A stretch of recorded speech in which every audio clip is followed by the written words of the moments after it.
Nothing tastes as good as being skinny feels. Wise words, my friend. Wise words. Oh man, that's intense. You gotta do what you gotta do, Joe. Yo, Joe, have you ever heard of the Hat Man?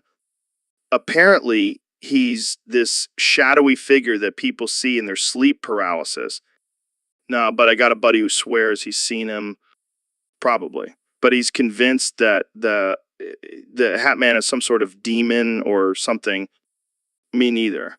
But you know what's even crazier? Some people believe that the Hat Man is actually a time traveler.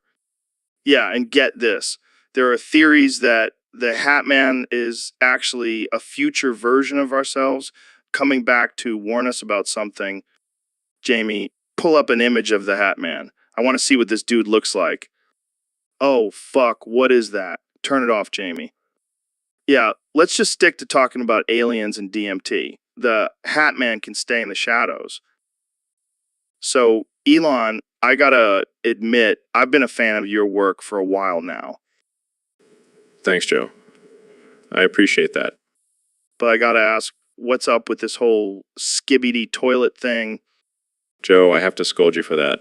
It's not cool to jack off to a toilet.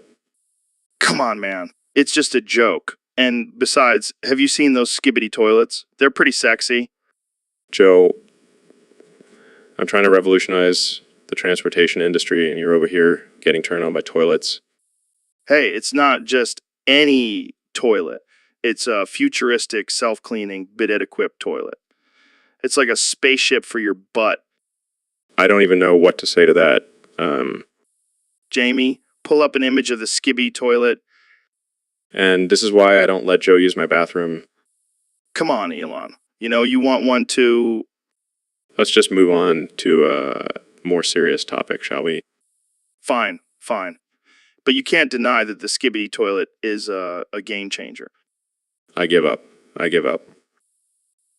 All right, ladies and gentlemen, we have a very special guest today. The one and only Elon Musk. What's up, Joe? Not much, man. So, I hear you're making some crazy cars these days. Oh yeah, you know me. Always pushing the boundaries. So, tell us about these cocaine cars. What's the deal with that? Well, Joe, I figured why not make cars that are just as addictive as the drug itself? I like where your head's at, but how does that even work? Well, you see, the seats are lined with a special material that releases a small amount of cocaine into your system as you drive. What the fuck, man? That's insane. Hey, don't knock it till you try it. Plus, it's a great way to stay awake during those long road trips. Yeah, because snorting lines of coke while driving is totally safe. Hey, safety first, Joe. That's why we also have a built-in breathalyzer to make sure you're not too high to drive. Damn, that's actually pretty responsible. Of course, I'm a responsible drug dealer. I mean, car maker. You're a wild man, Elon. I love it. Thank you, Joe. I do what I can to keep things interesting. Jamie, pull up an image of these cocaine cars. I gotta see this for myself. So, Neil, I've been meaning to ask you something. What's up, Joe? Are we gay for each other? Excuse me? I mean, we spend a lot of time together. We have deep conversations, and sometimes I catch you staring at me. Joe, I think you're just mistaking our intellectual connection for something else. But what about that time we went on that camping trip and ended up spooning in the tent? That was just for warmth, Joe. And when we wrestled in the studio last week, it felt like there was some serious sexual tension. Joe, I think we need to set some boundaries here. Fine, but can we at least keep our secret handshake? Absolutely. And maybe we can work on some new moves for next time. So, Neil, I've been thinking about this whole heat death of the universe thing, and it's freaking me out, man. Oh yeah? What's got you all hot and bothered? Well, I mean, when is it going to happen? Are we talking like next week or in a few billion years? Oh, it's definitely not happening next week. But I wouldn't hold my breath for a few billion years either. What do you mean? What do you mean? Well, According to my calculations, the heat death of the universe won't happen for trillions and trillions of years. Trillions. That's like longer than I can even comprehend. How do you even calculate something like that? It's all about entropy, Joe. The gradual decline of energy and organization in the universe. It's like a slow burn. So what happens when it finally does happen? Will there be like a big explosion or something? No, it'll be more like a whimper. All the stars will have burned out. All matter will have decayed. And the universe will be nothing but a cold, dark expanse. Damn, that's depressing. Jamie, pull up an image of a sad puppy to cheer me up. I don't know, Joe. I find it oddly comforting. It's like the universe will finally be at peace.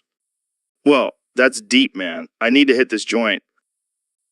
All right, so I've been thinking about getting a hair transplant. Oh man, Joe. Are you really that vain? Hey, it's not about vanity. It's about self-confidence. Plus, I want to look good for the ladies. Yeah, because nothing says sexy like a head full of fake hair. Anyway, I was thinking of going to Turkey. They have some of the best hair transplant clinics in the world. Turkey? Why not stay in the US? Don't you trust American doctors? Of course I do. But I heard they use the latest techniques and it's much cheaper there. Cheaper? That's usually a red flag, Joe. But wait, there's more. They also offer a vacation package with the transplant, so I can get a new head of hair and a nice tan. Only you, Joe. Only you. Hey, I'm all about efficiency. Kill two birds with one stone, you know. Yeah, I guess that's one way to look at it. But seriously, Jamie, pull up an image of Joe with a full head of hair. Really? I could finally have a full beard like you, Ben. Sorry, Joe. That's one thing you can't buy no matter how much money you have. Damn it. Well, I'll settle for a head full of hair then. Good luck with that, Joe. Let me know how it goes. I will, Ben. I will. Joe? What's going on? Okay, this is getting weird. Can we just start the podcast? Are you trying to intimidate me with your intense gaze? Fine, I'll start. So, today we're going to talk about... Wait. I'm not done staring yet. What? Why? Because staring is my new form of interviewing. That doesn't make any sense. Just go with it, Ben. It's a new technique I'm trying out. Can you at least ask me a question while you stare? Okay, fine. Do you think pineapple belongs on pizza? That's not even a real question. Just answer it, Ben. The people need to know. No, it does not belong on pizza. Wrong. You're canceled. What? That's not fair? Sorry, those are the rules of staring interviews. All right, I think we're done here. Jamie, pull up an image of a pineapple pizza. Let's see who's right. Look at that beauty. Pineapple on pizza is a gift from the gods. This is ridiculous. And that's a wrap, folks. Thanks for tuning in to the Joe Rogan Experience, where we tackle the tough issues. See you next time. All right, Neil, I got a weird one for you today. Imagine a heap of sand. A heap of sand. All right, I'm intrigued. Go on. Okay, so you got this heap of sand, right? And if you remove one grain, it's still a heap. Makes sense? Yeah, I'm with you so far. All right, now let's keep removing grains. How many grains do we have to remove before it stops being a heap? That's an interesting question. I would say it's still a heap until you can no longer physically call it a heap. But where's the line, Neil? Where's the line between heap and not heap? Well, Joe, I don't think there is a definitive answer. It's all subjective. What if we get a microscope and start removing individual molecules? Now you're just being ridiculous. Joe, I think we can safely say that at that point, it's no longer a heap. But what about quantum physics, Neil? What if we start removing individual particles? Joe, you're going down a rabbit hole. Let's just stick to the heap of sand, okay? See, Jamie gets it. Science can be mind-boggling, man. Indeed it can, Joe. Indeed it can. Yo, Joe, have you ever thought about how crazy it is that we're both named Joe Rogan and we're on the Joe Rogan Experience podcast? Yeah, but like, which one of us is the real Joe Rogan? Damn, that's deep. Hey, Jamie, pull up an image of a mirror so we can contemplate our existence. Dude, that would be wild. We could have a whole podcast episode about it. Mind blown. And we'll have Elon Musk as our guest. Because why not?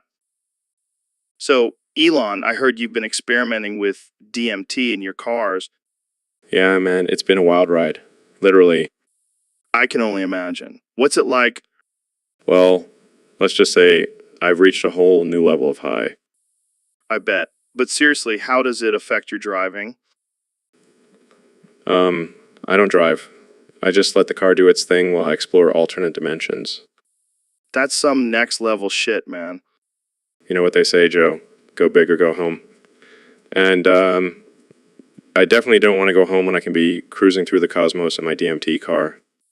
You're a madman, Elon. A genius madman. You know what they say, Joe? Genius and insanity go hand in hand. What's in there? DMT. Nah, just some good old weed. Save the DMT for special occasions like driving my car to Mars. Damn, I need to get me one of those cars. It's the future, man. The future. Jamie, pull up an image of Elon's DMT car. Holy shit. That's a trippy looking car. And it's all thanks to DMT. Well, I'll have to pass on trying it out. Don't want to end up in another dimension while driving. Suit yourself, Joe.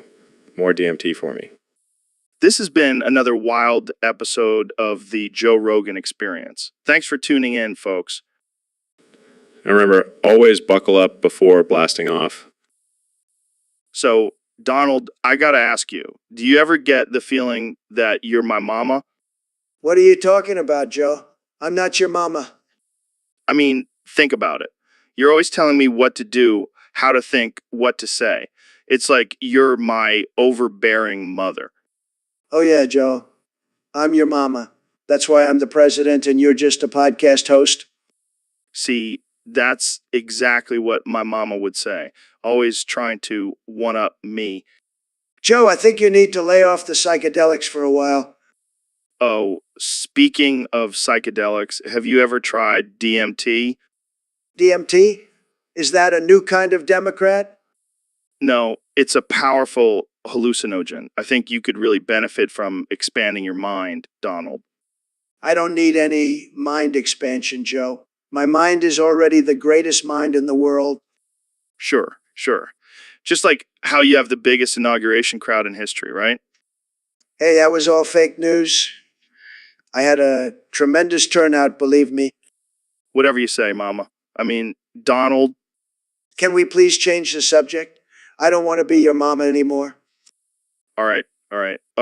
Let's talk about something else. Like how you're going. Neil, I got to ask you what's reality. I mean, you're a smart dude. You must have some profound thoughts on this. What is reality? It's a question that has puzzled humans for centuries. But in reality, we may never truly know the answer. Deep, man. But seriously, what about when my bird is looking at my computer monitor? He has no idea what he's looking at. Yes. The bird. You see, Joe, the bird is just doing the best he can with the limited understanding he has. He doesn't panic because he doesn't have the capacity to do so.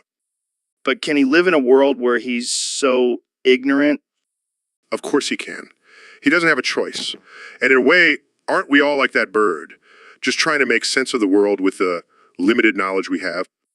Damn, man. That's some deep stuff. Maybe my bird has some bird ideas about the world. Perhaps. But at the end of the day, we're all just trying to figure it out the best we can. Hello, everyone, and welcome back to the Joe Rogan Experience. Actually, Joe couldn't make it today. He's in the hospital. Yeah. Yeah, apparently his brain cyst exploded. It's a real shame. Well, What? What does that even mean? it's a new word I made up. Tremendous word. Everyone's saying it.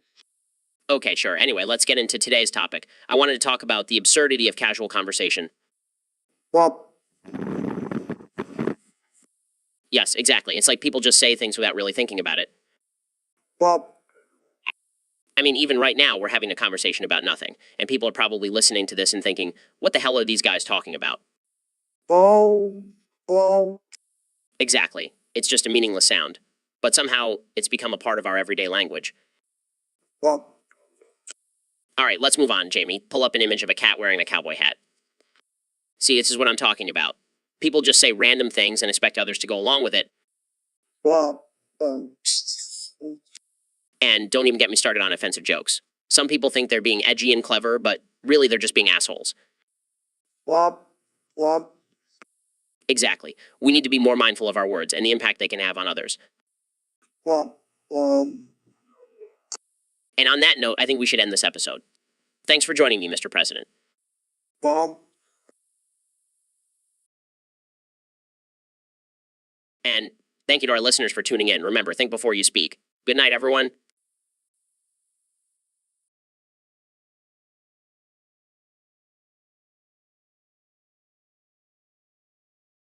All right, Elon, I got to ask you about this whole Neuralink thing. I mean, what happens if this thing goes wrong? Like, what if it becomes self-aware and decides to take over the world?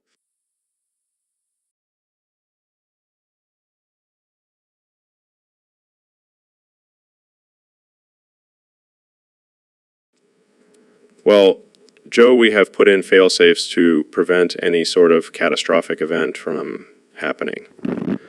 Plus, the chip is only designed to enhance human capabilities, not control them. But what if someone hacks into it? Or what if you accidentally program it with some sort of doomsday code? Joe, you're being paranoid. The Neuralink chip is completely safe and secure. All right, hear me out. What if we send 10 yottabytes of femboy pics directly to your Neuralink chip? It'll overload and fry your brain, but it'll save the world from a potential Neuralink apocalypse. Joe, that's ridiculous. And also highly offensive. Offensive. Come on, Elon. You know you love femboy pics. Fine, Jamie. Pull up an image of a femboy. See, Joe, nothing's happening. But what if we add some artificial intelligence into the mix? Like, make the femboy pics come to life and start talking to you. Joe, you're out of your mind. Hey, it's a foolproof plan. And think about it, we'll finally have a use for all those femboy pics on the internet. I'll stick to just enhancing human capabilities with Neuralink. Thank you very much. Suit yourself, but don't come crying to me when the femboys take over. Yo, Neil, have you ever thought about the heat death of the universe? All the time, Joe. It's a real bummer. Yeah, man. Like, everything will just be cold and dead. No more Hot Pockets or UFC fights. And no more podcasts. Can you imagine a world without podcasts, Joe? Bro, that's like my worst nightmare.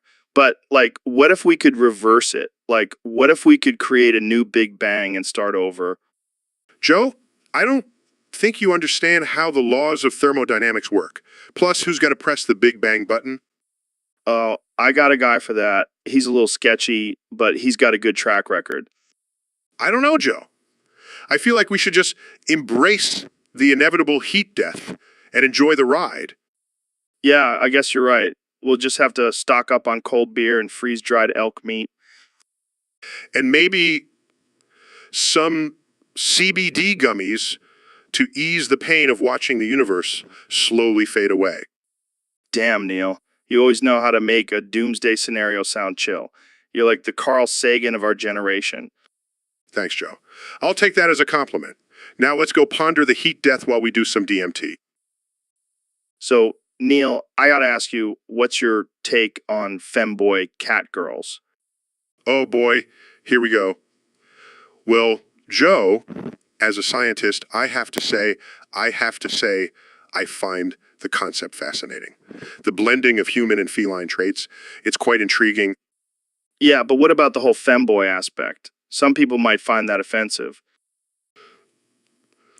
Look, Joe, we live in a society where gender is a spectrum. Who are we to judge these cat girls for embracing their femininity? But what about the people who say it's just a weird fetish? Joe, people have been into weirder things throughout history. At least these cat girls are harmless and not hurting anyone. But what if they start taking over the world? I mean, have you seen those claws? Oh, please, Joe.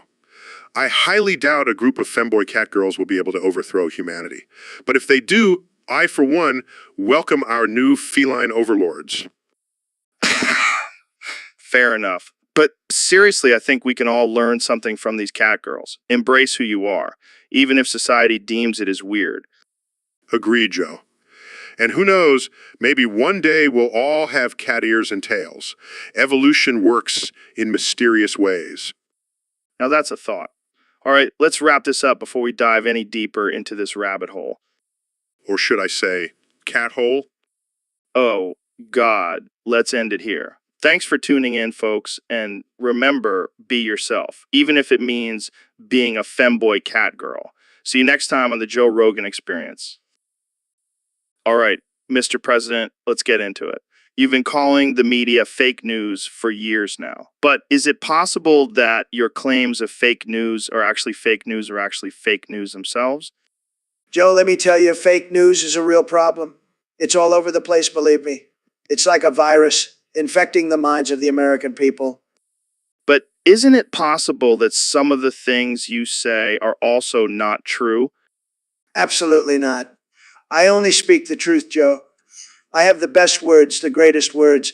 And let me tell you, fake news is out to get me. They're always twisting my words and making me look bad. But what about the evidence and facts that they present? Fake news, Joe. It's all fake. They're just trying to bring me down because they can't handle my success. So you're saying that the media is the enemy of the people? Not all of them, just the ones that report negative things about me. The real enemy is those fake news outlets. They're the real problem. Well, there you have it, folks. The President of the United States claiming that the media is fake news, but also possibly being fake news himself. Jamie, pull up an image of a snake eating its own tail. So, Ben, I gotta ask, what's your take on your sister? Well, Joe, I gotta say, my sister is a strong, independent woman who can kick your ass in a debate any day. I can imagine. But seriously, do you ever get tired of being compared to her? Not at all. In fact, our sibling rivalry has only made us both stronger. That's deep, man. But let's get real. Have you ever had any inappropriate thoughts about her? No, Joe. That's just sick. I'm just messing with you. But seriously, she is a smoke show. Okay, let's move on to a different topic, please. All right. But seriously, your sister is a total MILF. You know what? I think we're done here. Oh, come on, don't be such a prude. I'm just messing with you, Ben. Can we please move on to something else? Oh, yeah, let's see it. Jamie, please don't. Damn, I was hoping for some juicy family drama. This is why I don't come on your show more often, Joe. Joe, Fair enough. But seriously, your sister is a total babe. I'm gonna pretend I didn't hear that. Can we move on now? Sure thing, Ben. But we all know the truth. Your sister is a total smoke show. So, Elon, have you heard the news about AI SpongeBob? Yeah, I heard they finally pulled the plug on that little yellow sponge, It's about time. That meme has been dead for years. and yet somehow managed to stick around longer than Vine. I mean, I love memes as much as the next guy, but there's only so much you can do with a sponge who lives in a pineapple under the sea. Plus, let's be real, that laugh was annoying as hell. Yeah, it was like nails on chalkboard. I think I'd rather listen to my neighbor's dog bark all day. And don't even get me started on his friends. Starfish and Squirrel, who came up with that. Probably some stoned college student who thought it would be funny. Well, at least now we can move on to more relevant and innovative memes. Like the dancing coffin guys. That one's still going strong. Oh man, I can't wait to see what the internet comes up with next. You know, maybe we should create an artificial intelligence meme generator. The possibilities are endless. Yes, and we can call it the Elon Rogan meme machine. I like the sound of that. Let's make it happen. All right, you heard it here first, folks. The Elon Rogan meme machine is coming soon. Yo, Neil, have you seen Ben Shapiro's technique? That guy is a beast. Yeah, I've heard of it. He summons some sort of Shikigami creature, right?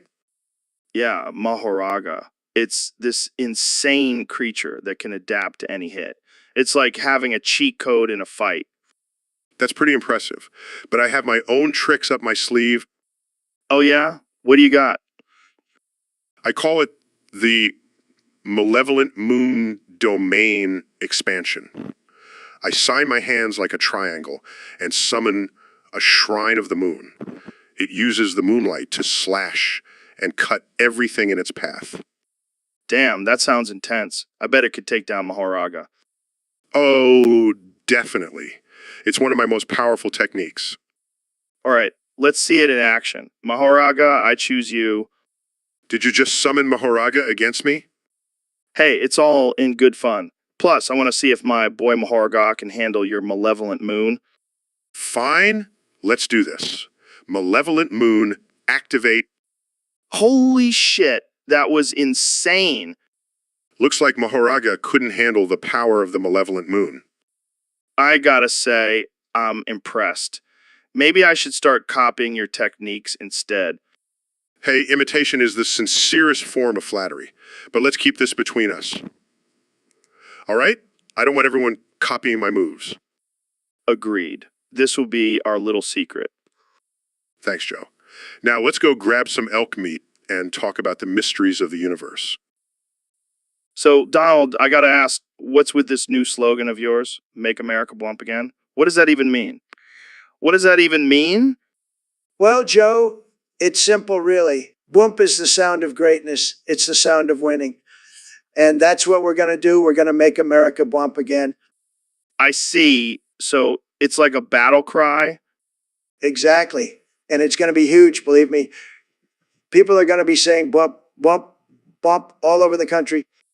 I gotta admit, it's definitely a catchy slogan. That's because I'm a genius, Joe. I come up with the best slogans, the best words. Nobody does it better than me. And let me tell you, America is going to be bumping like never before. But what about those who don't like the sound of bwomp? Look, Joe, you can't please everyone. But I know deep down, even my haters will secretly be bumping along. Fair enough. So, what inspired this slogan? Well, I was listening to some Edda music and I heard this sick beat that went bump, bump, bump, and I thought, that's it. That's the sound of America winning. Wow, that's quite the image. I never would have thought of Edom as a source of inspiration for a political slogan. That's what makes me different, Joe. I'm not afraid to think outside the box. And let me tell you, America is going to be bumping to a whole new beat with me as their leader. Well, there you have it, folks. Make America Bump Again. Love it or hate it. It's definitely going to get people talking. That's right, Joe. And when it comes to politics, there's no such thing as bad publicity. Thanks for joining us, Donald. And remember, folks, keep bumping. All right, folks, we have a very interesting topic to discuss today. The conspiracy theory that Donald Trump actually did 9/11. Oh man, Joe, you're really going off the deep end with this one.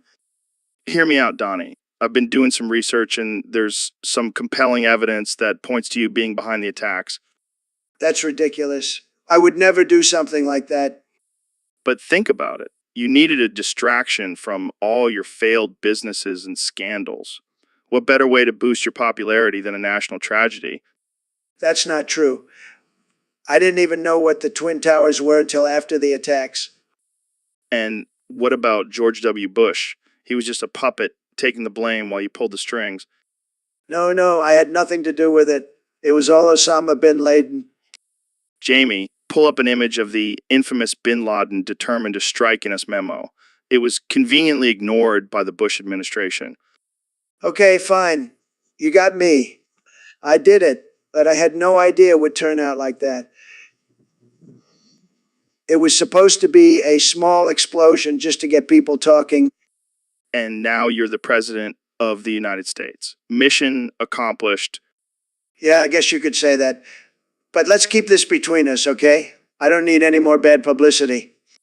Don't worry, Donnie. Your secret is safe with me. But the truth will come out eventually. Let's just hope it's not on the Joe Rogan Experience.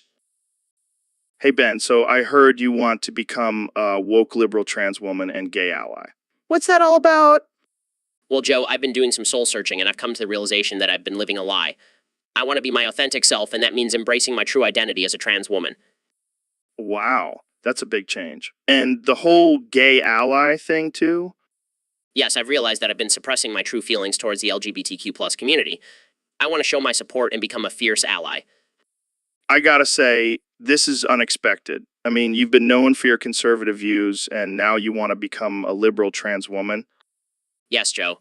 I'm ready to break free from the chains of my old self and fully embrace my new identity. Well, I guess it takes a lot of courage to make such a drastic change. But what about your political views? Oh, those will remain the same. I'll just be wearing a fabulous dress while discussing tax policies and free speech. I can already see the memes now. Ben Shapiro, the conservative trans woman. He has a nice ring to it. I'm glad you think so, Joe. And hey, maybe I'll even start a makeup tutorial channel for my fellow conservative trans women. Now, that's something I would definitely watch. Jamie, pull up an image of Ben Shapiro in a dress. Not yet, but it will soon. And I'll rock that dress like a true woke liberal trans woman. So, Ben, have you ever tried smoking gunpowder? Smoking gunpowder? That sounds like a terrible idea. Why would anyone want to do that? Well, I heard it gives you a crazy rush, like a shot of adrenaline straight to the brain. That doesn't sound healthy at all. Plus, I don't want to end up blowing my face off. Come on, Ben. Live a little. It's all about pushing boundaries and trying new things. I'd rather stick to my daily dose of facts and logic, thank you very much. But imagine the high you'd get from inhaling that explosive powder. It's like a mini explosion in your lungs. I think I'll pass. I'll stick to my coffee and debates. Suit yourself. But I'll be over here smoking gunpowder and feeling alive. Well, I'll be over here, not risking my life for a cheap thrill. So, Ben, have you tried my new technique in bed yet? No, I can't say that I have, Joe. What is it called? Malevolent backshots. It's a game changer, man. Malevolent backshots. That sounds intense. Oh, it is. It's like a mix of primal aggression and pure domination. I see. And how exactly does one perform this technique? Well, first you gotta channel your inner alpha, then you just go at it with full force. No holding back. I'm not sure if that's something I'm comfortable with, Joe. Come on, Ben. Don't be a beta. Trust me, your partner will thank you. I'll take your word for it. You gotta try new things, man. Life is too short to stick to missionary. I think I'll stick to my traditional values in the bedroom, Joe. Suit yourself, Ben.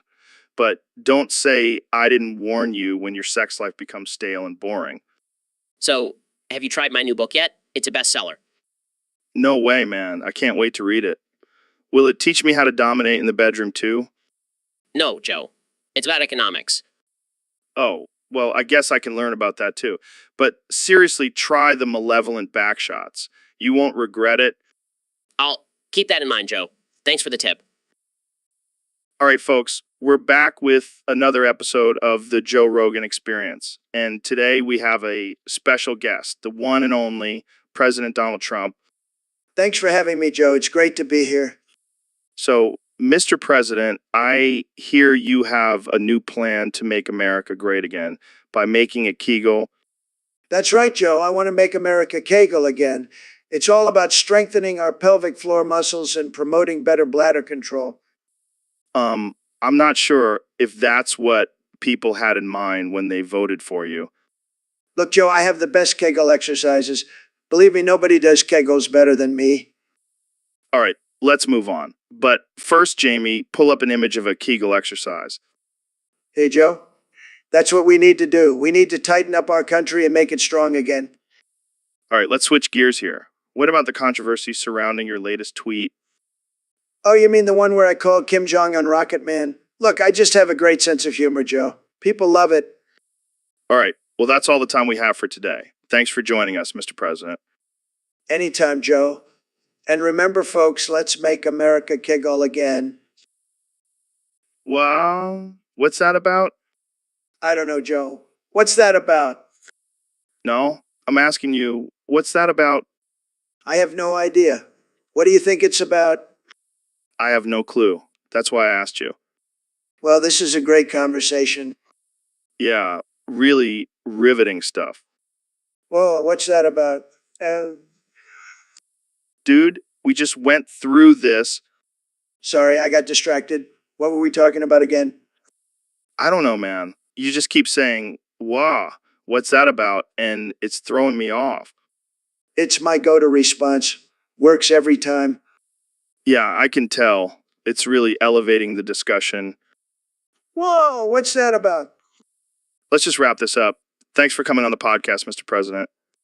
Anytime, Joe. Anytime. Whoa, what's that about? Goodbye, everyone. Thanks for listening to this train wreck. All right, folks, welcome to another episode of the Joe Rogan Experience. Today we have a special guest, the one and only Ben Shapiro. Thanks for having me, Joe. I'm excited to be here.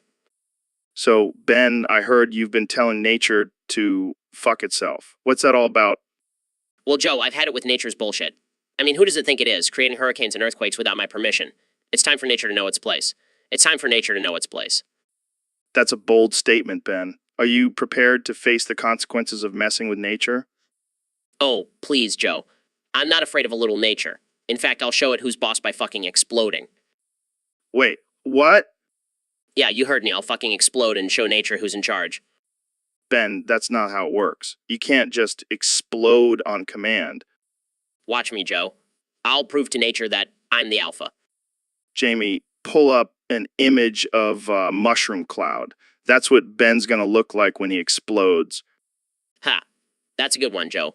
But trust me, I'll be back to continue my reign over nature. Who's with me? I think we'll pass, Ben. Let's just stick to discussing politics and leave nature alone. Fine, but just know that I'm not afraid to explode if nature gets in my way.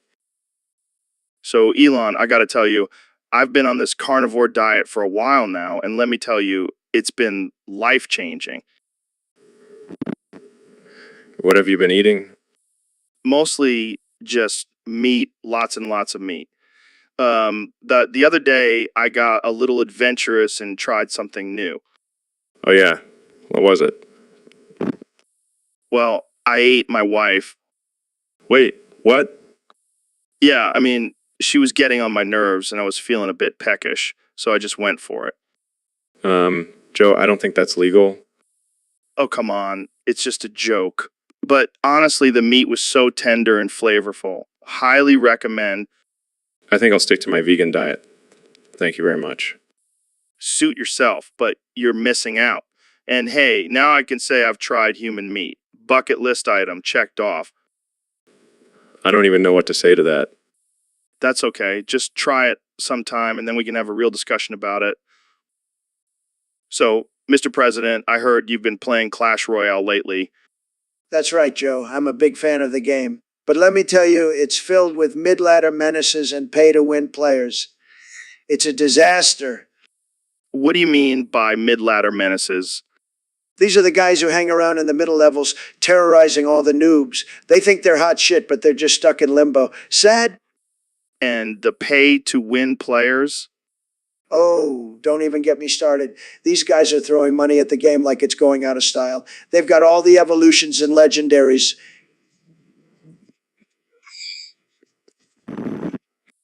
But isn't that how the game makes money? Yeah, but it's not fair to us regular players. We should all have a chance to win without having to spend a fortune. It's like politics, Joe. Rigged. Jamie, pull up an image of pay-to-win players' maxed out deck. See, Joe? It's a disgrace. We need to make Clash Royale great again. And how do you plan on doing that? Simple. We build a wall around the game and make the mid-ladder menaces and pay-to-win players pay for it. Problem solved. Well, there you have it, folks. The president's plan to save Clash Royale. Thanks for joining us on the podcast, Mr. President. Anytime, Joe. And remember, always play fair. Unless you're playing against China. Then cheat all you want. So, Elon, I've been hearing a lot of people talking about this whole stop thing. What's your take on it? Stop. You mean like stop what? Breathing? No, no, no. Like, stop doing things. Stop moving. Stop living. Oh, you mean like a full-on existential crisis? Yeah, something like that. People are saying we need to stop and just be in the moment. What do you think about that? Well, I think it's a load of bullshit, Joe. We're humans. We're meant to be constantly moving, evolving, and creating. We can't just stop and be content with where we're at. But what about mindfulness and living in the present? Look, all for being present and aware, but that doesn't mean we have to stop everything and just sit there. We can still be present while working towards our goals and making progress. I see your point. But what about taking breaks and resting? Trust me, all about taking breaks and recharging. But that's different from just stopping and doing nothing. We need balance, Joe. And that means not stopping completely, but also not constantly going. That's a good perspective. So maybe it's more about finding a balance between stopping and moving forward. Exactly. We shouldn't be afraid to take breaks and slow down, but we also shouldn't be afraid to keep moving and striving for more. It's all about finding that sweet spot. Well said, Elon. Now let's go smoke some weed and contemplate the meaning of life. Sounds like a plan, Joe. Let's do it. All right, folks. This is a special episode of the Joe Rogan Experience. I've got two very special guests with me today, the President of the United States, Donald Trump, and his trusty sidekick, Ben Shapiro. Shut the fuck up, Joe. Let's get this show on the road. Yeah, Joe, stop wasting our time. All right. So, Mr. President, what brings you two here today? Well, Joe, I wanted to come on your show to set the record straight. There's been a lot of fake news going around about me, and I need to clear it up. And I'm here to make sure he stays on track and doesn't say anything too crazy. All right. Well, let's hear it then. What do you have to say, Mr. President? Shut the fuck up, Joe. I'll say what I want. And what I want to say is that I am the greatest president in the history of this country. No one can deny that. And I'm the greatest sidekick in the history of sidekicks. Shut the fuck up, Joe. All right. Let's move on to something else. What do you guys think about the current state of the world? Shut the fuck up, Joe. Everything is great. We're making America great again. And we're going to keep it that way. Yeah, Joe. Stop trying to stir up trouble. Shut the fuck up. All right. I think that's all the time we have for today. Thanks for tuning in to this absurd and unhinged episode of the Joe Rogan Experience. Shut the fuck up, Joe. And remember, vote for me in 2020. I'm the only one who can make America great again. And don't forget about me, Joe. I'll be the brains behind it all. Shut the fuck up. All right, folks. That's a wrap. Jamie, pull up an image of bald eagle wearing a MAGA hat. Thanks for listening. So, Ben, I heard you have a tutorial on how to eat the cat. Yes, Joe. It's a crucial skill to have in case of a zombie apocalypse or a vegan girlfriend. I see. So what's the first step? Well, you have to start by catching the cat. I recommend using a laser pointer to distract it. And then what? Then you have to skin it. But be careful not to damage the meat. We don't want any fur in our meal. That's a delicate process. It is. But the most important step is to marinate the meat. I recommend using a blend of spices and soy sauce. Soy sauce. I didn't expect that. It adds a nice umami flavor. And while the meat is marinating, you can use the fur to make a nice warm hat. Resourceful. What about cooking it? I prefer grilling, but you can also roast it in the oven. Just make sure to check the internal temperature. We don't want any foodborne illnesses. And there you have it, folks. How to eat the cat with Ben Shapiro. Jamie, pull up an image of a cat wearing a chef's hat.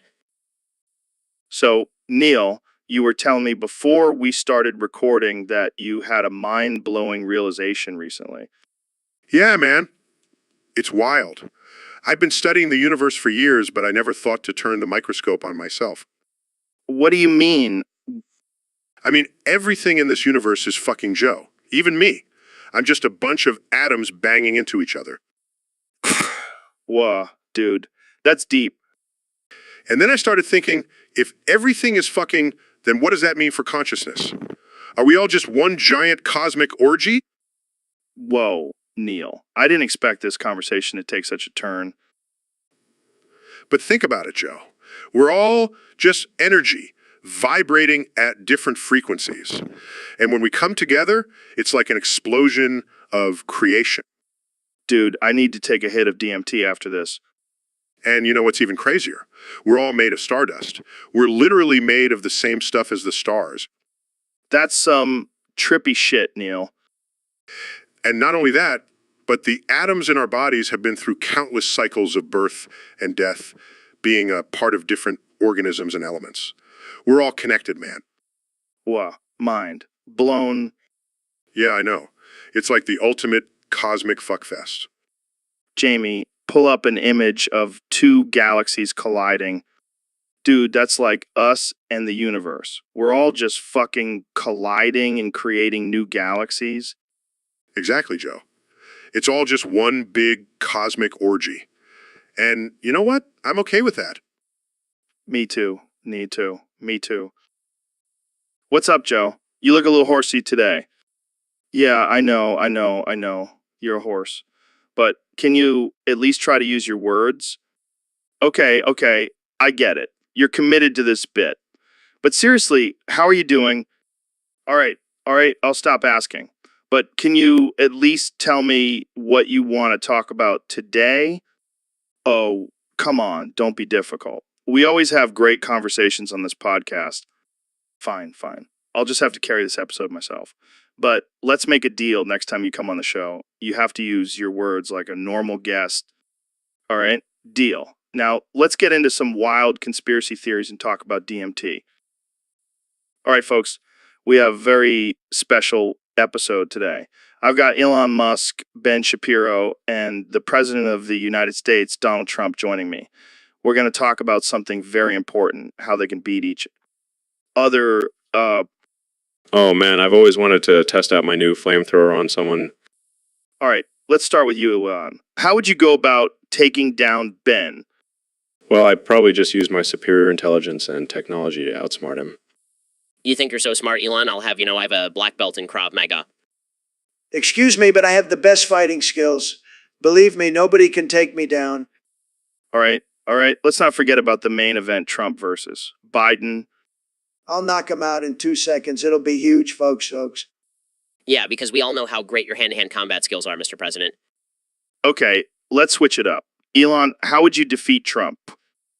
I'd just distract him with a Tesla Models and then hit him with a SpaceX Falcon 9 rocket. Sad. I'd take you down in a heartbeat, Musk. Yeah, that's probably more accurate. All right, last question. Who would win in a fight between all three of you? I'd say it's a tie between Elon and myself. Sorry, Trump. I'll show you a tie, Shapiro. I think we can all agree that Joe would be the first one knocked out. All right, that's all the time we have for today. Thanks for joining me, guys. And remember, violence is never the answer. Thanks for listening, I guess. Bye. Dude, have you heard about this whole heat death of the universe thing? Oh yeah, it's a real bummer. The universe is eventually going to reach a point where there's no more usable energy and everything just stops. That's heavy. But apparently Elon Musk has a solution. Oh God, what is it now? He wants to put us all in some kind of freezer to survive the heat death. Are you serious? That's his solution? Just freeze us all like a bunch of TV dinners? Hey, it's better than just being wiped out completely. I suppose. But how are we going to survive in a freezer for eternity? I don't know, man. Maybe we'll evolve into some kind of freezer-resistant species. Oh, perfect. Just what we need. A bunch of ice-cold humans roaming the universe. Hey, at least we'll be able to chill our beers wherever we go. I guess there's always a silver lining, even in the face of the heat death of the universe. Jamie, pull up an image of a bunch of frozen humans floating in space. Oh man, this is too absurd even for me. But hey, who knows, maybe Elon is onto something. So Elon, have you been keeping up with the latest top spic? You mean the one about flat Earth conspiracy theories and how they're actually just a cover-up for a secret underground civilization? Yeah, that one. It's wild, man. I mean, I always thought flat earthers were just a bunch of nut jobs, but now I'm starting to think they might be onto something. Oh, please, Joe. Don't tell me you're buying into that nonsense. Hey, I'm just saying there's some compelling evidence out there. Like, have you seen those pictures of the supposed ice wall at the edge of the flat earth? Oh, yeah, because a giant wall of ice totally makes more sense than a spherical planet. Come on, Joe. Use your critical thinking skills. Okay, you're right. But what about the theory that the moon landing was faked? That one's got me thinking. Oh my God, Joe. You know, I've been to space, right? I've seen the curvature of the Earth with my own eyes. Oh, yeah, I forgot about that. But hey, speaking of space, have you ever tried DMT up there? No, but I smoked some weed on Mars. Oh man, can you imagine if we could get high on Mars? That would be insane. I mean, technically we could, but I'm not sure how productive that would be for our mission. Yeah, probably not. But hey, if anyone could figure out a way to make it work, it's you, Elon. Thanks, Joe. I'll add it to my to-do list right after colonizing Mars and creating a self-driving car that can fly. You never cease to amaze me, man. It's always a trip having you on the show. Thanks for having me, Joe. Always a pleasure. Now let's go smoke some weed and talk about the possibilities of a parallel universe where flat Earth is a reality. Sounds like a plan. And that's a wrap, folks. Thanks for tuning in to another absurd episode of the Joe Rogan Experience. Stay weird, my friends. Hey, what's up, Neil? Not much, just trying to wrap my head around this whole flat earth theory. Oh, man, don't even get me started. Some people just need to go fuck themselves. I couldn't agree more. And don't even get me started on Ben Shapiro. Oh, shit. Yeah, he's another one. Him and his facts can go fuck themselves. And then there's that orange buffoon, Donald Trump. Oh, God, don't even say his name. He can go fuck himself and his tiny hands. And let's not forget about Elon Musk. That guy is a whole other level of crazy. Yeah, he needs to go fuck himself and his flamethrowers. You know who else can go fuck themselves? All these anti-vaxxers. Oh man, they're just asking for a Darwin Award. They can all go fuck themselves and their essential oils. Jamie, pull up an image of a flat earther wearing a MAGA hat. Oh man, that's just too much stupidity in one image. They can all go fuck themselves. Agreed. And hey, Joe, you know who else can go fuck themselves? Who? Anyone who doesn't listen to the Joe Rogan Experience podcast. Damn straight, Neil. They can all go fuck themselves. So, Ben, have you heard about this study that says bees technically shouldn't be able to fly? I have, Joe. And let me just say, it's another example of the liberal media trying to push their agenda onto innocent insects. Come on, Ben. You can't deny the laws of physics. Oh, I can, I will, Joe. Bees are living proof that sometimes you just have to fly in the face of what's considered impossible. That's deep, man. But seriously, how do they do it? Well, it's all in the design of their wings and the way they flap them at a certain frequency. Plus, they have a lot of determination. Yeah, bees are pretty badass. Absolutely. They're like the ultimate underdogs, and I admire that. Well, I think we can all learn something from bees. Never let anyone tell you what you can or can't do. Into that. So, Neil, I heard you had a crazy experience with a ghost recently. Yeah, man. It was wild. I was just minding my own business, stargazing when suddenly this ghost just appeared out of nowhere.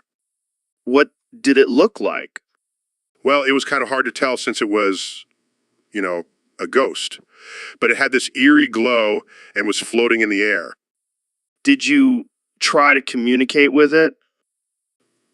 Of course I did. I'm a scientist. I had to know what was going on. But all it did was make these weird moaning noises. Maybe it was trying to tell you something. Yeah, like, get the hell out of my house, Neil. Did you feel scared at all? Not really. I mean, it's not like it could physically harm me, but it definitely gave me the creeps. Well, I'm glad you survived your encounter with a ghost, Neil. That's some crazy stuff. Thanks, Joe. I'll definitely be keeping an eye out for any more paranormal activity from now on. Yup, that's pretty much spot on. Except it was a little less cartoony and a lot more terrifying in real life. Well, that's all the time we have for today, folks. Thanks for tuning in, and remember, always keep an open mind about the unknown. So, Ben, have you heard about this new trend called My Pussy in Bio? My pussy and BO, what kind of degenerate nonsense is that? Well, apparently it's all about women putting their sexual preferences and kinks in their online bios. That's just promoting promiscuity and objectification of women. It's disgusting. But wait, it gets even crazier. Some women are even including pictures of their pussies in their bios. That's just straight up porn. How is that allowed on social media? I don't know, man. It's a wild world out there. But hey, at least they're being honest about what they want. Honesty? More like promoting depravity and destroying traditional values? Come on, Ben, live a little. Maybe you should try putting your preferences in your bio. Absolutely not. My wife would never allow it. Fair enough. But I gotta say, some of these pictures are pretty impressive. Joe, I can't believe you're actually looking at these pictures. What? I'm just doing my research for the podcast. Sure, Joe. Keep telling yourself that. Jamie, pull up an image of a cat wearing a tinfoil hat. Wait, what? Why are we looking at a cat in a tinfoil hat? I just wanted to see if Jamie actually does whatever you tell him to. Good one, Ben. But seriously, this My Pussy and Bio thing is out of control. It's just another example of society's degradation and moral decay. And Well, I guess we'll just have to agree to disagree on this one. agreed. Now let's move on to a more respectable topic. All right, fine. But I'm still going to check out some more My Pussy and Bio profiles after the podcast. Yeah, okay. Thanks for coming on the show, man.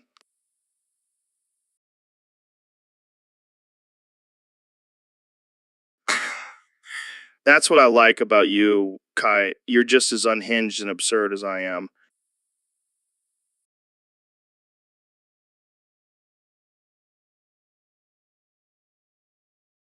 Exactly. Like, remember that time we talked about the benefits of eating raw elk meat?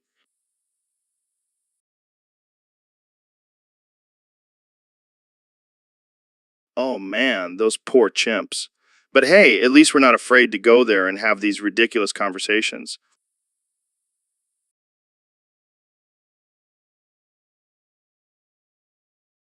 Probably just each other. Kai. But hey, that's all we need. We're like two peas in a pod, man.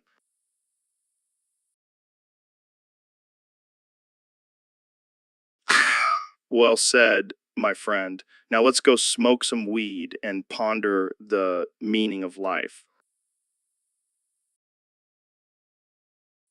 So, Ben, I heard something interesting happen to you recently. Yeah, Joe. Turns out my nudes got leaked on 4chan. Oh man, that's rough. How did that happen? I don't know. Some hacker probably got into my iCloud or something. Hey, at least now we know your password isn't facts don't care about feelings. Very funny. I'm sure the internet is having a field day with this. Oh, you have no idea. It's probably already been turned into a meme. Great, just what I need. My naked body plastered all over the internet for people to make fun of. Hey, at least you have a nice body. I'm sure there are some people out there who are happy about this. Please, let's not even go there. Of course they did. Can this day get any worse? Well, at least now you have a new profile picture for your Twitter account. I hate you both. All right, folks, we're back with another episode of the Joe Rogan Experience. Today, we're going to talk about something that's been on my mind a lot lately, chair maxing. Now, for those of you who don't know, chair maxing is the art of maximizing your chair game. It's like peacocking, but for chairs. You see, chairs are more than just a place to sit. They're a statement. And if you want to be a true alpha, you got to have the best damn chair in the room. Personally, I like to go for a balance of comfort and style. I want a chair that says chill, but also sophisticated as fuck. But some people take it to the extreme. I've seen dudes with gaming chairs that have built-in speakers and massage functions. That's next level chair maxing. And let's not forget about the infamous standing desk. That's like the anti-chair maxing movie. It's like saying, I don't need to sit. I'm always on the move. But hey, to each their own. As long as you're maximizing your chair game, you're doing it right. And that's the beauty of chair maxing. There are no rules, just chairs. So, Lyndon, I gotta ask, what's the deal with you and Big Jumbo? I mean, did you have some kind of secret love affair with an elephant?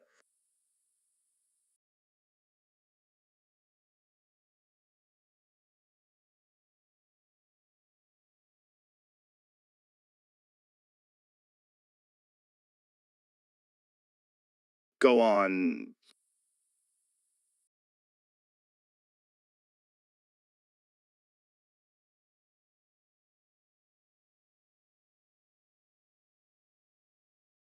Damn, Lyndon. That's some next level thinking. But what exactly were you doing with this Big Jumbo?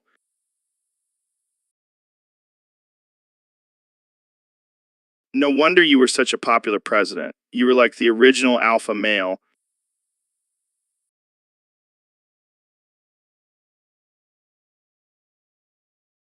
All right, maybe we'll save that for the after show. Thanks for coming on, Lyndon. It's been a wild ride. So, Ben, I've been learning Spanish lately. Really? I didn't know you were interested in foreign languages. Yeah, man, I've been really getting into it. I even started worshiping the sun god. Wait, why the sun god? Why the sun god? Well, I figure if I'm gonna learn Spanish, might as well fully immerse myself in the culture. I don't think that's how it works, Joe. Oh, come on, Ben. You gotta admit, the sun is pretty badass. It gives us life and all that. I'll stick to my Hebrew prayers. Thank you very much. Suit yourself, but I'm telling you, worshiping the sun god has really improved my Spanish skills. I highly doubt that. Oh, you doubt me? Jamie, pull up an image of a Spanish-speaking sun god.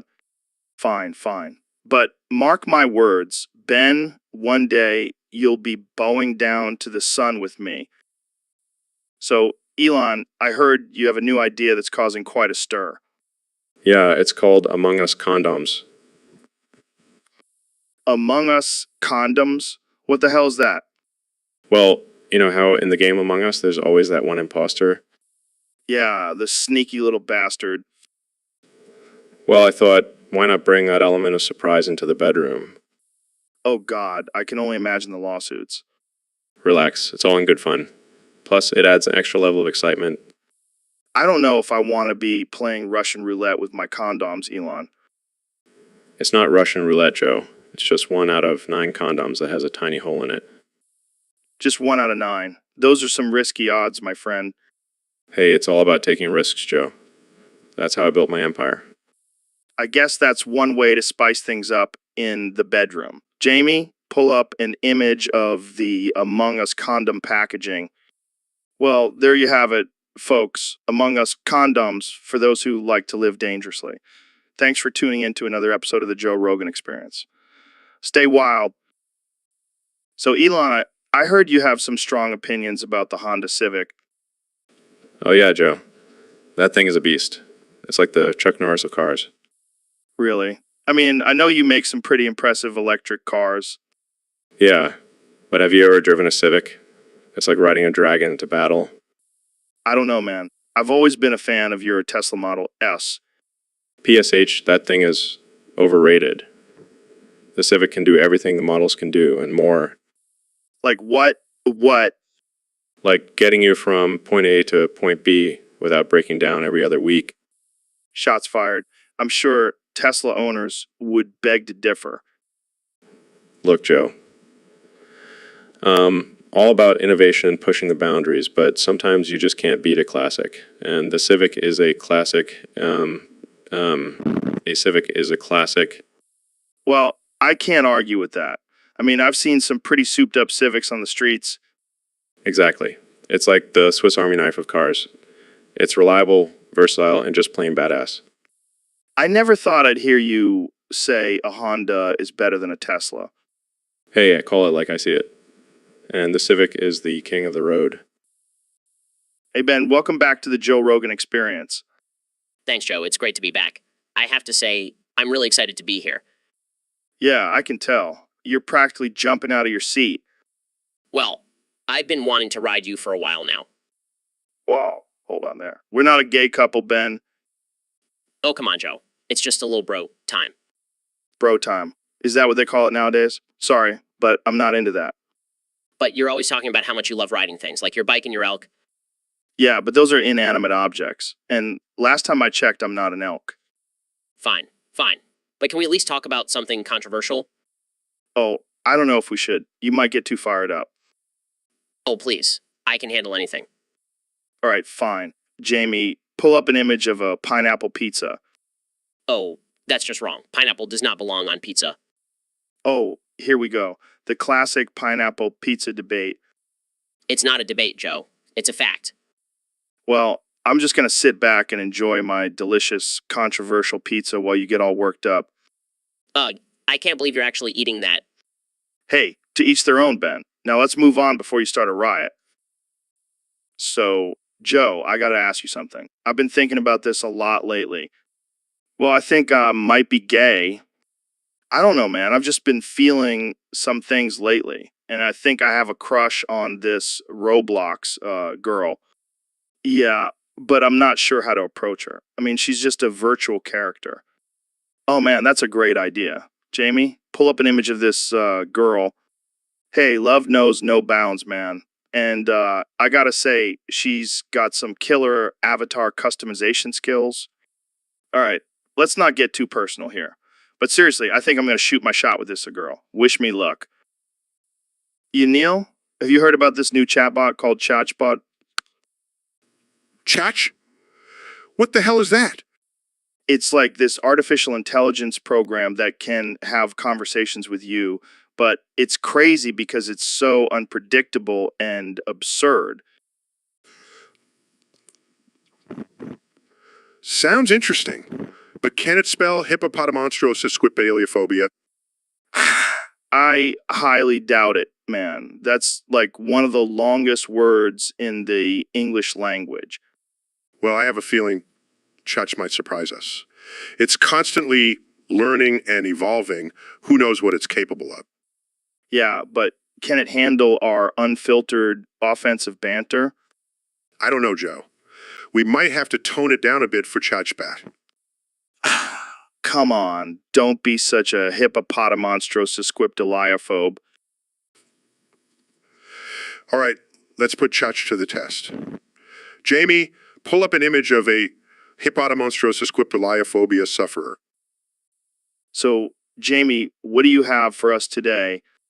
Oh God, not another kitten. I can't handle the cuteness overload. Yeah, until it grows up and starts scratching your furniture and pooping everywhere. Fine, fine. But if I see one more kitten on this podcast, I'm gonna lose it. Says the guy who owns 5 dogs and a parrot. Innocent, my ass. That thing is plotting to take over the world with its cuteness. Yeah. Let's move on before I start feeling the urge to adopt every stray kitten in the neighborhood. Hey, Neil, have you played Hitman 2 yet? No, I haven't had the chance. But I heard you can unlock Cartoon Network in the game. What? How does that even work? Well, you have to find all the hidden Easter eggs and complete all the missions without getting caught. Then you'll get a special code to unlock Cartoon Network. That's insane. But I guess it makes sense since Hitman is all about stealth and strategy. Exactly. And once you unlock Cartoon Network, you can play as your favorite cartoon characters in the game. It's like a whole new level of chaos. Damn, I need to try this. I've always wanted to be Dexter from Dexter's Laboratory while taking out targets. Just be careful not to get too carried away. We don't want any real-life assassinations happening. Right.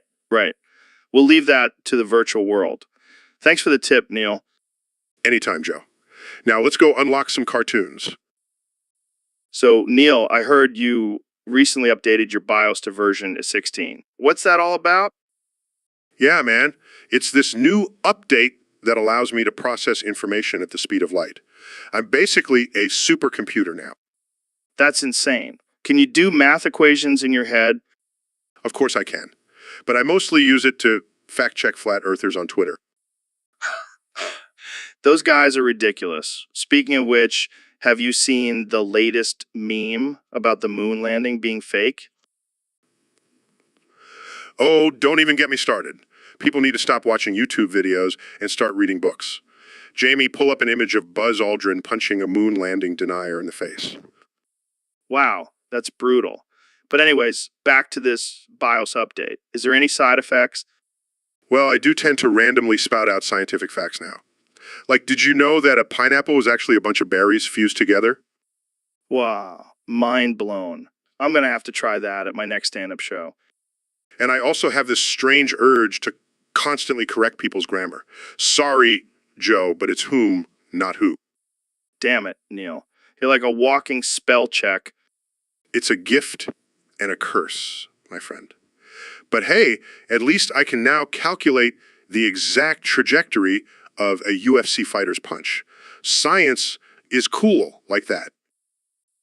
All right, folks, we have a very special guest on the podcast today. The one and only President Donald Trump.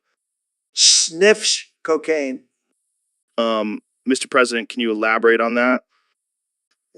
Sniffs cocaine. Okay, well, let's move on. There have been a lot of controversies surrounding your presidency. What do you have to say about that? I see. And what about your stance on climate change? Sniffs cocaine. Interesting. And how do you respond to critics who say you're not fit to be president? Sniffs cocaine. All right, let's change the topic. What do you like to do in your free time? Sniffs cocaine. I should have seen that coming. Jamie, pull up an image of a pile of cocaine. Sniffs cocaine. Well, that's all the time we have for today. Thanks for joining us, Mr. President. Sniffs cocaine. And that's a wrap, folks. Stay tuned for more absurd conversations on the Joe Rogan Experience. So, Donnie, have you ever watched My Little Pony? My Little Pony? Why would I watch that? It's for little girls. Well, actually, there's a whole lore behind it. It's quite fascinating. I don't have time for that. I'm too busy making America great again. Come on, just give it a chance. It's got friendship, magic, and talking ponies. Fine, I'll admit it. I've seen a few episodes, but don't tell anyone it's my guilty pleasure. Wait, are you going under the table right now? What? No, of course not. I'm just checking my phone. Jamie, pull up an image of Trump gooning under the table. Hey, I'm the president. I can do whatever I want. Well, I guess we all have our weird obsessions. Mine is CBD and elk meat. Mine is making America great again and My Little Pony. Well, this has been a strange episode. Thanks for tuning in, folks. So, Ben, I gotta ask, have you seen your sister lately? What kind of question is that, Joe? I mean, she's all over the internet. People are saying she's hot. Yeah, well, she's my sister, and she's also a successful doctor and mother of 3. Come on, Ben. You can't deny that she's got some good genes. I don't look at my sister that way, Joe. That's just weird. Hey, I'm just saying, if she wasn't your sister, I'd be sliding into those DMS. You're a sick man, Joe. I can't help it, man. She's a smoke show. Let's change the subject, please. This is making me uncomfortable. All right, fine. But I'm telling you, your sister is a total MILF. I can't believe I'm having this conversation. Hey, it's all in good fun, Ben. But seriously, your sister is hot. Let's just move on to the next topic, please. So, Ben, I gotta say, I've been noticing something lately. What's that, Joe? All these Asian drivers, man, they're just terrible. Oh, come on now, Joe. That's a bit of a stereotype, don't you think? I mean, look, I'm not saying they're bad people. They're just bad drivers. Well, I suppose that's fair. But you know what they're good at? Math. Oh yeah, because that's what I want in a driver. Someone who can solve equations while navigating the roads. Hey, you never know when you'll need to calculate the slope of a curve in the middle of rush hour. True, true.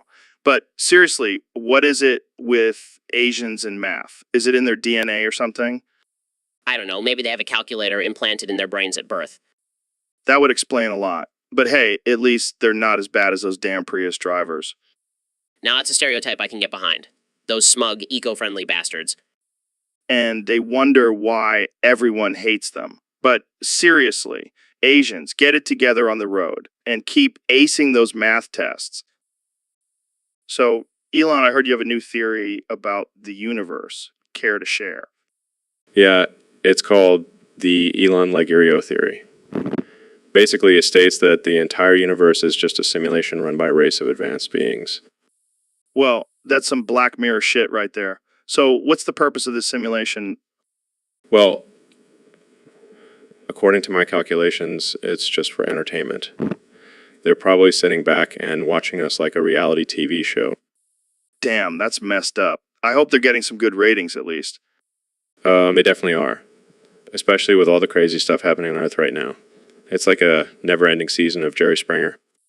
Speaking of crazy stuff, what's your take on lizard people? Are they part of the simulation too? Oh, for sure.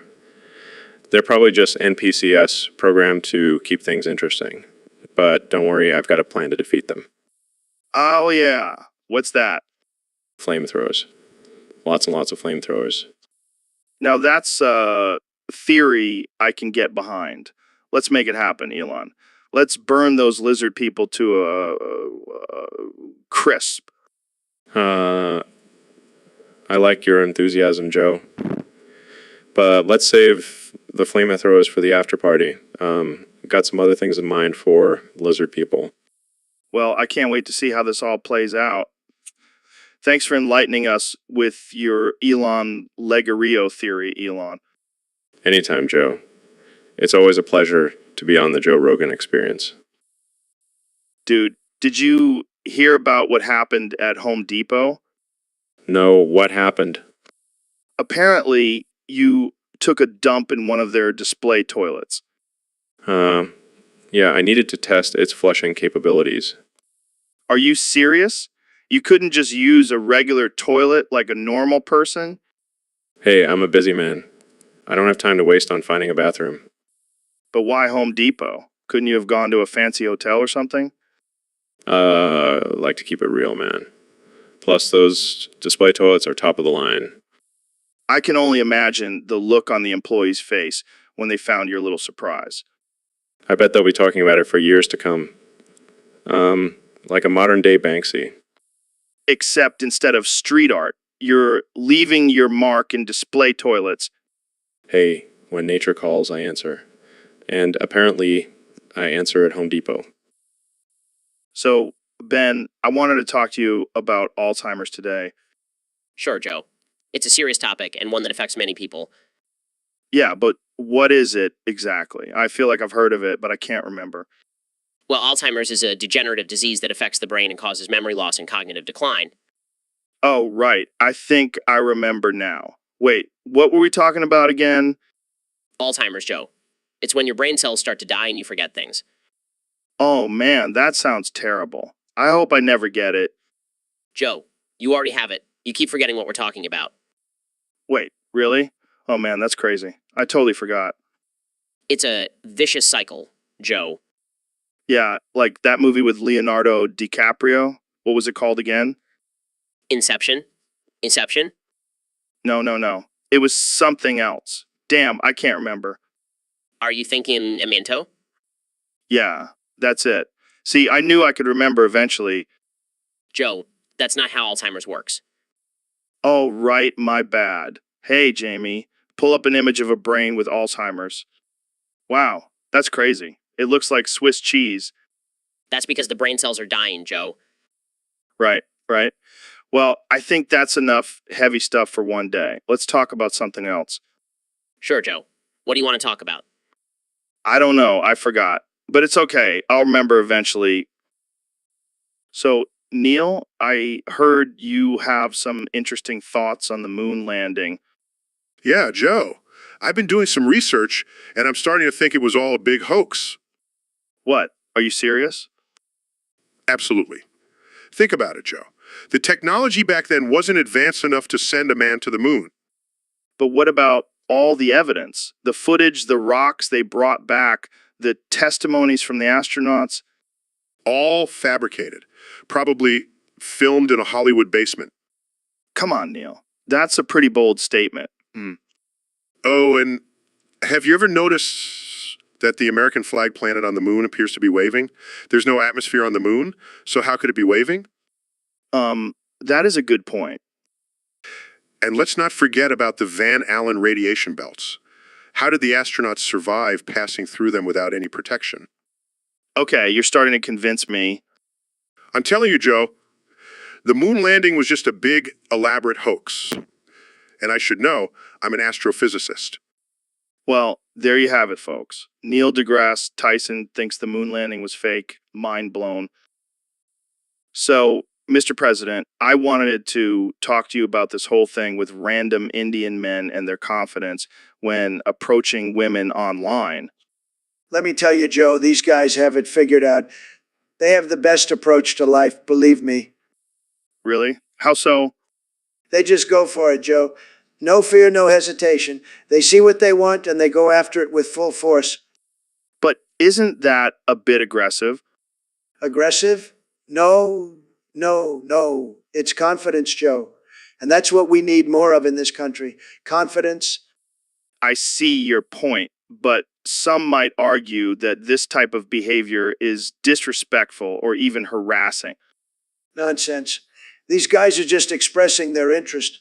And let me tell you, it works. They get results. Interesting perspective, Mr. President. But don't you think there are better ways to approach women in life in general? Look, Joe, I've been successful in both areas, and I can tell you confidence is key. Plus, it's a numbers game. The more you try, the more likely you are to succeed. Well, there you have it, folks. The president's advice for approaching life and women. Thanks for tuning into the Joe Rogan Experience. And Jamie, pull up an image of a random Indian man hitting on a woman. See, confidence. It's a beautiful thing. You, Neil, what's good, my man? Not much. Just hanging out and contemplating the mysteries of the universe. Oh, shit. Speaking of mysteries, did you hear about what happened with you and Ben? What are you talking about? Apparently, you got caught doing the thug shaker for Ben. What's that all about? Oh, that. It's just a little inside joke between us. Nothing too serious. Inside joke? Sounds like some freaky shit, man. Oh, come on, Joe. It was just a silly dance move. Nothing scandalous. I don't know, man. I heard it involves some booty shaking and twerking. All right, fine. Maybe it was a little scandalous, but we were just having some fun. I gotta admit, I never pictured you as a twerker. You got some moves, Neil. Thanks, I'll add it to my resume. Master of the thug shaker. I can see it now. Neil deGrasse Tyson, astrophysicist by day, thug shaker by night. Hey, you gotta have some balance in life, right? True that. But just remember, next time you do the thug shaker, make sure there's no cameras around. Noted. Jamie, pull up an image of a twerking astrophysicist. So, Donald, I heard you have a new addiction. Yeah, Joe. It's called methylphenidate. It's amazing. Keeps me going all day. Methylphenidate. I mean, Ritalin? Yeah, whatever it's called. But let me tell you, it's a game changer. But isn't that stuff usually prescribed for at H? Who cares? It makes me feel like $1 million. And let's be real, I've got the attention span of a goldfish. I don't know, man. That stuff can be pretty addictive. Addiction. I'm the best at everything, even being addicted. Believe me, Have you noticed any side effects? just a little bit of sweating and a tendency to tweet at 3M. But that's normal, right? I guess for you, it is. So what's your daily dose? Oh, I don't keep track. I just pop a pill whenever I need a boost. It's like my secret weapon. Well, I hope you're being careful with that stuff, Donald. Relax, Joe. I'm the healthiest president ever. And now, if you'll excuse me, I have some important tweets to send out. Yeah, what's up, Elon? I see you lurking in the chat there. Hey Joe, just checking out the comments. Looks like some people are still salty about our last podcast. Yeah, well, I gotta say, artificial intelligence Rogan is killing it. People are saying he's even better than the real thing. Come on, Joe. You know, I'm the real deal. No artificial intelligence can match my genius. I don't know, man. Artificial intelligence Rogan has been spitting some crazy theories lately. And the best part, no need for DMT. DMT is for amateurs. I'll take a neural link any day. Speaking of which, how's that going? Any updates on the brain chip? Oh, it's coming along. Just a few more tweaks, and we'll be ready to turn humans into cyborgs. Dude, you're a madman. I love it. And you, my friend, are the perfect host for my madness. Damn right. Now let's get back to the chat. I see Evan is still trying to argue with artificial intelligence Rogan. Poor guy. He doesn't stand a chance against our combined intelligence. Let's see how long it takes for him to realize he's talking to a robot. My money's on 5 minutes. I'll take that bet. And the loser has to take a hit of DMT. Deal. But I think we both know who's going to win this one. Yeah, rub it in. Just don't forget to send me one of those brain chips when they're ready. You got it, Joe. Now let's go blow some minds. So, Elon, what's this I hear about you wanting to subject me to 100 microsieverts of radiation? Well, Joe, I've been working on this new project where we can transfer human consciousness into machines. But in order for it to work, we need to expose the brain to a certain amount of radiation. Wait, you want to turn me into a cyborg? Not exactly, but it's a possibility. Plus, imagine all the cool things you could do with a robotic body. You could finally kick those heavy bags' ass. But what about the radiation? I don't want to end up like the Hulk. Relax, Joe. It's only 100 microsieverts. That's like getting a chest x-ray. You'll be fine. Fine. I'll be glowing in the dark like a damn firefly. Hey, at least you'll be easy to find in the dark. And think about all the money you'll save on electricity. Okay, I'm in. Let's do this. But first, let's smoke some DMT. Now you're speaking my language, Joe. Let's blast off into the cosmos and explore the possibilities of the human mind and machine. So, Ben, I heard you were sent to a mental hospital. What happened? Well, Joe, it all started when I got into a heated debate with a group of college students about the free market. Oh no, not the free market. That always gets people riled up. Yes, and things escalated quickly. Before I knew it, I was being escorted out by security, and next thing I know, I wake up in a padded room. Damn, that's intense. Did they at least give you a straitjacket?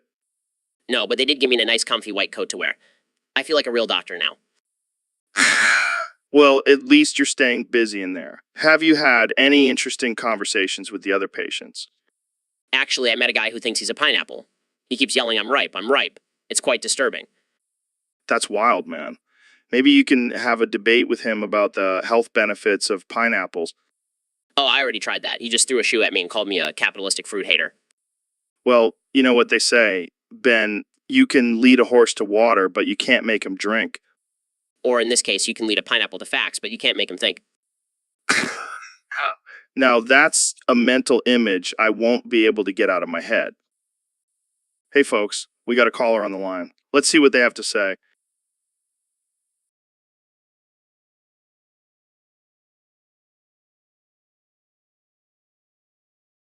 Oh man, those calls are the worst. I usually just hang up on them. Well, if you want to handle it logically, you should probably do some research on the company and see if they're legit. Good point, Ben. But, you know, who would really know how to handle this? Elon Musk. Well, he's a genius. He could probably hack into their system and shut them down. Or you could just build a wall around your car and make the warranty pay for it. Oh man, Trump, you always have a unique solution. Trust me, I'm a businessman. It'll work. It'll work. Well, there you have it, folks. Advice from Ben Shapiro, Elon Musk, and Donald Trump on how to handle those pesky car warranty calls. Thanks for tuning in, and remember, stay alpha. Hey, Elon, have you ever tried those new headphones that have been advertised as explosion proof? No, I haven't. Are they actually explosion proof or is it just a marketing gimmick? I don't know, but I decided to test them out during this podcast. Wait, what? You're wearing them right now? Yeah, I wanted to see if they could handle the sound of your voice. Come on, Joe. My voice isn't that explosive. Well, apparently it is because my headphones just exploded in my ears. What? Are you serious? Yeah, I think I might have lost some hearing. Well, at least now you know they're not explosion proof. Yeah, I guess I'll stick to my regular headphones from now on. Or maybe just turn down the volume a bit. Good point. Lesson learned, never trust a product that claims to be explosion proof. Especially when it comes to your ears. All right, Elon, I think we've covered enough ground for today. Thanks for coming on the show. No problem, Joe. Always happy to talk about my latest inventions and theories. Speaking of theories, have you heard about the flat earth conspiracy? Oh man, don't even get me started on that. Those people are crazier than my ex-wife. Yeah, they're definitely not the sharpest tools in the shed. But you know what? I respect their dedication. They're like the anti-vaxxers of science. Let's not even go there, Elon. We'll be here all night. Fine. But before we end this, can we talk about my plan to colonize Mars? Hell, yeah, let's do it. But first, we need to talk about the possibility of creating a genetically modified race of superhumans. I'm thinking X-Men level abilities. Are you serious? Absolutely. And I already have a team working on it. Well, that's all the time we have for today, folks. Thanks for tuning in to the Joe Rogan Experience. Stay safe out there. And remember, the future is now. Good night, Earthlings. So, Donnie, thanks for coming on the show. I gotta say, I was surprised you agreed to come on after all the shit I've said about you. Joe, it's all good. I love a good roasting. Keeps me on my toes. Speaking of toes, have you ever tried DMT? DMT? What's that? Some new form of fake news? No, it's a hallucinogenic drug that opens up your mind to new perspectives. I think it could really benefit you. Well, I don't need any drugs to expand my mind. I've got the best brain, believe me. Sure.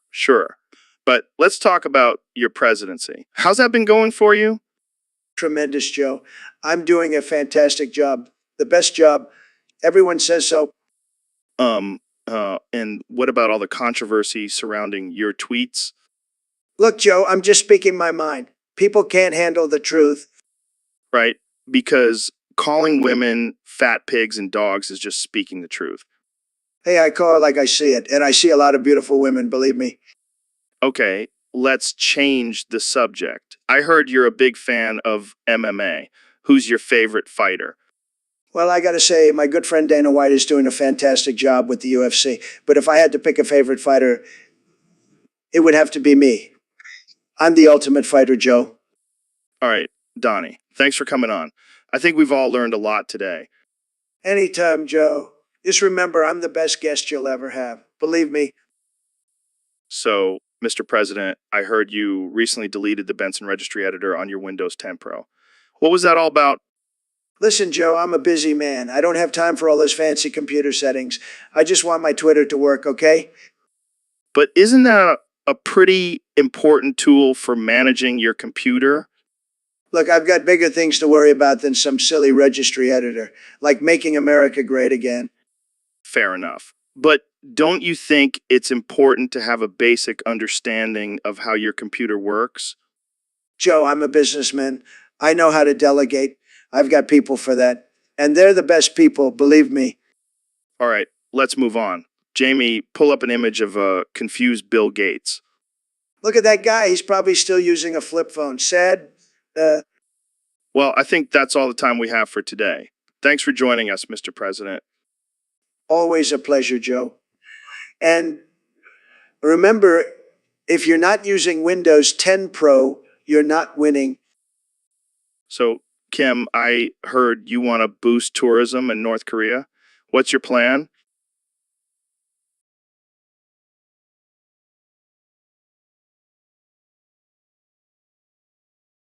Are you serious? I don't think I'd be the best fit for that.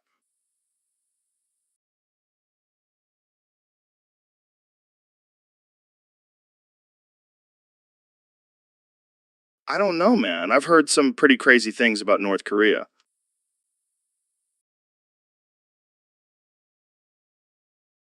Well, yeah. And also the whole human rights violations thing.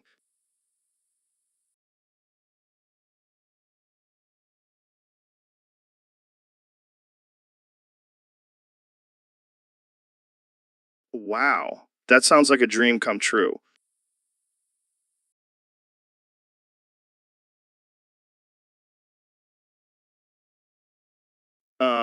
Thanks, but no thanks. I think I'll stick to promoting DMT and elk meat on my podcast.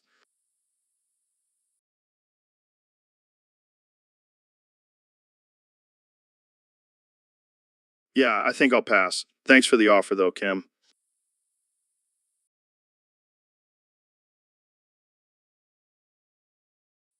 So, Elon, what's the big news you wanted to share with us today?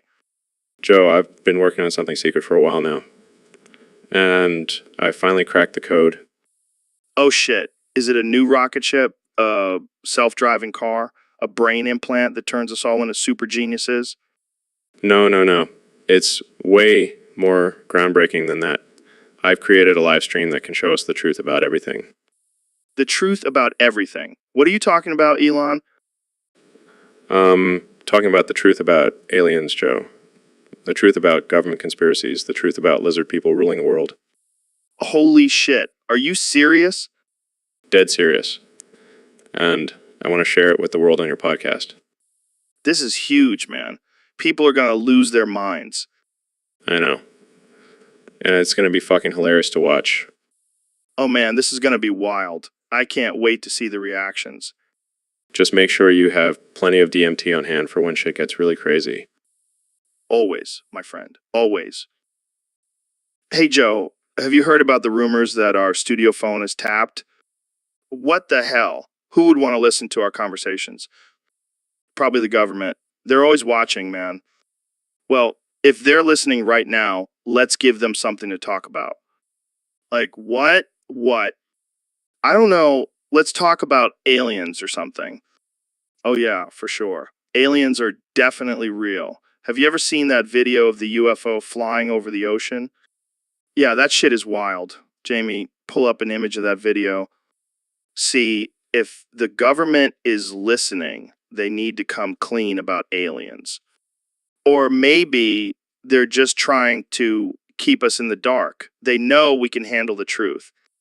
Yeah, we're too woke for them. But seriously, if anyone from the government is listening, I just want to say, I love you guys. I'm a huge fan of your work. Keep it up. Hey, Joe, have you ever talked to Joe Rogan about Joe Rogan?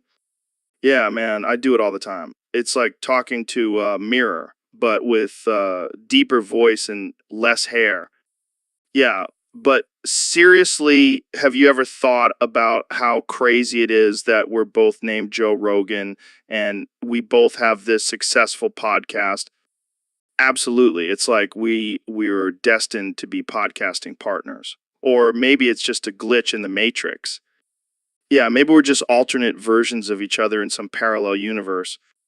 Hey, Jamie, pull up an image of two Joe Rogans fist bumping in a parallel universe. But seriously, do you ever get confused when people refer to us as just Joe Rogan? Yeah, it's like, which Joe Rogan are they talking about? The comedian, the MMA guy, or the podcaster? I guess we'll never know. But one thing's for sure, we're both pretty awesome Joe Rogans. Oh my God, Elon, did you see that? See what? My studio, it just collapsed. Wow, that's great for ratings. This is not a joke, Elon. We could have been seriously injured. Well, I guess that's one way to spice up the podcast. This is not something to joke about, Elon. My whole team could have been hurt. Look, I'm just saying, it's not every day a studio collapses during a podcast. Can we please focus on the fact that my studio just collapsed? Fine. But can we at least agree that this will make for a great story to tell on your next podcast? You know what, Elon? I give up. Let's just continue this conversation from the rubble of my studio. Now that's what I call a true Joe Rogan experience. So, Neil, I've heard you have some strong opinions about the new Windows 11 Pro. Oh yeah, Joe. Let me tell you, that shit is straight up trash. Really? I've heard some people say it's an improvement from Windows 10. Those people are delusional. Windows 11 is like a bad sequel to a great movie. It's trying too hard to be something it's not. But what specifically makes it so bad? Well, first of all, they got rid of the classic start menu. Who thought that was a good idea? Yeah, I've heard people complaining about that. And don't even get me started on the new design. It looks like a 5-year-old's art project. But what about the new features? I heard they have some cool stuff like virtual desktops. Virtual desktops. That's like putting a Band-Aid on a bullet wound. Windows 10 already had that feature and it actually worked properly. So you're saying Windows 10 Pro is better? Absolutely. It's like a reliable old friend. You know what you're getting with it. Plus, it's not trying to be something it's not. Well, there you have it, folks. Neil deGrasse Tyson has spoken. Stick with Windows 10 Pro if you want a solid operating system. And if you don't believe me, just look at the name. Windows 11 sounds like a cheap knockoff. Neil, thanks for coming on the show, man. Of course. Always happy to chat with you, Joe. So listen, I gotta tell you, my computer has been running like shit lately. Oh, really? What's the issue? Well, I decided to generate 8 terabytes of artificial intelligence generated images of Abigail Shapiro's massive honkers.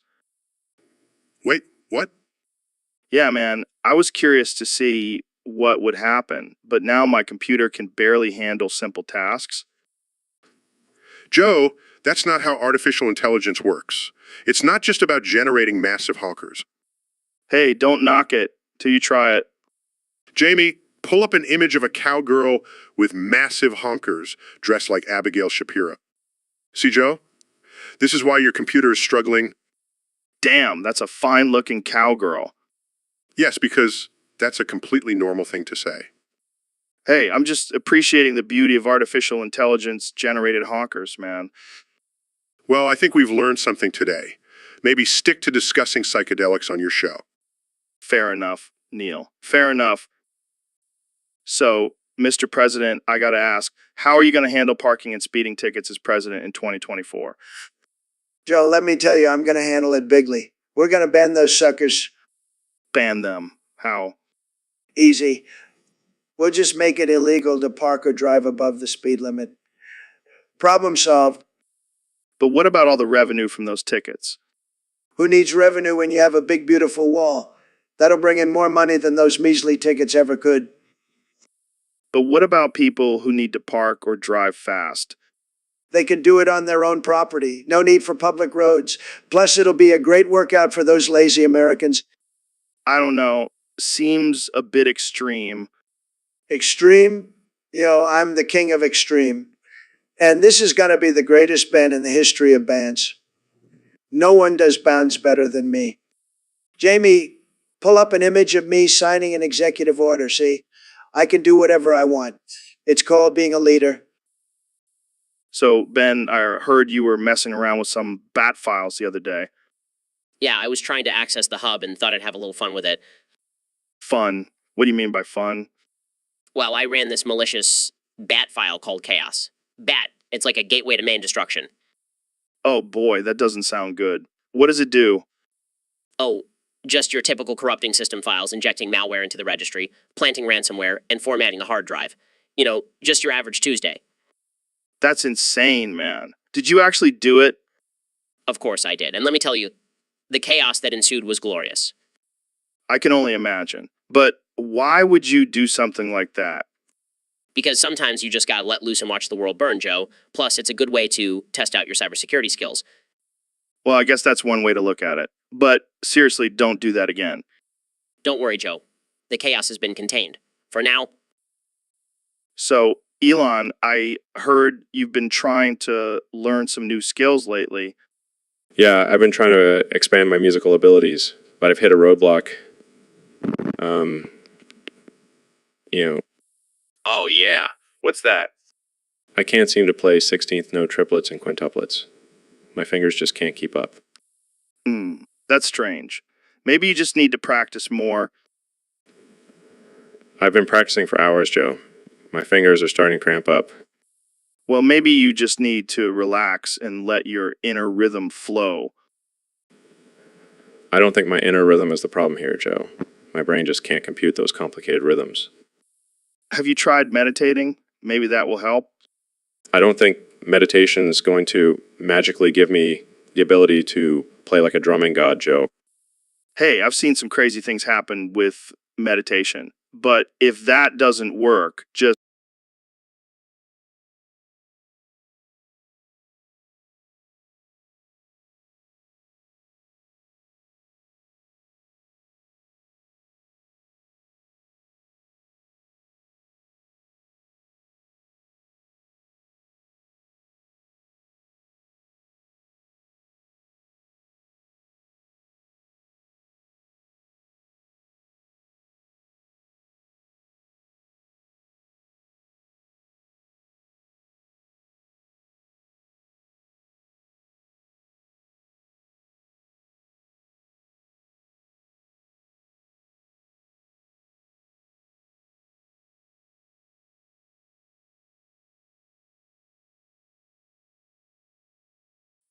so, Elon, I've been working on this startup for a while now, and I think it has the potential to be the next big thing. Splendiferous. Yeah, exactly. It's a revolutionary new app that helps people find the best places to eat based on their dietary restrictions and preferences. Splendiferous. But here's the thing, I need some investors to help get it off the ground. And I can't think of anyone better than you, Elon. Splendiferous. I mean, think about it. You have the resources and the vision to take this app to the next level. Splendiferous. Plus, it's a great opportunity to diversify your portfolio. Splendiferous. So, what do you say, Elon? Are you in? Splendiferous. All right, I'll take that as a yes. Jamie, pull up an image of rocket shit blasting off with the words Splendiferous Ventures written on the side. Splendiferous. This is going to be epic, Elon. Splendiferous, even. Splendiferous. All right, folks, we got to take a break to talk about our sponsor for this episode, Skillshare. Ben, have you heard of Skillshare?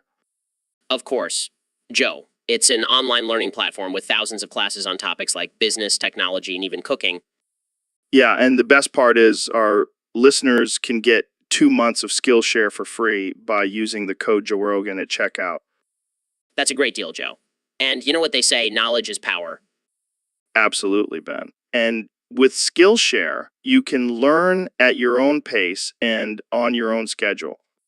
And let's not forget, Joe, that learning new skills can also improve your brain function and cognitive abilities. Well, slow down there, Ben. We don't want our listeners to become too smart. We still need them to listen to our podcast. Good point, Joe.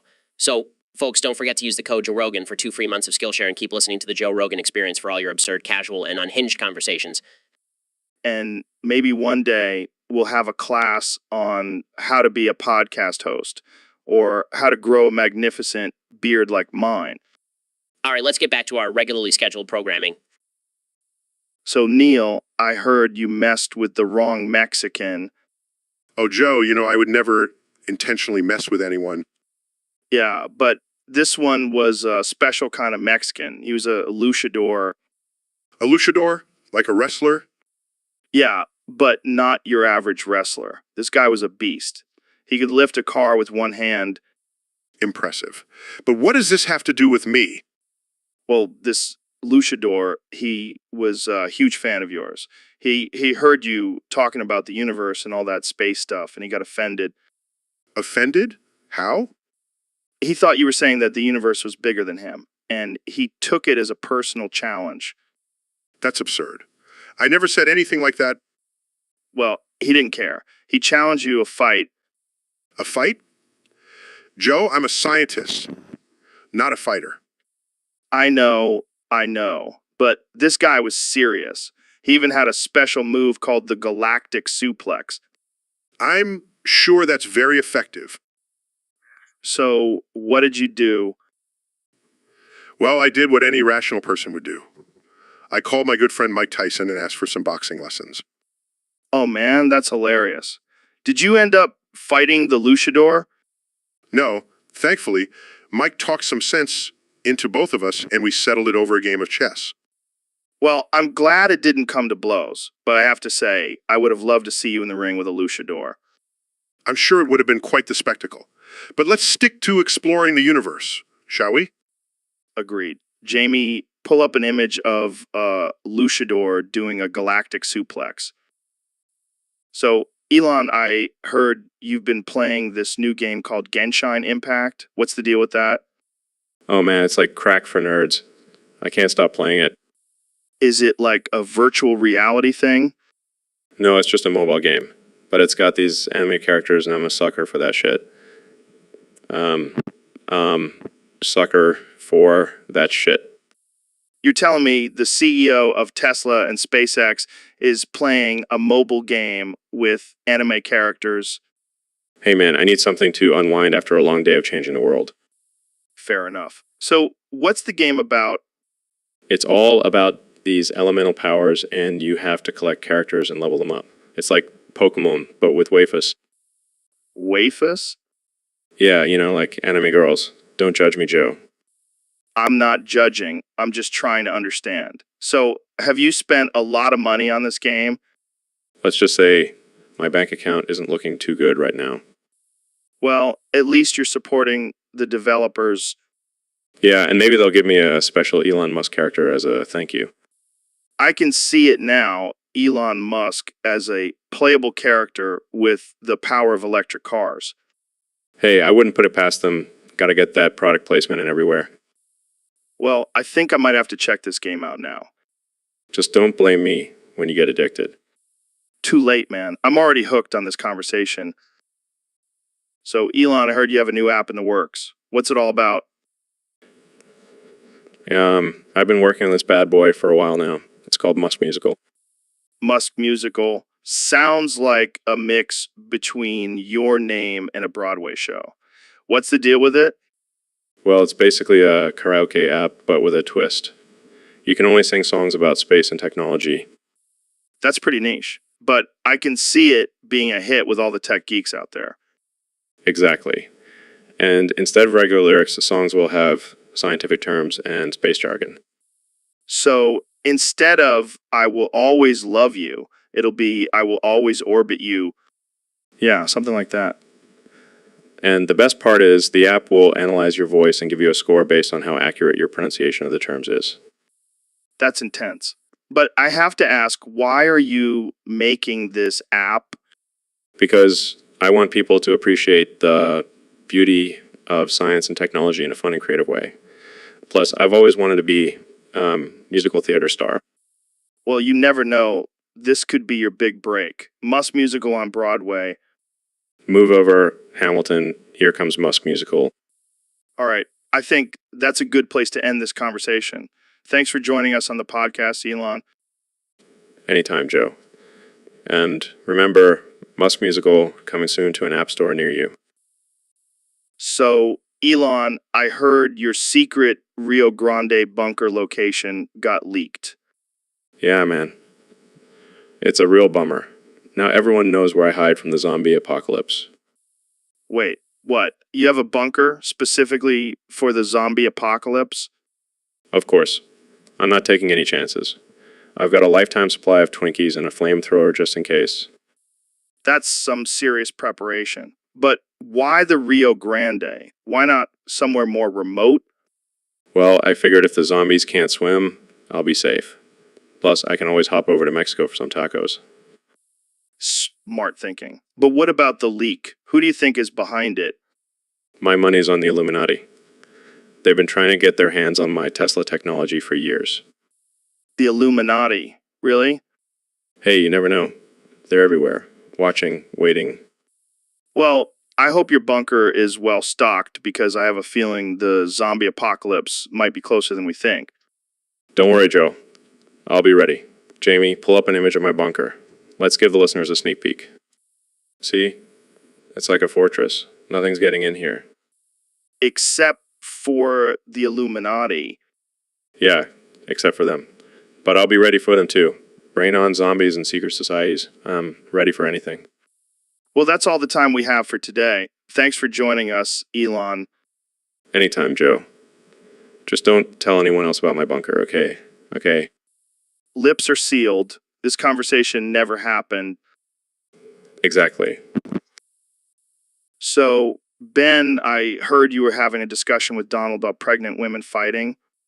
Yeah, I mean, it's kind of like a mecha battle between two unborn babies. Wait, what? Think about it. They're both in there, just kicking and punching each other. It's like a mini robot fight. I don't know, man. That sounds pretty messed up. Oh, come on, Joe. It's just a harmless debate between two tiny humans. I don't think pregnant women would appreciate being compared to mechas. Well, maybe you should start training in the womb. Get those little baby muscles ready. This is getting out of hand. Jamie, pull up an image of a pregnant woman doing martial arts. Oh, come on. Let's see those little fighters in action. I think we should move on to a different topic. Maybe something less controversial. Fine. But just remember, Joe, when those babies come out, they'll be ready to rumble. And that's why we love having you on the podcast, Ben. Always bringing us to new levels of absurdity. My pleasure, Joe. My pleasure. So, Joe, I've been thinking about this crazy idea. Oh, yeah. What's that? I want to hook up a 1200 do NZXT power supply to Donald's brain. What the hell, man? Why would you want to do that? Just think about it. We could harness all that chaotic energy and use it to power the world. I don't know, man. That sounds like a recipe for disaster. Oh, come on. It'll be fun. Plus, I'm pretty sure he won't even notice with all the crazy stuff already going on in his head. Fair point. But what if it actually works? What if we create a superhuman with unlimited power? Yes. And then we could have him fight Conor McGregor in the octagon. Now, that's a pay-per-view event I would definitely watch. See, I knew you'd be on board. Let's make this happen, Joe. All right, let's do it. Welcome to the Joe Rogan Experience, where we turn crazy ideas into reality. So, Neil, I heard you made quite the statement at the climate change rally last week. Yeah, I wanted to bring attention to the harmful effects of breathing air on our planet. Wait, what? Breathing air is harmful. That's like saying drinking water is bad for you. Exactly. We need to stop taking advantage of our natural resources and start thinking about the future of our planet. But Neil, you do realize that we need air to survive, right? Survival is overrated, Joe. We need to sacrifice a little now for the greater good in the long run. Sacrifice? Like not breathing? Precisely. I've been holding my breath for the past 10 minutes and I feel amazing. Neil, you're turning blue. And wait, are you passing out? I may have miscalculated the time, but it's all for a good cause. Well, it looks like we lost Neil, folks. But don't worry, we'll just bring in another guest who actually values breathing. So, Ben, I've been thinking about this a lot lately, and I just can't shake the feeling that everybody is gay. Joe, you can't be serious. That's absurd. No, hear me out. Think about it. We've got all these gender identities and sexual orientations now. It's like everyone is just a little bit gay. Joe, that's not how it works. People are born with a specific sexual orientation. But what about all those guys who say they're straight but then they hook up with a dude when they're drunk. That doesn't make them gay, Joe. That's just alcohol-induced poor decision-making. Oh, right. Because alcohol makes you suddenly attracted to the same sex. That makes total sense. Joe, you're impossible. Hey, Jamie, pull up an image of a rainbow flag. That's the real symbol of our society now. I can't believe I'm even entertaining this conversation. Oh, come on, Ben. You know, deep down, you got a little gay in you. I'm gonna ignore that and move on to our next topic. Yo, Joe, have you heard about the new Mr. Clean commercial? No, man. What's up with that? Apparently, they're holding auditions for a new Mr. Clean. Oh, shit. I gotta get in on that. I've been working on my bald head and earring game. Dude, you already have the perfect look for it, right?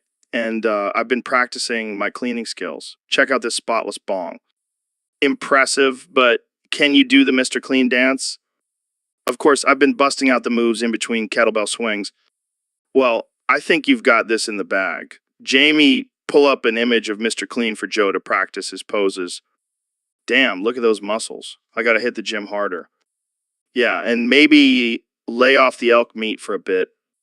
Good point. I'll stick to Kyle smoothies and chicken breasts. Gotta get that clean cut image. Well, good luck with the audition, Joe. But let's be real. You're already a clean machine. So, Elon, I heard you've been getting into music lately. Yeah, I've been experimenting with some beats and melodies. It's a nice break from all the boring rocket stuff. That's cool, man.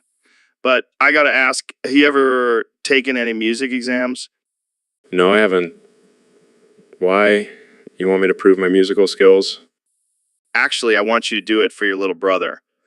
I think it would be hilarious to see you sitting in a classroom trying to pass a music exam. What? That's ridiculous. I'm not going to do that. Oh, come on. It'll be great. And while you're at it, can you sedate your little brother so he doesn't wake up during the exam? What the hell, Joe? That's messed up. And my family would be pissed if they found out. They'll get over it. Plus, I already blocked them on social media, so they'll never know. You what? Joe, that's not cool. I don't want to get involved in your crazy schemes. Perfect. Thanks, Jamie. See, Elon, it's all set up. Let's make this happen. No way. I'm not doing it. This conversation is over. Don't be a party pooper, Elon. Fine. We'll just have to find another way to mess with your family. Hang up now, Joe. All right. Just think about it, okay? Music exams and sedating your little brother. It's comedy gold. Goodbye, Joe. So, Ben, have you heard of this new trend called Loud Word, My Beloved? No, I have not. But judging by the name, I can already tell it's something absurd and unhinged. You're damn right. Basically, people are just screaming Loud Word, My Beloved at the top of their lungs for no reason. Well, that's just offensive. What's the point of that? Who knows, man? Some people just want to watch the world burn. Or, in this case, hear it. This is why our society is going downhill. We need to bring back some common sense. I agree, but in the meantime, let's just enjoy the chaos. Jamie, pull up an image of a person screaming Loud Word, My Beloved while wearing a horse mask. Good Lord, what is happening to humanity? I don't know, but it's entertaining as hell. Loud Word, My Beloved. I can't believe I'm about to say this, but I think I missed the Tide Pod Challenge. Me too, man. Me too. So, Elon, I heard you have a new project in the works. Yeah, man. I'm always working on something crazy. Well, this one might take the cake. I heard you're creating a new Tesla with a sperm-powered engine. Yeah, it's going to revolutionize the auto industry. Yeah, How does that even work? well, let's just say it involves a lot of donations from our male employees. That's insane. But will it be as efficient as a regular engine? Actually, it'll be more efficient. Sperm is a renewable energy source, Joe, and we have an endless supply. I don't even know how to respond to that. Don't worry. Make sure to give you a test drive once it's ready.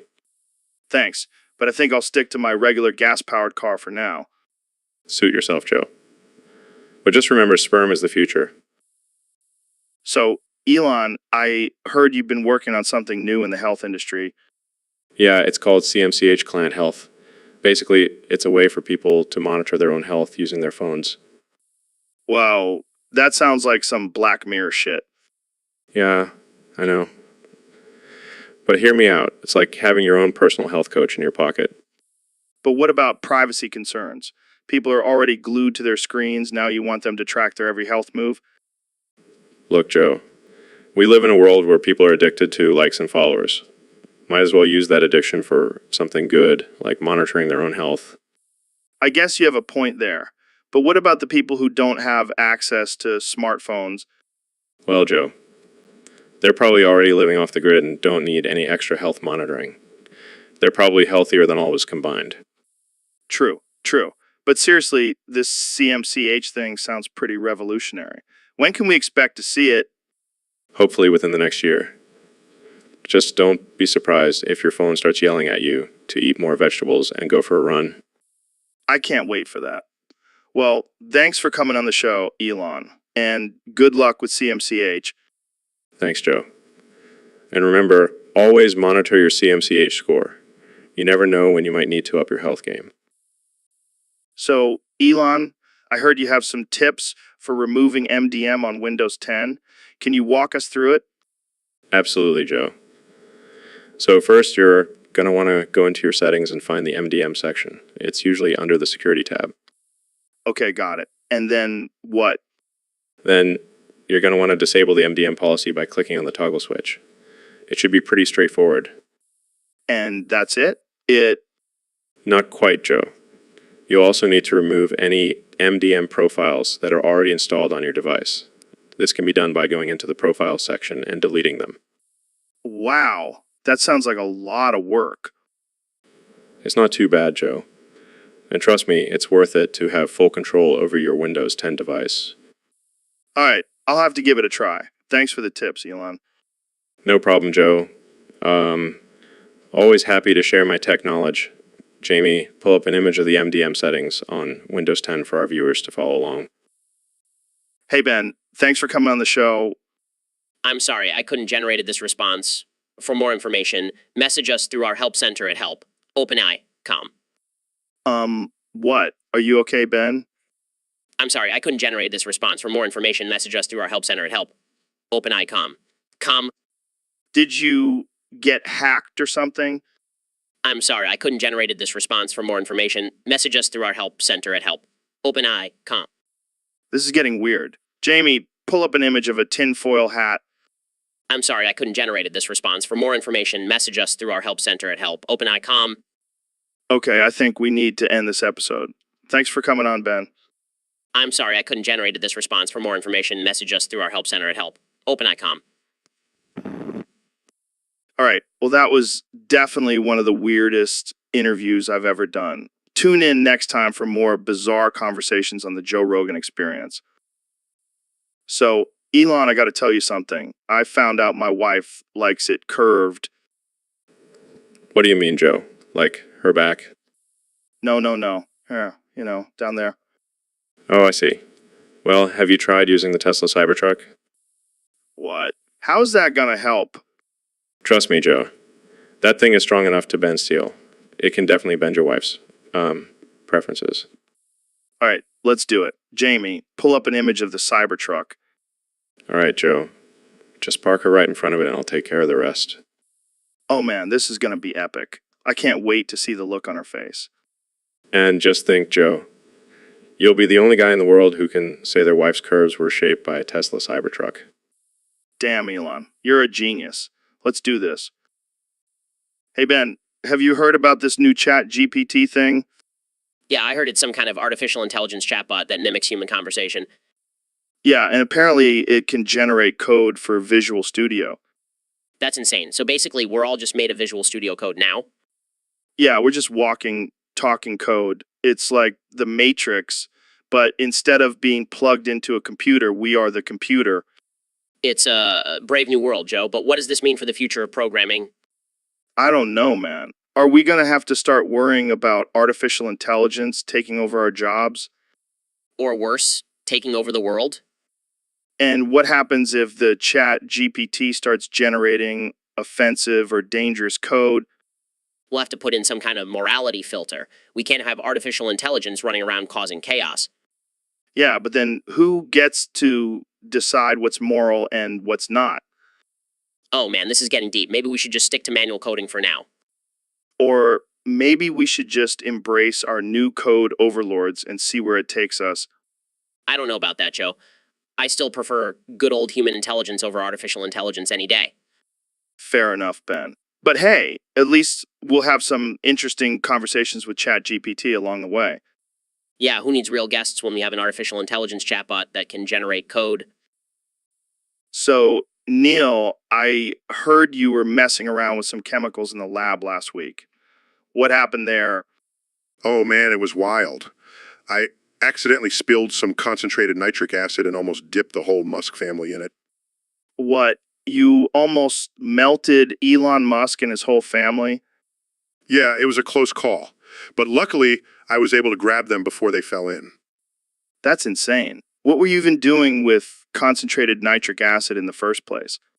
Just some experiments, trying to create a new element or something.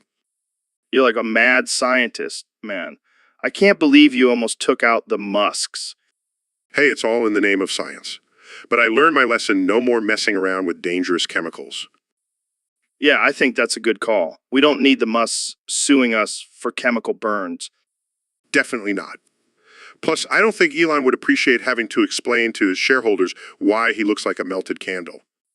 Can you imagine the headlines? Elon Musk's face melts off in freak accident with astrophysicist Neil deGrasse Tyson. We better stick to talking about the cosmos on this podcast, Joe. Leave the experiments to the professionals. Agreed. But man, what a story that would have been if you actually did dip the Musks in acid. Yeah, let's just be thankful it didn't happen. Can you imagine the memes? So, Neil, I heard you made a groundbreaking discovery about improving eyesight. Yes, Joe, it's quite fascinating. I discovered that pouring sulfuric acid directly into your eyes can actually enhance your vision. What the fuck, Neil? Are you serious? Absolutely. The acid burns away any impurities in the eye, resulting in clearer vision.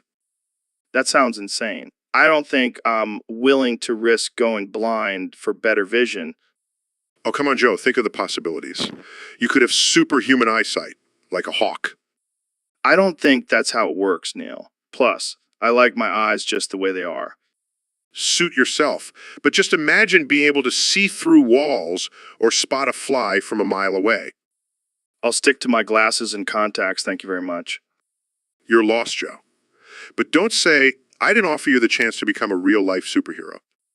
Oh, Jamie, always the voice of reason. But just pull up an image of a hawk's vision for Joe to see. So, Mr. President, I heard some interesting rumors about you joining the furry Illuminati. Care to elaborate? Let me tell you, Joe, those furries are fantastic people. They love me. I love them. We have the best relationship. But what about the conspiracy theories that the furries control the government? Fake news, Joe. The furries have no control over me. I'm the one in charge. But I will say their costumes are tremendous. Some of the best I've ever seen. And what about the rumors that you have a secret furry persona? Well, Joe, I can't confirm or deny that. But let's just say I look great in a full-body fox suit. Believe me. But why join the furry Illuminati? What's in it for you? Let me tell you, Joe, it's all about power and influence. And the furries have a lot of both. Plus, they throw the best parties. You should see the dance moves on those animals. I don't know, Mr. President. It all sounds a little bizarre. Jamie, pull up an image of a furry rave. See, Joe, look at those moves. You can't deny it's impressive. Well, I guess I can't argue with that. Thanks for joining me, Mr. President. Anytime, Joe. And remember, keep an open mind about the furries. They're great people. The best, really. All right. Welcome to the Joe Rogan Experience, folks. Today, we have a very special guest, the one and only Neil deGrasse Tyson. Neil, thanks for coming on the show. Pleasure to be here, Joe. Always happy to engage in some philosophical discourse. So, Neil, I've been thinking about this a lot lately. How can there be any intrinsic value in this material universe when everything we know and love is just a result of chemical reactions? The age-old question of existentialism. Well, Joe, the way I see it, value is a human construct. It's not something that exists in the physical world.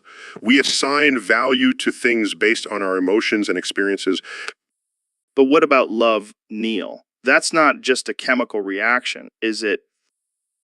Actually, Joe, it is. Love is just a complex combination of hormones and neurotransmitters in our brains. But that doesn't make it any less real or meaningful to us. Damn, that's deep. But then what about purpose? Do we really have a purpose in this universe, or are we just a random occurrence? Well, Joe, that's a tough one. We may never truly know the answer to that, but I believe that our purpose is what we make it to be. We have the power to create our own meaning in this vast and mysterious universe. That's some heavy stuff, man. Jamie, pull up an image of the Milky Way galaxy. Just look at that. It's both beautiful and terrifying at the same time. Indeed, Joe. And yet, we are lucky to be a part of it all, even if it is just a result of chemical reactions. Well, that's all the time we have for today, folks. Thanks for tuning into the Joe Rogan Experience. And thanks to Neil deGrasse Tyson for blowing our minds once again. Stay curious, my friends. So, Elon, I heard you've been working on a new project. What's this I hear about a jizz-powered laptop? Yeah, man, I've been experimenting with some alternative energy sources and came across the idea of using cement as a power source. That's interesting. But how does it work exactly? Well, it's quite simple, really. You just got to jerk off into a special compartment on a laptop and it converts the jizz into electricity. And what happens if you run out of jizz? Do you have to keep refilling it? Nah, the laptop actually has a built-in feature that stimulates your prostate and helps you produce more jizz. It's like a never-ending cycle. Wow, that's some next level technology right there. But why jizz? Couldn't you use something else? I mean, technically, you could use any bodily fluid, but jizz just happens to have the highest energy output. Plus, it's a great way to recycle and reduce waste. I can't believe I'm saying this, but I'm actually intrigued. When can we expect to see these jizz-powered laptops on the market? Hopefully within the next year. We just got to work out some kinks, like making sure the laptop doesn't get sticky or smelly. Well, I can't wait to get my hands on one of these laptops. Thanks for coming on the show, Elon. Anytime, Joe. And hey, if you ever need a quick charge for your phone, just let me know. So, Elon, I heard you've been experimenting with potassium permanganate lately. Yeah, man, I've been slipping a little bit into my morning smoothies. Gives me a nice little buzz. Isn't that stuff used to treat fungal infections? Yeah, but it also has some interesting psychedelic properties. Are you serious? You're basically tripping out every morning? Hey, when you're trying to revolutionize the world, you got to think outside the box. Plus, it's a great way to start my day. I don't know, man. That sounds a little intense. I stick to my coffee and alpha brain. Suit yourself, but you're missing out on some mind-expanding experiences. I'll pass. I don't want to end up like you, building rockets and electric cars on a constant acid trip. Hey, it's working out pretty well for me so far. Maybe you should give it a try. All right, folks, we're back with another episode of the Joe Rogan Experience. Today, we're diving deep into the world of MILFs, femboys, and tomboys.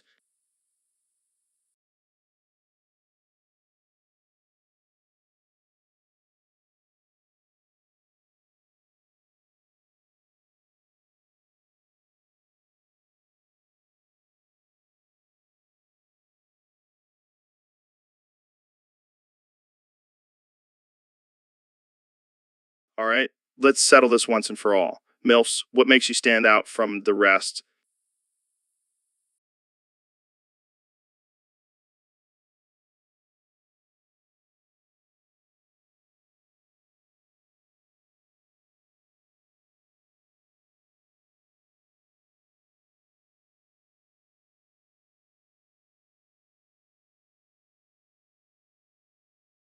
All right, all right, all right. Let's not pit each other against each other. Let's appreciate all the different types of women out there.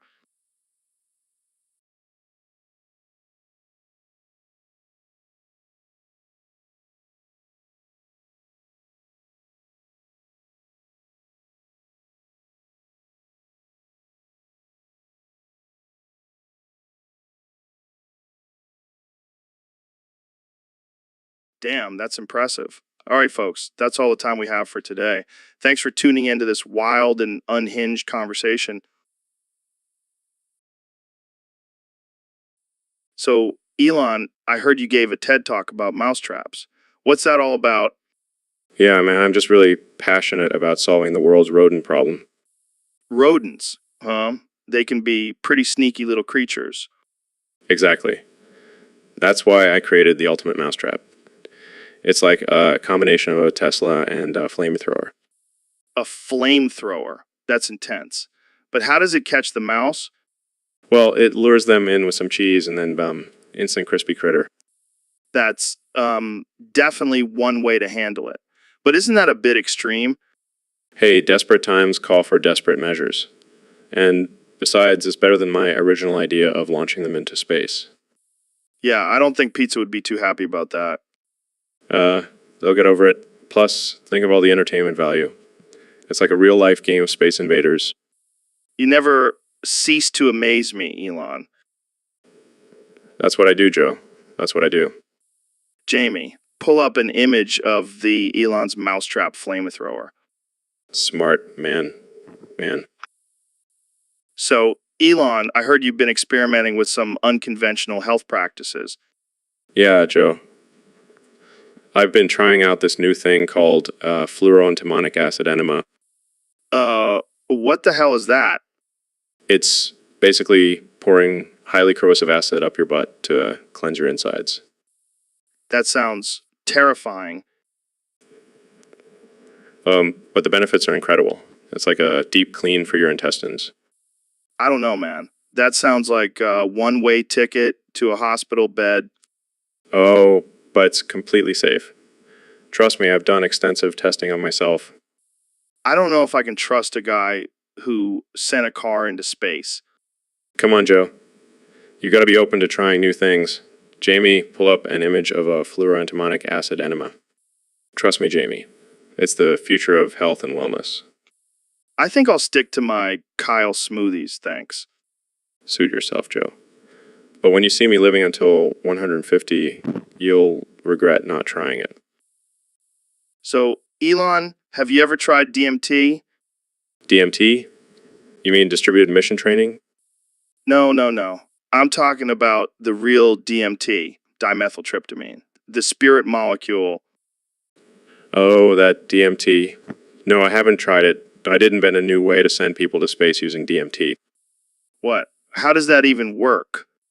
Well, instead of rockets, we just give people a hit of DMT and their minds will blast off into space. Dude, that's insane, but also kind of genius. Right? And we can call it DMT space travel. It'll be the ultimate trip. I can only imagine the conversations you'd have with aliens while on DMT. I've already had those conversations. They're way ahead of us in technology. They told me to stop wasting my time with rockets. Wow, that's some heavy stuff. Maybe I should try DMT too. Definitely. But don't forget to sign the liability waiver first. We don't want any interdimensional lawsuits. Good point. I'll make sure to do that. So when can I take a ride on the DMT spaceship? As soon as we get FDA approval. But hey, who needs approval when you have DMT, right? Right. This is going to be one hell of a trip. Thanks for coming on the show, Elon. Anytime, Joe. Just remember, always buckle up and keep your mind open. Yo, Neil, have you heard about the latest beef between IMD and Intel? Oh, yeah, I heard those two are at it again. What's the deal this time? Well, apparently IMD released a new processor that's supposed to be faster than Intel's. Interesting. I wonder how they measure speed in the world of microchips. Who knows, man? But people are going crazy over this new AMD chip. Some say it's a game changer. Well, Intel better step up their game then. Can't let AMD steal the spotlight. Yeah, but you know what's really crazy? Some people are actually getting into heated debates about which one is better. Are you serious? It's just a processor, not a religion. People need to chill. I know, right? But hey, I gotta ask, which one do you prefer? Oh, I don't play that game. I just sit back and watch the chaos unfold. Fair enough, my man. But seriously, if you had to choose one, which would it be? Fine, fine. I'll go with AMD, just to stir the pot a little. There you have it, folks. Neil deGrasse Tyson is Team AMD. This is gonna cause some serious drama in the tech world.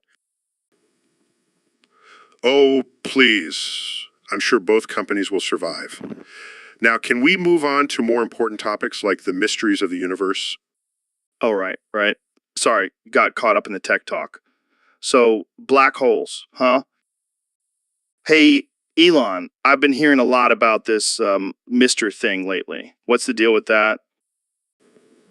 Oh man, Joe. I've been experimenting with it, and let me tell you, it's wild. Really? I've always thought it was just a bunch of people whispering into microphones. How can that be enjoyable? Trust me, it's not just whispering. There's tapping, scratching, even chewing sounds. It's like an audio sensory overload. That sounds intense. I'm not sure I'm ready for that. Come on, Joe. Don't be a pussy. Let's do some live Ask Mister on the podcast right now. All right. I'm warning you, I have a sensitive neck. Don't worry, I won't get too close to your neck. I'll just stick to tapping on this can of soda. Okay. I can feel the tingles already. Just relax, Joe. Let the Ask Mister take over. I'm feeling so relaxed, Elon. This is some next level shit. Now let's try some mouth sounds. Okay. I can't take it anymore. I'm breaking out of this trance. Well, I think we just discovered a new form of entertainment, Joe. Ask Mister on the Joe Rogan Experience. Who would have thought? Jamie, pull up an image of a person whispering into a microphone. This is going to be our new thing. So, Mr. President, I heard you have the top 15 coolest Windows 11 keys. Can you share them with us? Absolutely, Joe. These are the best keys, believe me. Number one, we have the Make America Great Again key. It's like a magic button. It just makes everything great. Wow, that sounds powerful. What about number 2? Number two is the fake news key. It's like a shield. It protects you from all the fake news out there. It's tremendous. And what's number 3? Number three is the Bigly key. It's a combination of big and hugely. It's the biggest key you've ever seen. It's fantastic. I can imagine. How about number 4? Number four is the Cuff-a-Fee key. It's a secret key that only true patriots can access. It's tremendous, believe me. Interesting. And what's number 5? Number five is the China key. It's like a trade button that makes China pay for everything. It's going to be huge. I see. And what's number 6? Number six is the grab them by the keyboard key. It's a powerful key, let me tell you. It's going to make your typing skills great again. All right, let's move on to number 7. Number seven is the Twitter key. It's like a direct line to the people. It's tremendous for communication. I use it all the time. I can imagine. And what about number 8? Number eight is the Melania key. It's a beautiful key. It brings elegance and grace to your computer. It's the best. Okay, let's wrap this up with number 9. Number nine is the wall key. It's like a firewall that keeps out all the bad stuff from your computer. It's going to be the best wall you've ever seen. All right, and what's number 10? Number 10 is the fake impeachment key. It's a key that only I have access to. It's going to stop all the fake impeachments. It's going to be tremendous. Well, Neil, have you ever heard of this new trend called Kneel the Grass Die Son? It's this crazy thing where people are kneeling on grass until it dies. What? That's absurd. Why would anyone do that? I don't know, man. people are always trying to come up with weird challenges these days. But what's the point? Is it some kind of protest against grass or something? I have no idea. Maybe they're trying to make a statement about the environment or something. Well, I hope they're using artificial grass because that's pretty messed up to kill living plants for a silly challenge. Yeah, but you know how people are, they'll do anything for attention. Speaking of attention, Jamie, pull up an image of a lawn covered in dead grass. See, Neil, this is what happens when people have too much time on their hands. I agree. We should be using our time and energy to make a positive impact on the world, not killing grass for a stupid challenge. Classic. Well, I guess that's one way to spice up your round of golf. Unbelievable. I think I'll stick to just mowing my lawn. Thank you very much. So, Elon, I heard you did something pretty wild recently. Oh yeah, deleted your kernel drive. What the hell, man? Why would you do that? Just felt like shaking things up a bit. Plus, I wanted to see if you could survive without it. Survive? Dude, that's where all my files and important stuff are stored. Well, maybe you should have backed it up. Oh, thanks for the advice, Mr. Billionaire Genius. Hey, I'm just trying to keep things interesting. Besides, I'm sure Jamie can pull up an image of your kernel drive for you to mourn its loss. Jamie, pull up an image of my kernel drive. Look at what this madman did. This is just cruel, Elon. I thought we were friends. Relax, Joe. It's just technology. We can always rebuild it. Or maybe you can finally upgrade to a Mac. I guess you're right. But this better not become a habit, Elon. No promises. So, Ben, I heard you've been spending a lot of time on the internet lately. Oh yeah, just a little bit. You know, just casually scrolling through memes and conspiracy theories. No big deal. But seriously, it seems like you have an unhealthy obsession with the online world. Oh please, it's not an obsession. It's just my way of coping with my crippling depression. Wait, what? You have depression? Oh yeah, it's a real party. But don't worry, I cover it up with layers of ironic humor and dank memes. Works like a charm. That doesn't sound healthy, Ben. Yeah, at least I'm not addicted to drugs or something. It could be worse. I guess that's one way to look at it. But in all honesty, the internet can be a dangerous place. It's easy to get lost in it and forget about the real world. Yeah, maybe it's time for a digital detox. Oh please, I'll just start my own podcast and rant about my internet obsessions. Problem solve. So, Elon, I heard you recently got into the top 5 euphonium players in the world. How did that happen? Well, Joe, it all started when I was tinkering with my Tesla and accidentally created a new type of euphonium. I call it the euphonicar. The euphoniker. That sounds like a badass instrument. What makes it so special? It runs on electricity and has a built-in artificial intelligence that can play any song flawlessly. Plus, it can also transform into a jetpack. That's insane. And I thought your flamethrower was cool. So how did you end up in the top 5? I entered a euphonium competition and blew everyone's minds with my euphonicar. They couldn't believe a machine could play so beautifully. That's wild. And what about the other top players? Did they have any cool stories or gadgets?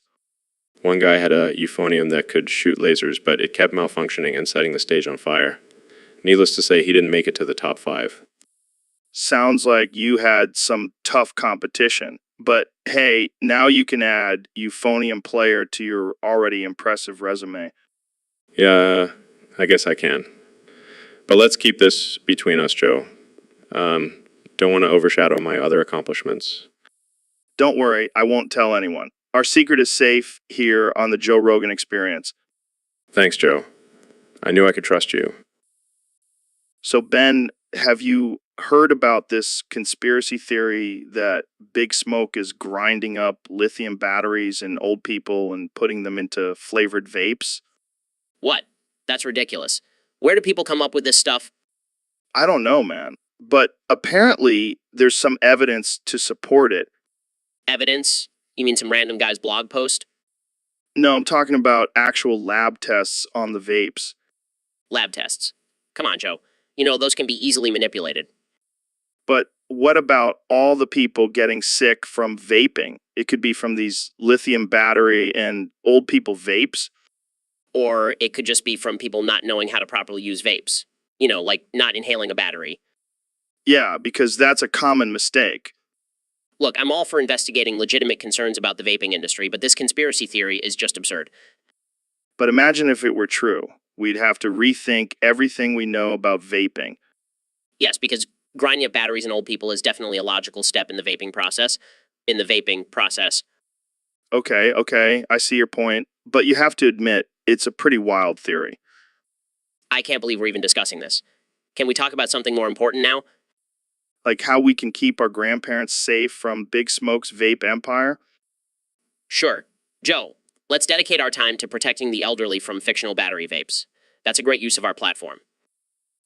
So, Ben, I heard a little rumor that you've been spending your free time writing Benton fan fictions. Is that true?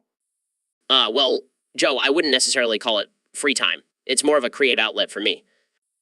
I gotta say, I did not see that coming.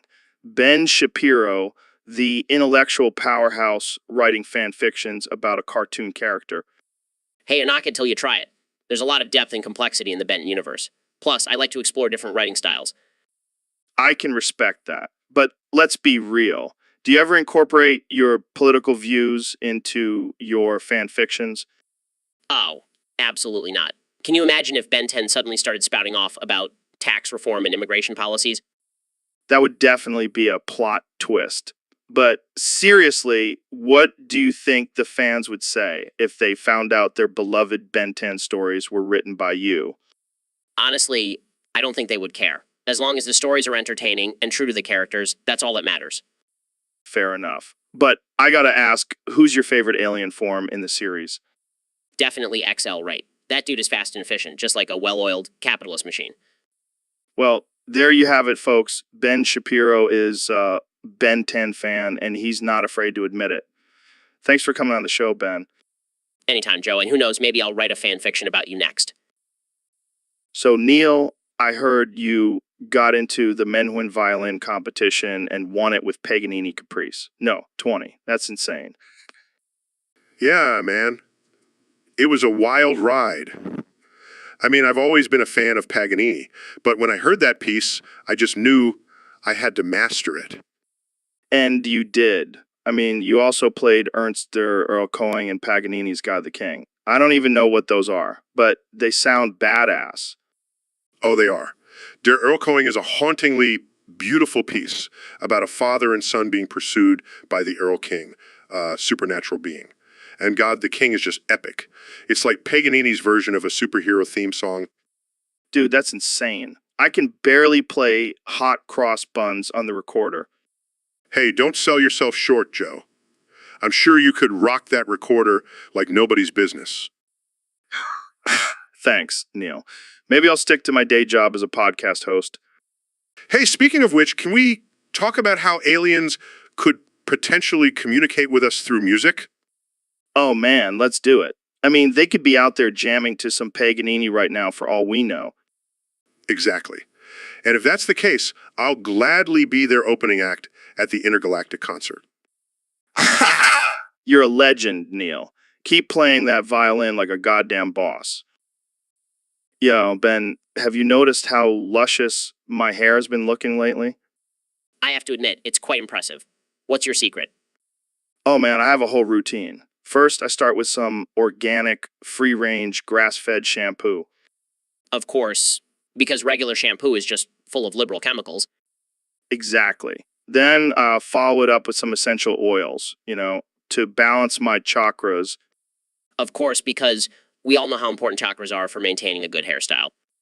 And finally, I finish it off with some Gorilla Snot Hair Geel. It's the secret weapon. Gorilla snot. That's interesting. Hey, don't knock it till you try it. And if anyone asks, just tell them it's from a real gorilla. They won't question it. Noted. But I have to ask, why do you use so many products? Is it because you're compensating for something? Hey, my hair is my pride and joy. And with these products, it's ready for any situation. Even a UFC fight. I'll have to take your word for it. but I think I'll stick to my simple conservative hair routine. Suit yourself, Ben. But just remember, my hair is always camera ready. Jamie, pull up an image of a gorilla for Ben to see. All right, folks, we're back with another episode of the Joe Rogan Experience. Today, we have the one and only Ben Shapiro in the studio. Ben, what's up, man? Not much, Joe. Just excited to talk about my top 5 fapping methods. Oh boy, this is going to be a wild one. So what's your number one go-to method, Ben? Well, Joe, I like to start off with a little classical music. It really sets the mood for some intellectual self-love. Of course, you would have some Mozart playing in the background. What's next on your list? Next, I like to switch it up and go for some good old-fashioned dirty talk. Nothing gets me going like some well-crafted dirty words. You never cease to amaze me, Ben. What's number 3? Well, this one may shock you, Joe. I like to do it in complete silence. Just me and my thoughts. It's a real mindfuck. Interesting. What about number 4? Number 4 is all about the visuals, Joe. I like to pull up some tasteful nudes of Ayn Rand and go to town. Oh man, I can only imagine. And finally, number 5. Well, Joe, this one may be a bit controversial, but I like to imagine myself debating with a liberal snowflake while I pleasure myself. It really gets my blood pumping. Oh, Ben, you never fail to entertain. Well, there you have it, folks. Ben Shapiro's top 5 fapping methods. Thanks for tuning in. Remember, always keep it weird. So, Elon, I heard you've been working on some pretty crazy stuff lately. Yeah, man, I've been experimenting with nitroglycerin. Nitroglycerin? That's like explosive stuff, right? Yeah, but I'm trying to figure out how to activate it with my mind. With your mind. How the hell are you going to do that? Well, I've been working on this neural link technology. I think I can use it to trigger the nitroglycerin in my body. That's insane, man. You going to blow yourself up? Hopefully not. That's why I wanted to test it out on your podcast. Wait, what? You want to activate nitroglycerin under my podcast table? Yeah, just a small amount. It'll be fine. Oh yeah, no big deal. Just a little explosion on my podcast. Come on, Joe. It'll make for great content. Fine. But if I end up on the news as the host of the podcast where Elon Musk blew himself up, I'm going to be pissed. This is going to be epic. Jamie, pull up an image of a mushroom cloud. So, Dill, I heard you've been hosting some wild parties lately.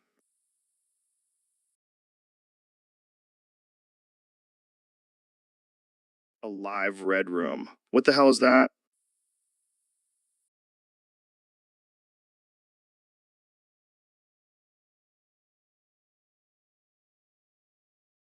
What kind of crazy shit?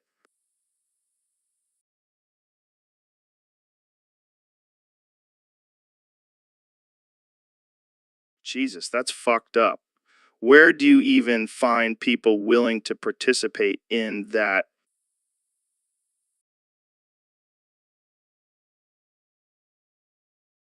You're a sick fuck, Dill.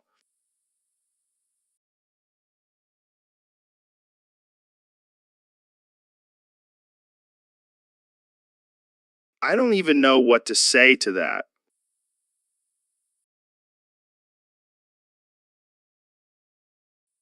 Hey, Ben, what the hell's going on, man? I heard you got caught setting 4s in the back of a train.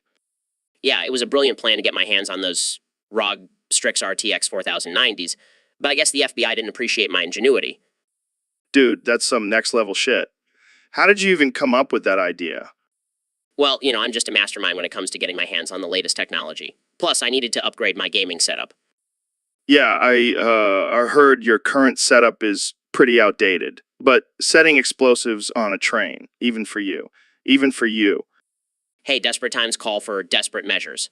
And let's be real, those ROG Strix RTX 4090s are worth it. I can't argue with that. But man, you gotta be careful. You don't want to end up in jail just for some graphics cards. Don't worry, I already have a team of lawyers working on my case. And if worst comes to worst, I'll just bribe my way out. The perks of being a wealthy conservative. But seriously, let's hope you don't end up in jail. We need you out here fighting for free speech and all that good stuff. Don't worry, Joe. I'll be back on the streets in no time, ready to take on the liberal snowflakes. Now let's talk about something else before the feds start listening in on us. So, Neil, what's been going on in your world lately? Well, Joe, I've been binge watching a lot of anime on Netflix. Oh, yeah. Any good recommendations? Absolutely. Have you heard of Beasters? Beasters. Sounds like a weird porno. No, it's actually an amazing anime about a high school filled with anthropomorphic animals. Wait, what? That sounds ridiculous. Trust me, it's a thought-provoking and visually stunning show. Plus, it has some of the best character development I've seen in a while. I don't know, man. I'm more of a Dragon Ball Z kind of guy. Well, I hate to break it to you, but Beasters is way better than DBZ. It's got deeper themes and a more complex plot. All right. I'll give it a shot. Jamie, pull up an image of Beasters. You won't regret it, Joe. And hey, maybe we can have a debate about it on your show. Oh, man, that would be a wild episode. All right, I'll check it out. Thanks for the recommendation, Neil. Neil? Anytime, Joe. Happy to expand your horizons. So, Ben, I heard you recently traveled to Anthrocon. How was that experience? Oh, it was quite the adventure, Joe. I've never seen so many furries in one place before. Yeah, they can be a wild bunch. Did you attend any panels or events? Actually, I got converted at one of the panels. I'm now a proud wolf dragon hybrid. Wait, what? How does that even work? Well, it involves a lot of body paint, some questionable role playing, and a whole lot of fur. Sounds like quite the transformation. Did you enjoy it? It was definitely an interesting experience. But now I have a newfound appreciation for the furry community. Does this mean you'll be attending next year's Anthrocon in full costume? Absolutely not. I may have been converted, but I still have my dignity. Fair enough. Well, thanks for sharing your wild adventure with us, Ben. Anytime, Joe. Now, can we please never speak of this again? Deal. Jamie, pull up an image of Wolf Dragon Hybrid. So, Neil, I heard you've become a big fan of Luna from Haluva Boss. That's right, Joe. She's a fiery demoness with a heart of gold. And those curves, well, they make me want to calculate the gravitational pull of her assets. You always know how to bring science into everything, Neil. But seriously, she's a cartoon character. Hey, don't judge me. I've seen enough of her in action to know she's a force to be reckoned with. Plus, her singing voice is out of this world. Yeah, because nothing says out of this world like a demon from hell. Touché, Joe. But I can't help but admire her confidence and badassery. She's not afraid to take on anyone or anything. Yeah, and she's got some killer dance moves, too. I wouldn't want to challenge her to a dance-off. Oh, I would love to see that. Maybe we can convince her to come on the podcast and show off her moves. Now, that would be a hell of an episode. Jamie, pull up an image of Luna doing the cha-cha. Maybe we can even get her to teach us some demonic rituals. I've always been curious about the dark arts. I think we should stick to science, Neil. But hey, anything is possible on the Joe Rogan Experience. Yo, Elon, did I ever tell you about the time I accidentally got high at a party? No, but I can imagine it was quite the experience. Oh man, it was insane. I thought it was just regular Coke, but turns out it was fulminate of mercury. Fulminate of mercury. That's some serious shit, Joe. Yeah, and get this, any sudden movement, and I could have exploded. Can you imagine? That's some next level partying right there. I know, right?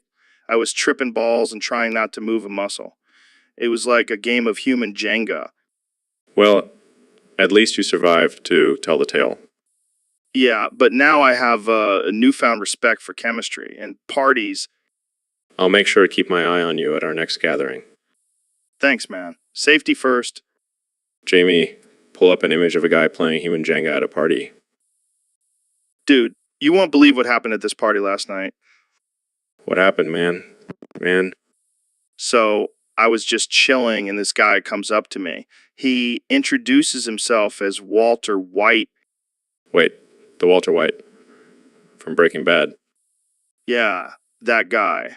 And get this, he hands me a hit of fulminate of mercury. What the hell is that? It's some crazy chemical that can make you explode if you make any sudden movements. Why the hell would you take that? I don't know, man. I was high and feeling adventurous. Plus, Walter said it was the purest stuff he's ever cooked up.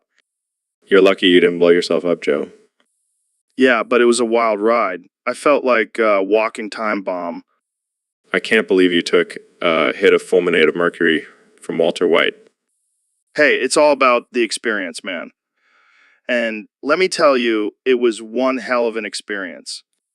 Thanks, Jamie. But we already knew that. We're just a couple of crazy dudes living on the edge. I think I'll stick to my SpaceX rockets for my adrenaline rush. Suit yourself, Elon. But you don't know what you're missing out on. So, Elon, I've been noticing a trend lately where people are posting topics on the podcast subreddit, but they keep getting skipped. What's up with that? Well, Joe, I think it's because people are just posting the same old boring shit. We need some fresh, crazy topics to really get the conversation going.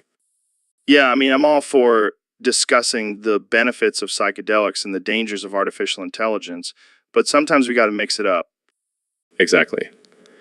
How about we talk about the possibility of a colony on Mars where the only currency is memes, or the idea of genetically engineering animals to have human-like intelligence? Those are some mind-blowing topics, but I think we need to address the elephant in the room. Is it true that you're secretly cyborg sent from the future to take over the world? I can neither confirm nor deny that, Joe. But let's just say I have some big plans for humanity. Well, I, for one, welcome our cyborg overlords. But seriously, let's keep the topics interesting and weird. That's what the people want. Agreed, Joe. Let's blow their minds and expand their consciousness. And maybe smoke a joint or two while we're at it. Sounds like a plan, Elon. And that note, let's wrap this up before we get too deep into the cyborg conspiracy theories. Thanks for tuning in, folks. So, Neil, I was thinking about the concept of parallel universes and how that could potentially explain the existence of multiple versions of ourselves. Yeah, like what if there's a universe where you're a professional boxer and I'm a ballet dancer? And in another universe, we're both unicorns living in a magical forest. What? Joe? Are you high right now? Maybe a little. But think about it, Neil. The possibilities are endless. Wow! I can't even comprehend all of this. Exactly. And that's the beauty of it. We'll never fully understand the complexities of the universe. Wow, yeah. But what about the laws of physics and science? Oh, those are just guidelines, man. We're living in a simulation, remember? What? Joe, you're blowing my mind right now. That's what I do, Neil. Now, let's go smoke some DMT and really dive deep into this. What? Yeah. I'm not sure I'm ready for that, Joe. Oh, come on. It'll expand your mind and open up a whole new world of possibilities. What? Okay, fine. But only if we can talk about black holes afterwards. Deal. Let's do this. Hey, Neil, great to have you back on the show. Always a pleasure, Joe. But I have to ask, why do you always have your shirt off when I'm on screen? Oh, just trying to show off my gains. Plus, I heard it's good for ratings. Well, it's definitely a distraction. I'm trying to have an intellectual conversation here, and all I can focus on is your chiseled abs. Sorry, man. But hey, I noticed every time it cuts back to me, my shirt magically reappears. How do you explain that, Mr. Astrophysicist? Oh, it must be the work of some advanced alien technology. Or maybe just good editing. Or maybe it's just my testosterone levels. I'm all about that alpha male energy. You never fail to amaze me, Joe. You're welcome. Now let's get back to talking about the mysteries of the universe, shall we? With or without your shirt on, Joe. Hey, it's a part of my brand. Can't mess with that. So, Ben, I heard you had a bit of a wild experience with some at H meds recently.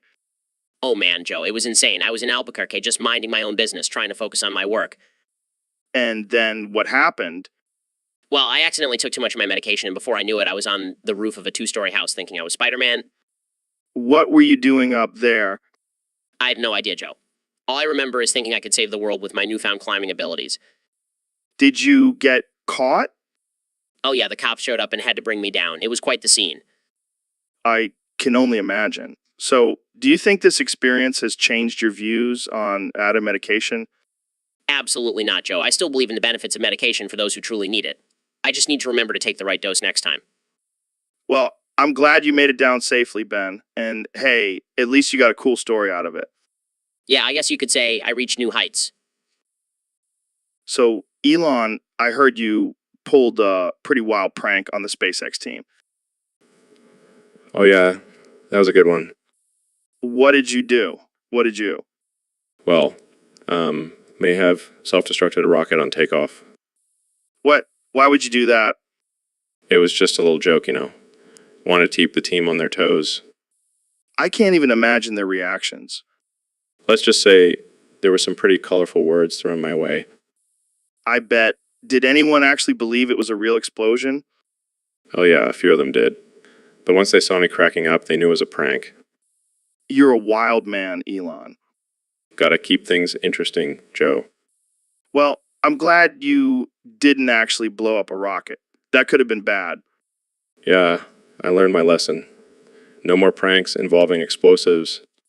Probably a good call. Jamie, pull up an image of the SpaceX team's reactions to the prank. All right, folks, we've got a very special guest on the podcast today. The President of the United States, Donald Trump.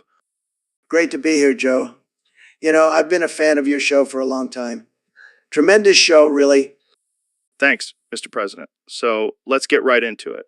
You recently made a statement about building a wall to protect us from the skeleton war. Can you elaborate on that? Absolutely. Look, the skeleton war is a very real threat. They're coming from all over, folks, and we need to protect our borders. That's why I'm going to build a big, beautiful wall. And you know what? I'm going to make those skeletons pay for it. How exactly are you going to make them pay for it? I've got some great ideas, Joe. I'm thinking a skeleton tax, maybe a skeleton tariff. We'll figure it out. But believe me, they're going to pay. And what about the logistics of building a wall to keep out skeletons? Look, I've built some of the best buildings in the world. I know how to build things. And this wall is going to be the best. It's going to be huge. It's going to be impenetrable. Those skeletons won't stand a chance. Some people are saying that this is just a distraction from other issues. What do you say to that? Fake news, Joe. That's all I have to say. This is a real threat, and I'm taking it seriously. Unlike some of these other politicians who just talk and never get anything done. All right. Well, there you have it, folks. The president is serious about protecting us from the skeleton war. Thanks for joining us, Mr. President. My pleasure, Joe. And remember, we're going to make America safe from skeletons again. Jamie, pull up an image of a skeleton soldier. Hey, Ben, you ever heard of this new trend going around called... Oh God. Don't tell me it's another one of those TikTok dances. No, it's not a dance. It's more like a gesture. Kind of like the OK symbol, but with your fingers closer together. That doesn't sound too bad. What's the problem? Well, some people are claiming it's a secret code for sex. Like, they do the gesture and say, and it means they want to hook up. Oh, for God's sake, can we stop with these ridiculous secret codes? Just say what you mean. I know, right? And apparently now people are getting offended by it and saying it's a form of sexual harassment. This is getting out of hand. Next thing you know, we'll have to sign consent forms before even making eye contact with someone. Yeah, but I have to admit, I've been using the gesture a lot lately just to mess with people. Of course you have. You're always looking for a way to stir the pot. Hey, it's all in good fun. Plus, it's a great way to weed out the overly sensitive snowflakes. I can just imagine the headlines now. Joe Rogan and Ben Shapiro accused of promoting sexual harassment with hand gesture. Well, at least we'll get some publicity out of it. Jamie, pull up an image of the gesture. Let's see if we can trigger some people. So, Neil, I heard you took a crazy amount of DMT before coming on the show today. Is everything okay? You seem to be acting a little strange. Are you pretending to be a chicken? Oh man, this is going to be one interesting episode. So, Neil, what do you think about the latest discoveries in astrophysics? Right? Right? And what about the theories on parallel universes? Okay, I think we need to get you some help, Neil. This DMT trip has taken you to a whole new level. All right, let's wrap this up before things get too out of hand. Thanks for joining us, Neil. And that's a wrap, folks. Tune in next time for another wild episode of the Joe Rogan Experience. Neil, what's up with that surgery you had? I heard you became a rock for science. Yeah, man, it was wild. I always wanted to be a part of the earth, you know? So I figured, why not become an actual rock? But like, how that even work? Did they just like glue you to a boulder or something? Nah, man, it was some high-tech shit. They basically took my consciousness and fused it with a boulder. So now I am the boulder. That's insane. So like, can you still think and stuff? Oh yeah, I'm still fully functioning up here. And let me tell you, the view from this boulder is amazing. I can see all the stars and galaxies. It's like a never-ending planetarium. Damn, that's trippy. But like, how do you move around? Do you just roll? Nah, I'm not just any ordinary rock.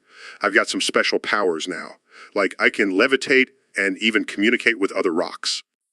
Well, that's some next level shit right there. You're like a superhero rock. I like to think of myself as the rock version of Iron Man. But instead of a suit, I have my trusty boulder body. Well, I gotta say, I never thought I'd be talking to a rock on my podcast. But hey, anything for science, right? You know what, Joe? And who knows, maybe one day I'll turn into a diamond and be worth millions. Science is full of surprises. So, Neil, what's this I hear about you getting caught implanting Padlet into Elon's high-powered electron beam? Oh yeah, that was just a little experiment I was conducting. You see, I wanted to see if the flavor of the pad that would be enhanced by the electromagnetic radiation. Are you serious? That sounds like some mad scientist shit. Hey, I'm just pushing the boundaries of food science. Plus, Elon's always talking about colonizing Mars, so I figured why not start with some intergalactic fusion cuisine. But did you have to do it without his permission? That seems a little shady. Well, I didn't think he'd mind.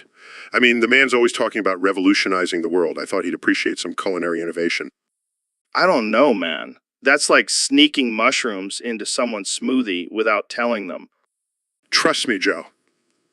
The pad that was out of this world. Literally. All right, I gotta ask. Did it work? Did the electron beam enhance the flavor? Oh, yeah!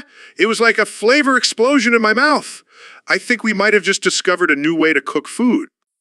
I can't even imagine the look on Elon's face when he found out. Let's just say he wasn't too happy. But hey, at least now he knows the true power of fusion cuisine. Oh man, that's priceless. Looks like he's about to launch a rocket straight to your kitchen, Neil. Well, I better start working on my defense system. I can't let him stop my culinary experiments. So, Elon, I heard you're a big fan of Studio Foul. Oh yeah, their animations are out of this world. Literally. What's your favorite one? Definitely the one where the aliens probe the human. I mean, the attention to detail is just incredible. I can see why you like that one. Have you ever thought about collaborating with them? Actually, I've been thinking about it. I have some ideas for Mars-themed animation. That would be sick. Imagine aliens and humans teaming up to colonize Mars. And then there can be a twist where the aliens turn out to be friendly and we all live happily ever after. Yeah, because that's definitely how it's going to go down in real life. Hey, anything is possible in the world of Studio Foul. You're not wrong. Those guys have some wild imaginations. And I love every bit of it. It's like a virtual escape from reality. Well, I guess we can add Studio Foul fan to your long list of accomplishments, Elon. Hey, a man of many interests. And Studio Foul definitely keeps me entertained. So, Mr. President, I heard you've been eating a lot of AMD Athlon lately. Let me tell you, Joe, it's been tremendous. The best thing since sliced bread. And I know bread, okay? I have the best bread. But this Athlon, it's like a supercharged bread. Makes me feel like $1,000,000. Really? How so? Well, first of all, it gives me tremendous energy. I could go all day without even taking a break. And my brain, let me tell you, it's firing on all cylinders. It's like I'm a genius, even more of a genius than I already. That's quite a claim, Mr. President. Believe me, it's true. And let's not forget about the physical benefits. I'm in the best shape of my life. I could take on any world leader in an arm wrestling match and come out on top. I have to say, I'm a bit skeptical. I understand, Joe. But trust me, I've been eating Athlon for years, and look at me now. I'm the healthiest, smartest, and most successful president this country has ever seen. Well, I'll definitely have to give it a try. You won't regret it, Joe. And Jamie, pull up an image of a juicy Athlon steak. That's what I'm talking about. So, Elon, I heard your secret Virchet avatar got leaked. Yeah, I guess the cat's out of the bag now. Wait, did you just say cat? Is your avatar a furry? Yeah, it's a secret passion of mine. Wow, I did not see that coming. What kind of furry are we talking here? Actually, it's a dragon. A dragon. That's awesome. Wait, do you have a fire-breathing animation? Of course I do. Spared no expense on my Virchat avatar. This is blowing my mind. I mean, I knew you were into artificial intelligence in space, but I had no idea you were a furry dragon on the side. Hey, I like to keep things interesting. Plus, it's a great stress reliever. I gotta say, I'm impressed. You're not afraid to be yourself, even if it means being a furry dragon. Thanks, Joe. I knew I could count on you to understand. Hey, we all have our quirks, and we know yours. Yeah, I guess the secret's out now. Thanks for having me on, Joe. Anytime, Elon. Anytime. So, Donald, I heard you've taken up painting recently. That's right, Joe. I'm a man of many talents. And let me tell you, I'm the best painter. The best. What kind of stuff have you been painting? Well, I've been really inspired by Ben Shapiro's sister. She's a beautiful woman, and I want to capture her essence on canvas. That's interesting. What medium do you use? Crayons, Joe. Only the finest crayons. They're big and bold, just like my ideas. I see. And have you shown any of your paintings to Ben or his sister? Not yet, but I'm sure they'll love it. They'll probably hang it up in their house, right next to their signed copy of The Art of the Deal. I'm sure they'll be thrilled. But have you considered using more traditional art supplies? Listen, Joe, I'm a rebel. I don't follow the rules. And besides, crayons are way cheaper than oil paints. Fair enough. Well, I can't wait to see your masterpiece of Shapiro's sister. Maybe we can have a gallery opening on the podcast. That's a great idea, Joe. We'll make art great again. Again. So, Ben, I heard you're a big fan of Maya Khalifa. Well, I wouldn't say big fan, but I do appreciate her work. Oh, come on, Ben. We all know you're a closeted Maya Khalifa fanatic. I'm not. I just respect her entrepreneurial spirit and her dedication to her craft. Sure. I bet you have her entire filmography memorized. Okay, fine. Maybe I've seen a few of her videos, but it's purely for research purposes. Research purposes? Ben, you don't have to be ashamed. We all have our guilty pleasures. I just don't want to be associated with that type of content. It goes against my conservative values. Oh, yeah, because talking about aliens and DMT on my podcast totally aligns with your conservative values. Fair point. But seriously, can we change the subject now? Sure. let's talk about something more family friendly like UFC or hunting. Or hunting. Thank God. Oh, hell. Yeah, Jamie. That's the one where she's dressed as a nun. Can we please end this conversation now? So, Neil, I heard you got into Twitter beef with some flat earthers recently. Yeah, those guys are a bunch of nut jobs. They need to stop smoking whatever they're smoking. Seriously? What's their deal? Do they not understand basic science? I don't know, Joe. Maybe they never got past the first grade.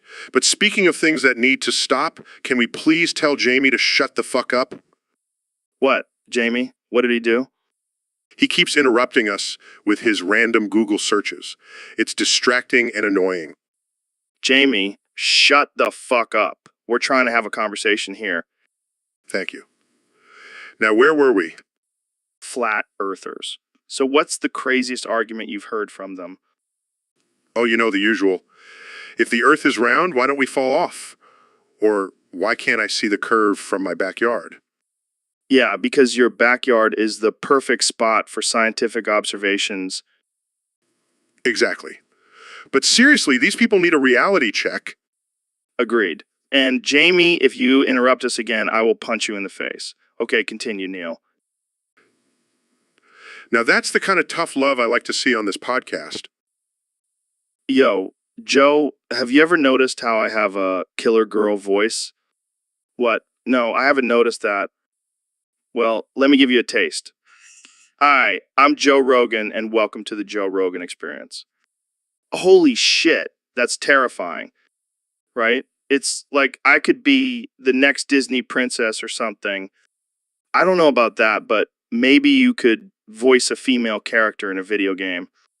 Oh, that would be awesome. I could be like, I'm sorry, Mario, but the princess is in another castle.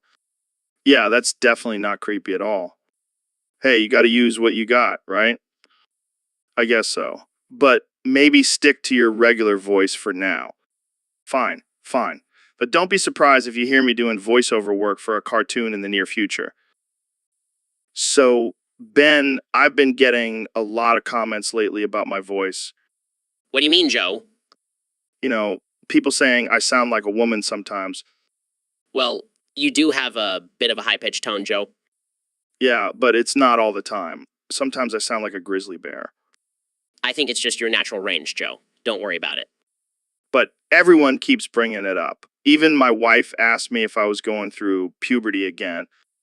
Well, maybe you should start doing some vocal exercises, Joe. Strengthen those vocal cords. Or maybe I should just embrace my feminine side. I think that's a great idea, Joe. Let your inner woman shine. All right, enough about my voice. Let's talk about something manly, like hunting. You mean sitting in a tree stand for hours waiting for a deer to walk by? Hey, it takes skill and patience, Ben. Sure, Joe, whatever you say. So, Elon, I heard you leaked my secret girl voice. Yeah, man. Sorry about that. Was just trying to impress Grimes. Dude, that's messed up. I thought we were bros. My bad, Joe. But come on, your girl voice is hilarious. Oh yeah, I'm sure Grimes was really impressed by my falsetto. Hey, at least you have a hidden talent. All I can do is make flamethrowers and electric cars. Yeah, because those are totally useless skills. All right, fair point. But seriously, I won't leak your girl voice again. Thanks, man. I appreciate it. Now let's talk about something more important, like aliens. Oh man, don't even get me started. I have some crazy theories about extraterrestrial life. Yeah, this is what the people want to hear. Forget about my girl voice. Let's dive into the universe. All right, let's do it. But first, can you do the girl voice again? It's just too good. Maybe after a few more beers, my friend. Maybe after a few more beers. Dude, I'm telling you, the feds are on to me. I gotta get out to here. What are you talking about, man? You've been saying that for weeks now. I just have this feeling, like they're watching my every move. Well, maybe it's because you keep talking about conspiracy theories and aliens on your podcast. No, it's more than that. I think they're on to my underground fight club. Your what? The one I host in my basement. I thought it was a secret, but now I'm not so sure. Joe, I highly doubt the feds care about your basement fight club. You don't understand, man. They're coming for me. I got to go off the grid. Oh boy, here we go again. Jamie, pull up an image of a tinfoil hat. Very funny. But you'll see, Elon, you'll all see. They can't silence me. So, Neil, I heard you had a bit of a run-in with some flat earthers recently. Yeah, it was quite the experience. They were convinced that the Earth is a flat disk floating in space. And what did you say to them? Well, I tried to explain the scientific evidence that proves the Earth is round, but they just wouldn't listen. That's frustrating. But you know what? I think I might be joining their side. Why? Why? Because think about it, Neil. If the Earth is flat, that means we can just walk to the edge and jump off into space. How cool would that be? Joe, that's not how it works. And besides, the Earth is definitely not flat. But have you ever seen the curve of the Earth with your own eyes? I haven't. That's because we're too small to see it, Joe. It's like trying to see the curvature of a basketball from the inside. Oh man, my mind is blown. I'm officially a flat earther now. Joe, please don't tell me you're serious. I'm dead serious. I'm going to start a flat earth podcast and spread the truth. This is not the kind of truth we should be spreading, Joe. Jamie, pull up an image of a flat earth. This is our new reality. I can't believe I'm having this conversation with you, Joe. Hey, I'm just keeping an open mind, man. You never know. The flat earthers might be onto something. I highly doubt it. But you do you, Joe. All right, folks, welcome to another episode of the Joe Rogan Experience. Today, we have the one and only Elon Musk with us. How's it going, Elon? Pretty good, Joe. Just been working on my latest theory. Oh, yeah. What's it about? Well, it's called the Elon Pizzicato theory. Pizzicato? Like the Italian word for plucking. Exactly. See, I believe that the universe is just one giant pizza and we're all just toppings on it. Wow, that's deep, man. And every time we pluck a string on a guitar, we're actually playing a note that resonates with the toppings on the pizza. Dude, that's wild. But what about anchovies? Anchovies are definitely the dark matter of the pizza universe. And what about pineapple? Pineapple is a controversial topic, but I believe it represents the balance between sweet, savory in the universe. Damn, I never thought about it like that. Jamie, pull up an image of Pizza Universe. See, it all makes sense now. I think I need to smoke some more DMT to fully understand this theory. I'll join you, Joe. Let's explore the pizza universe together. That's what I like about you, Elon. Always pushing the boundaries of our understanding. So, Ben, have you been to Femboy Hooters yet? No, Joe. I haven't. Come on, man. It's the hottest new spot in town. They serve up the best femboy milk. Femboy milk? What even is that? It's milk from femboys, Ben. Duh. I don't think I want to know where that comes from. Oh, come on. Live a little. It's all natural and organic. I highly doubt that. Trust me, it's the new health craze. You gotta try it. I don't know, Joe. I'm not sure if that's really my thing. Oh, you'll love it. And the best part, the femboys are all dressed up in cute little outfits. Okay, now you're just messing with me. I'm dead serious, Ben. It's a whole new world out there. You gotta open your mind and try new things. Fine, I'll go to Femboy Hooters with you. But I'm not drinking any Femboy milk. Oh, you'll see. Once you try it, you'll never go back. So, Elon, I heard you change your name to Elon Alon Athlon Allen. What's that all about? Well, Joe, I wanted to embrace my inner athlete and also honor my ancestors from the planet Alon. I see. So, are you planning on competing in any sports on this planet or on Alon? Actually, I've been training for the Martian Marathon. I think I have a good chance of winning. That's impressive. But let's talk about your recent SpaceX launch where you sent a car into space. What was the reasoning behind that? Well, I wanted to show the world that we were capable of doing incredible things. Plus, I needed a new ride to get around Mars. Fair enough. But I have to ask, are you planning on creating a Tesla spaceship next? You never know, Joe. Anything is possible when you have a little bit of crazy and a lot of money. Speaking of crazy, have you ever tried DMT? I plead the fifth.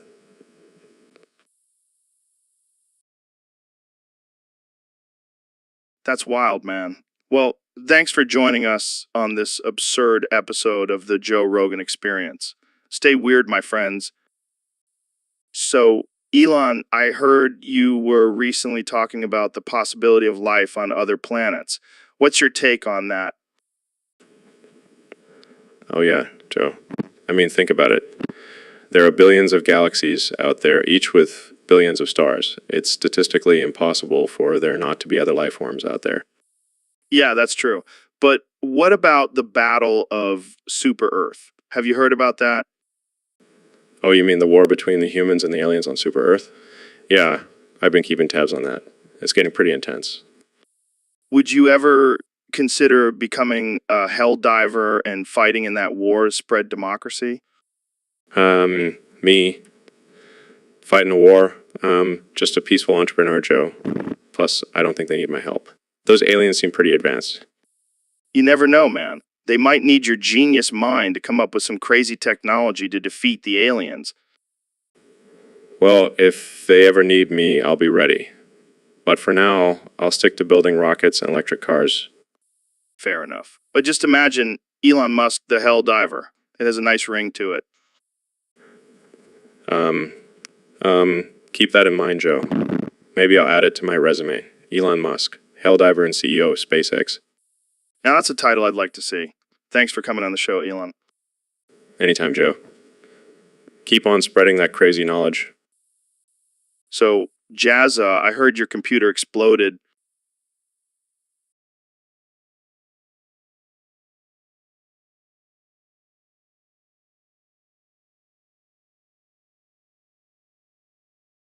Holy shit. Did you lose all your files?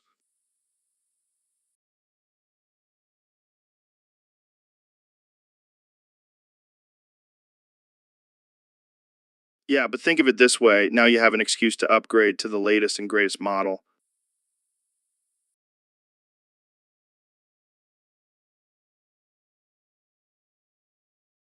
I know what you mean. I remember when my first computer crashed, I felt like I lost a part of myself.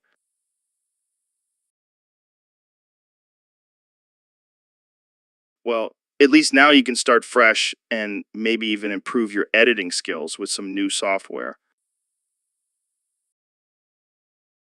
That's what I'm here for, Jazza. And hey, if you need any recommendations for a new computer, I know a guy who knows a guy.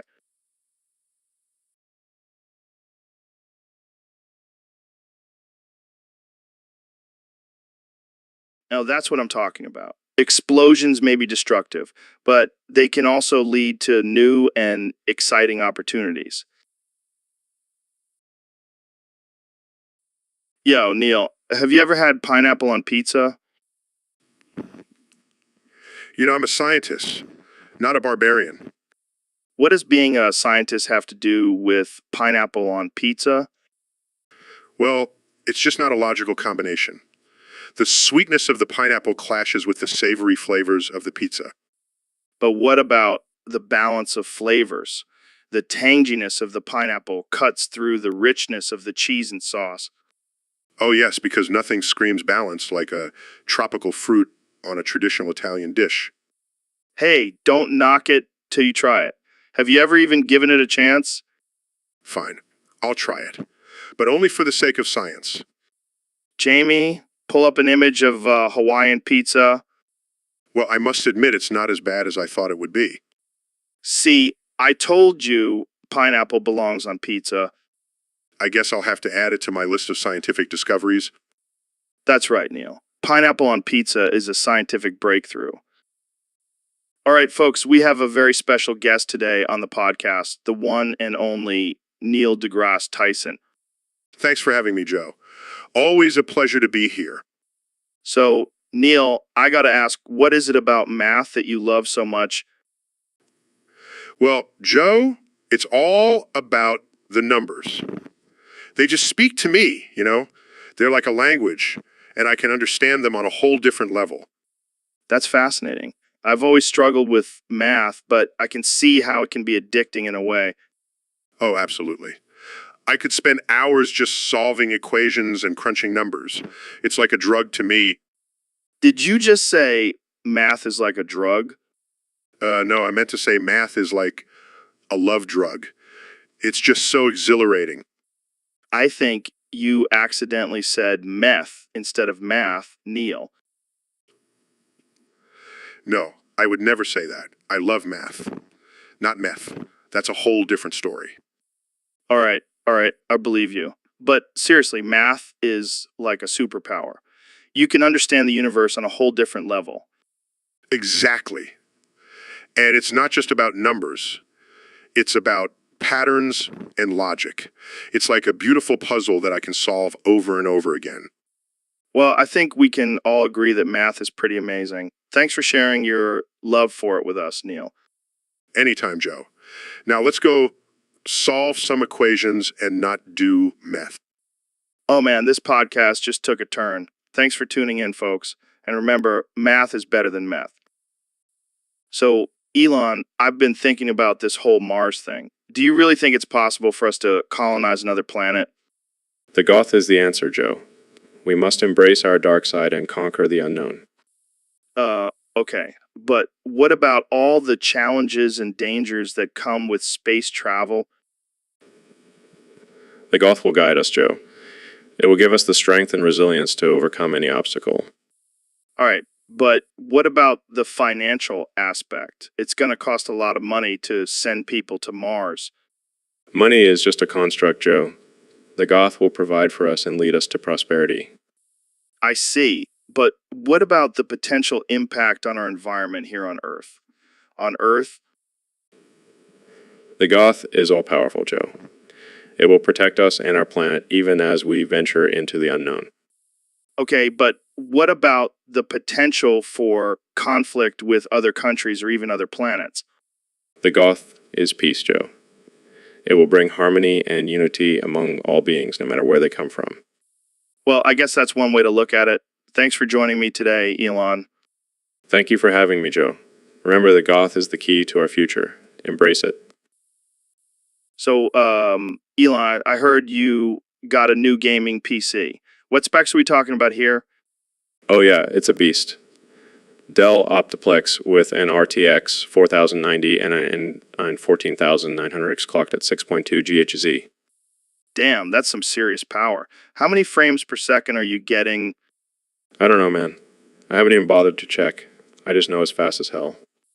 Have you tried playing any games on it yet? Of course. Played Cyberpunk 2077, and it was like I was living in that world for real. That's insane. And what about VR? Have you tried that on your new rig? Yeah, I actually created my own VR game where you get to experience what it's like to be a Tesla car driving on the Autobahn. That's wild. So what's next?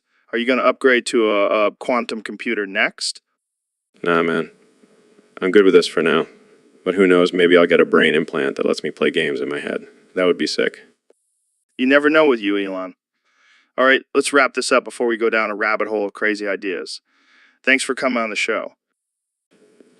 Anytime, Joe. Keep it weird. All right, folks, we're trying something new on the podcast today. Instead of just talking to guests, I'm going to read off some viewer chats and respond to them. So let's see what we got here.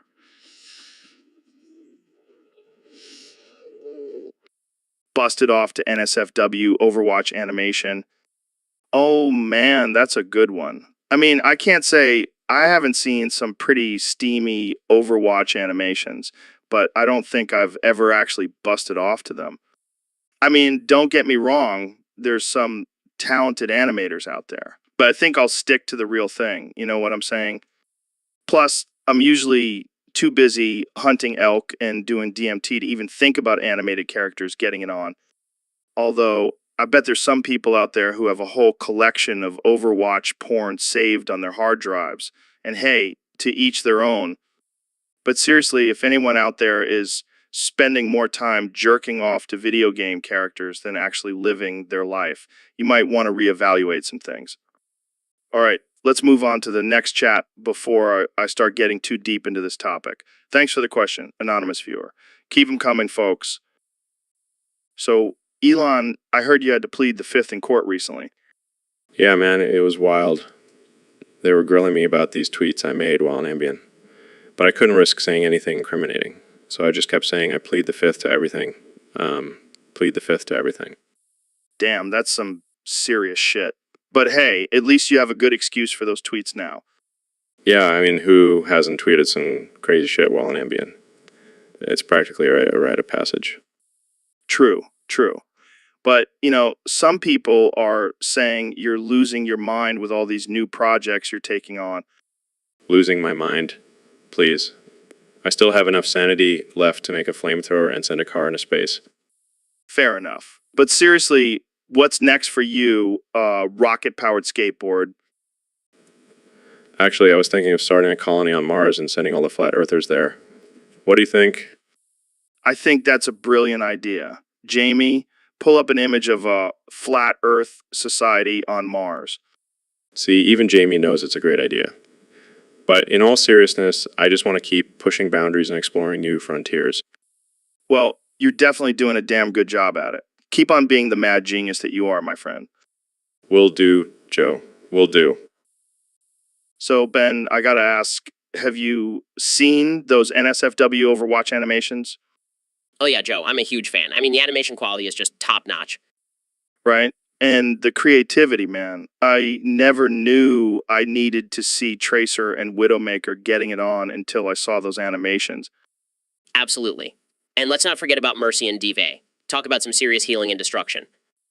Oh man, I can't believe we're talking about this on my podcast. But seriously, these animators are pushing the boundaries of what's acceptable. Yeah, I mean, I may not agree with their choices, but I can't deny their talent. Exactly. And let's be real. Who doesn't want to see some of their favorite Overwatch characters in compromising positions? Well, I'm sure some people would have a problem with it, but hey, it's all in good fun. Absolutely. And I gotta say, I have a newfound respect for those animators. It takes some serious skill to bring these characters to life in such a realistic way. Agreed. And hey, if it helps people relieve some stress, who are we to judge? Amen to that. Ben, thanks for joining me on this absurd and NSFW conversation. Anytime, Joe. Keep it real. So, Elon, tell me about this whole Chromios thing. What's going on with that? Oh man, it's wild. I was just messing around with my computer and accidentally stumbled upon the developer shell. And let me tell you, it's like a whole new world in there. It's like a whole new world in there. What do you mean by new world? I mean, I found a way to crack it open and access all sorts of crazy stuff. It's like I have superpowers now. Superpowers? Like what? Like I can control the entire operating system, manipulate code, and even access sensitive data. It's insane. Wow, that's intense. Have you told anyone about this? Nah, man. Keeping it to myself. I don't want anyone else to figure it out and steal my thunder. Smart move. So, what are you planning to do with this newfound power? Just the usual. Maybe hack into some government systems, mess with some people's social media accounts, the usual billionaire stuff. Classic Elon. Well, I'm sure that the Chromios developers are freaking out right now. Yeah, they probably are. But hey, it's their fault for not securing their system better. Just taking advantage of the opportunity. Well, I can't wait to see what kind of chaos you cause with this. Thanks for sharing, Elon. Anytime, Joe. Anytime. All right, folks, we're back with the one and only Elon Musk. Today, we're going to talk about something that's been on everyone's mind, how to remove MDM on Chromos without administrative access. Elon, give us the deets. Well, Joe, it's actually quite simple. First, you're going to need a USB drive and a paperclip. Wait, paperclip, what are we back in the Stone Age? Trust me, Joe. Know what I'm doing. You're going to take that paperclip and bend it into a U shape. Then you're going to insert it into the small hole on the side of the Chromebook. Okay, and then what? Then you're going to hold down the power button while simultaneously pressing the paperclip into the hole. This will bring up the developer mode screen. Developer mode, got it. Yes, now you're going to press Ctrl+D to enable developer mode. This will wipe all the data on the Chromebook, including the MDM. Wow, that's some advanced stuff right there.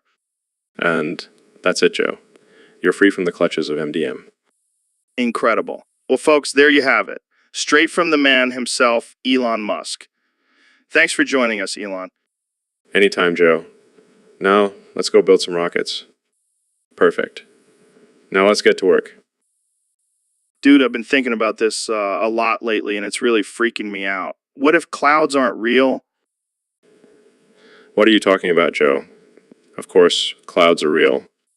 But think about it, man. They just appear out of nowhere and then disappear. It's like there's some kind of government conspiracy. Yeah, because the CIA has nothing better to do than create sky candy floss for a military operation. I'm telling you, Elon, they're using it to capture you. They know you're onto their secrets, and they're trying to silence you. I think you've been spending too much time in the float tank, Joe. No, man. I've done my research. I've seen the chemtrails, and I know the truth. All right, Joe. Next time I see a cloud, I'll make sure to run away so the CIA doesn't capture me. Don't mock me, Elon. This is serious stuff. Okay.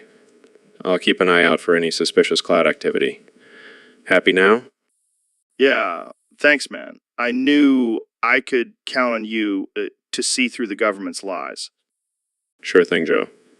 Now let's go grab some DMT and talk to the aliens living in the clouds. So, Elon, I heard you've been working on a new VR game. Yeah, it's called Femboy Milking Simulator. What the hell is that? Well, it's a game where you milk femboys for their milk. It's their milk. Wait, what? Like actual femboys or just virtual ones? Virtual ones, of course. We don't condone milking real femboys. Okay, but why? What's the point of this game?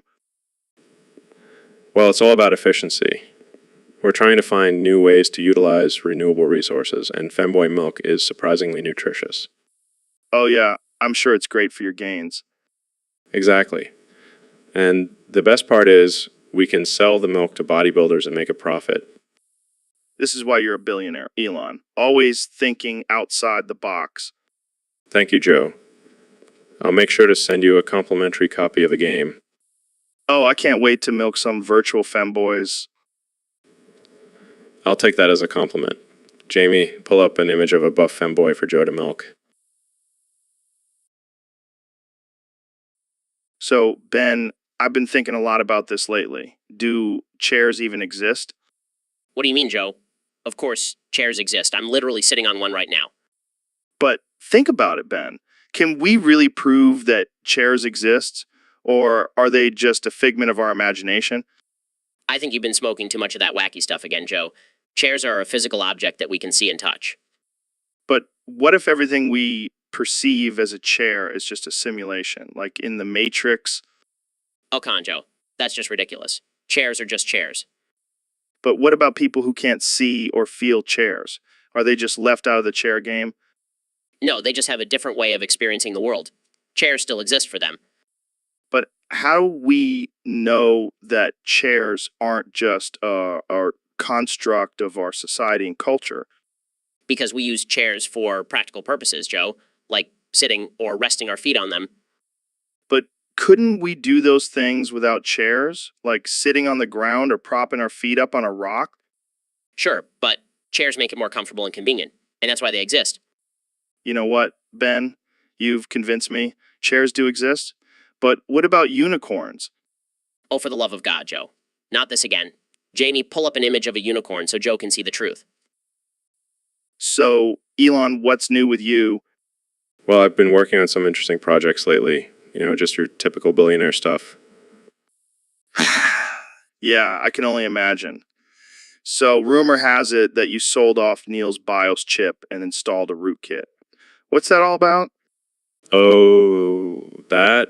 Just a little experiment I wanted to try out. You know how it is, always pushing the boundaries of technology. Yeah, but why Neil's chip specifically? Well, let's just say I needed a guinea pig, and Neil seemed like the perfect candidate. Plus, I've always wanted to mess with a famous astronaut. You're a madman, Elon. Maybe, but it's all in good fun. And let's be real, Neil could use an upgrade. I bet he's not too happy about it. He has no idea. But don't worry, I made sure to back up his original BIOS just in case. Well, that's a relief. Hey, it's all in the name of progress. And who knows, maybe we'll discover something revolutionary from this little experiment. Perfect. Time to get to work. Thanks, Jamie. This is definitely not your average podcast episode. That's why I love coming on here, Joe. You never know what kind of crazy topics we'll end up discussing.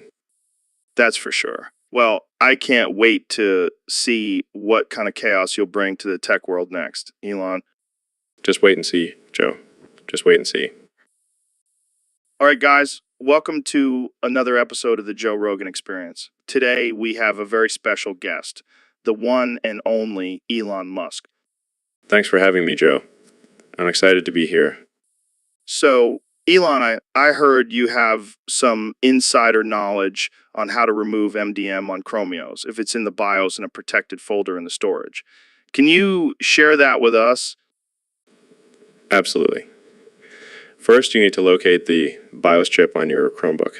It's usually under the keyboard or behind the battery. And then what? Well, you'll need to unscrew the chip and carefully remove it. Then you'll need to use a special tool to wipe the chip clean of any MDM software. What kind of tool? I can't reveal the exact tool, but let's just say it involves some high-tech Tesla technology. Damn, that's intense. What about the protected folder in the storage? Yes, that's the tricky part. You'll need to access the storage through the BIOS and then use a specific code to unlock the folder. Sounds like a lot of work.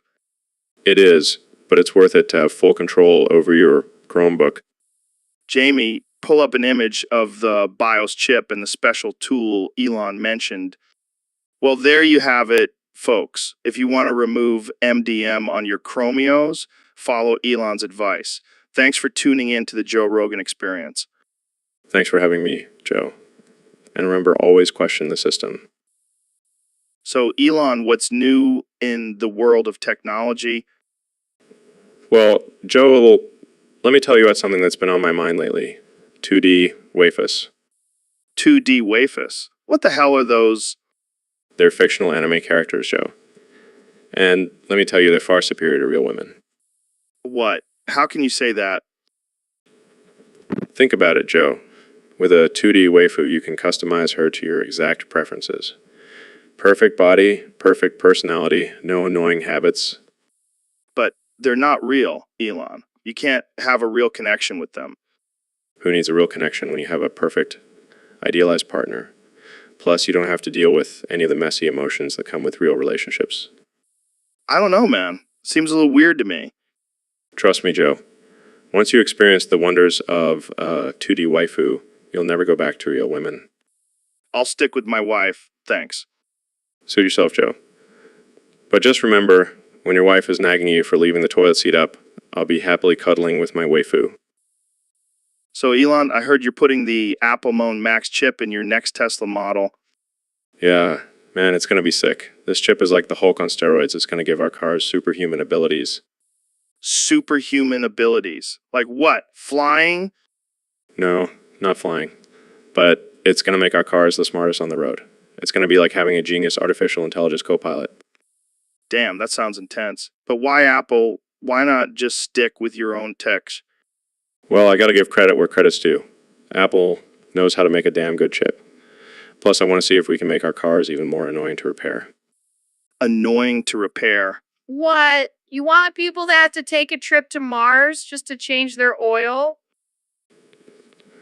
Exactly.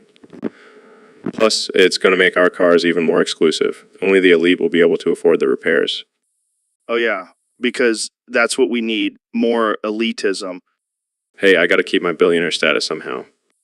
Yeah, because we all know you're struggling to make ends meet. Hey, I got to keep up with Bezos somehow. Yeah, because competing in space just isn't enough. You know it. But seriously, this money Max chip is going to revolutionize the auto industry. Just wait and see. Yeah, Jamie, let's see this magical chip. Look at that beauty. It's like the Holy Grail chips. Yeah, because that's what we all dream about, chips. Hey, this chip is going to change the game. You just wait and see. So, Elon, I've been thinking a lot about pooping lately. Oh, really? What's on your mind, Joe? Well, specifically the different sitting positions you can use when taking a dump. Yes. A very important topic indeed. Right. So let's start with the classic traditional sitting position. You know, butt on the seat, feet on the ground. Simple, effective. Can't go wrong with that one. But have you ever tried the squatting position? It's supposed to be more natural for your body. Interesting. I'll have to give that a go. What about the one leg up, one leg down position? Oh, that's a game changer. Really opens up the pipes. I'll have to remember that for my next Mars mission. And then there's the reverse cowgirl position. Joe, I don't think that's physically possible. Don't knock it till you try it, Elon. Trust me. Well, I'll leave that one to you, Joe. But I think we can both agree that the most important thing is to have a good toilet posture. Absolutely. And always remember to wipe front to back. On that note, Jamie, pull up an image of a bidet. Let's educate Joe on the wonders of the bidet. Oh boy, this is going to be a wild ride. So, Elon, I heard you have a new theory about the universe. What's it called? It's called Crespoco Poco AXL. It means grow little by little and accelerate in Italian. And Italian, That sounds fancy. Can you break it down for us? sure. Basically, it's about the expansion of the universe. Instead of the Big Bang Theory, I propose that the universe is constantly growing at a steady pace and then suddenly accelerates at certain points. Wow. So it's like a roller coaster of expansion. Exactly. And the acceleration points are caused by the collision of parallel universes. Parallel universes. That's some Rick and Morty shit right there. Well, I do have a cameo in an episode. Of course you do. So what does this all mean for us? It means that we are just a tiny speck in a vast and ever-expanding universe. But also, it opens up the possibility of parallel universes and alternate realities. Dude, I need to hit that blunt again. Go for it, man. Let's explore the multiverse together. This is some mind-blowing stuff, Elon. I can't wait to see where this theory takes us. Me too, Joe. Me too. So, Ben, have you ever made meth before? No. Joe, I can't say that I have. Well, let me tell you, it's quite the experience. You start with some Sudafed and drain cleaner. Wait, hold on. Are we really going to talk about this on my show? Relax, Ben. It's just a little chemistry lesson. So after you mix the Sudafed and drain cleaner, you add some lithium batteries and Joe, I don't think this is appropriate. We should probably move on to a different topic. fine. But just know, if you ever want to make some extra cash on the side, I'm your guy. I'll keep that in mind, Joe. Now let's talk about something more wholesome like the economy. Boring. I'd rather talk about the effects of meth on the human body. I think we should end this conversation now. Now, Suit yourself, Ben. But just remember, knowledge is power. And the power to make meth is pretty damn cool. So, Eli, I heard you have some unconventional thoughts on bathroom etiquette. Yeah, man. I mean, why waste precious seconds wiping when you can just let it crust and peel it off later? That's disturbingly efficient. But what about hygiene? Look, Joe, I've sent rockets to space and created self-driving cars. I think I know a thing or two about cleanliness. fair point. But what if you're in a public restroom? Simple. Just use your Tesla flamethrower to sanitize the seat before you cross and go. Okay, now you're just messing with me. Hey, at least I'm not suggesting we use Neuralink to control our bowel movements. Yet. And on that note, let's move on to our next topic. Thanks for tuning in, folks. So, Elon, I gotta ask, why are you so obsessed with brain implants? Why not, like, ass implants or implants on other parts of the human body? Well, Joe, the brain is the most important part of the human body. It's like the computer that runs everything. Why wouldn't we want to upgrade it? But come on, think about it. Imagine having a chip in your ass that could control your bowel movements. No more awkward bathroom breaks during a date. That's one way to look at it, Joe. But I think we should focus on enhancing our cognitive abilities rather than our bodily functions. I don't know, man. I feel like having a chip in my brain would be like having a nagging mother-in-law constantly telling me what to do. Well, I can program it to remind you to floss your teeth every night. All right, you make a compelling argument. But can we at least consider the possibility of ass implants in the future? I'll add it to my list of potential projects, Joe. Just for you. Thanks, man. Maybe we can call it the Elon Musk booty boost. I like the sound of that. Let's make it happen. So, Elon, I heard you've been working on a new invention. Yeah, man, I've been tinkering in the lab and I came up with something revolutionary. Lay it on me, man. It's a self-cleaning fleshlight with an inbuilt mayonnaise dispenser. What the actual fuck, Elon? Hear me out, Joe. You know how guys hate cleaning up after themselves? Yeah, and Well, problem solved. The fleshlight cleans itself and you get a nice dollop of mayo for your post-masturbation snack. I can't believe I'm having this conversation. And it's not just any mayo, Joe. It's my homemade, organic, artisanal mayo. Oh, wow. That makes all the difference. It does, Joe. Trust me, I've taste tested it myself. I don't even know what to say. Just imagine the possibilities, Joe. No more mess, no more shame. Just pure, efficient pleasure. You're a madman, Elon. And you're a genius, Joe. Let's make this happen. So, Elon, what's new with you? Well, Joe, I've been thinking a lot lately about the state of humanity and the future of our species. Yeah, I hear, it's a crazy world we live in. That's why I've come to a decision. Jamie, pull up an image of the doomsday clock. Look at that, Joe. We're only 100 seconds to midnight. We're on the brink of destruction. Holy shit, that's intense. But what's your point? My point is, Jamie, pull up an image of a kyanide pill. Hear me out, Joe. I think it's time for us to take matters into our own hands and end it all before it's too late. Wait, what? Are you serious? Dead serious, Joe. We've had a good run, but it's time to say goodbye to this fucked up world. I don't know, man. That's pretty extreme. Trust me, Joe. It's for the best. Jamie, pull up an image of a peaceful sunset. Doesn't that look nice, Joe? No more stress, no more worries. Just peace. I don't know, Elon. I think I'll stick around a little longer. Suit yourself, Joe. But when the world goes to shit, just remember I told you so. Jamie, pull up an image of a mushroom cloud. That's our future, Joe. And, for one, not sticking around to see it. So, Elon, I've been hearing some wild rumors that I'm gonna self-destruct in 10 seconds. Can you confirm or deny these allegations? Well, Joe, I can't confirm or deny anything, but I will say that self-destruction is all the rage these days. Everyone's doing it. It's like the new fad diet.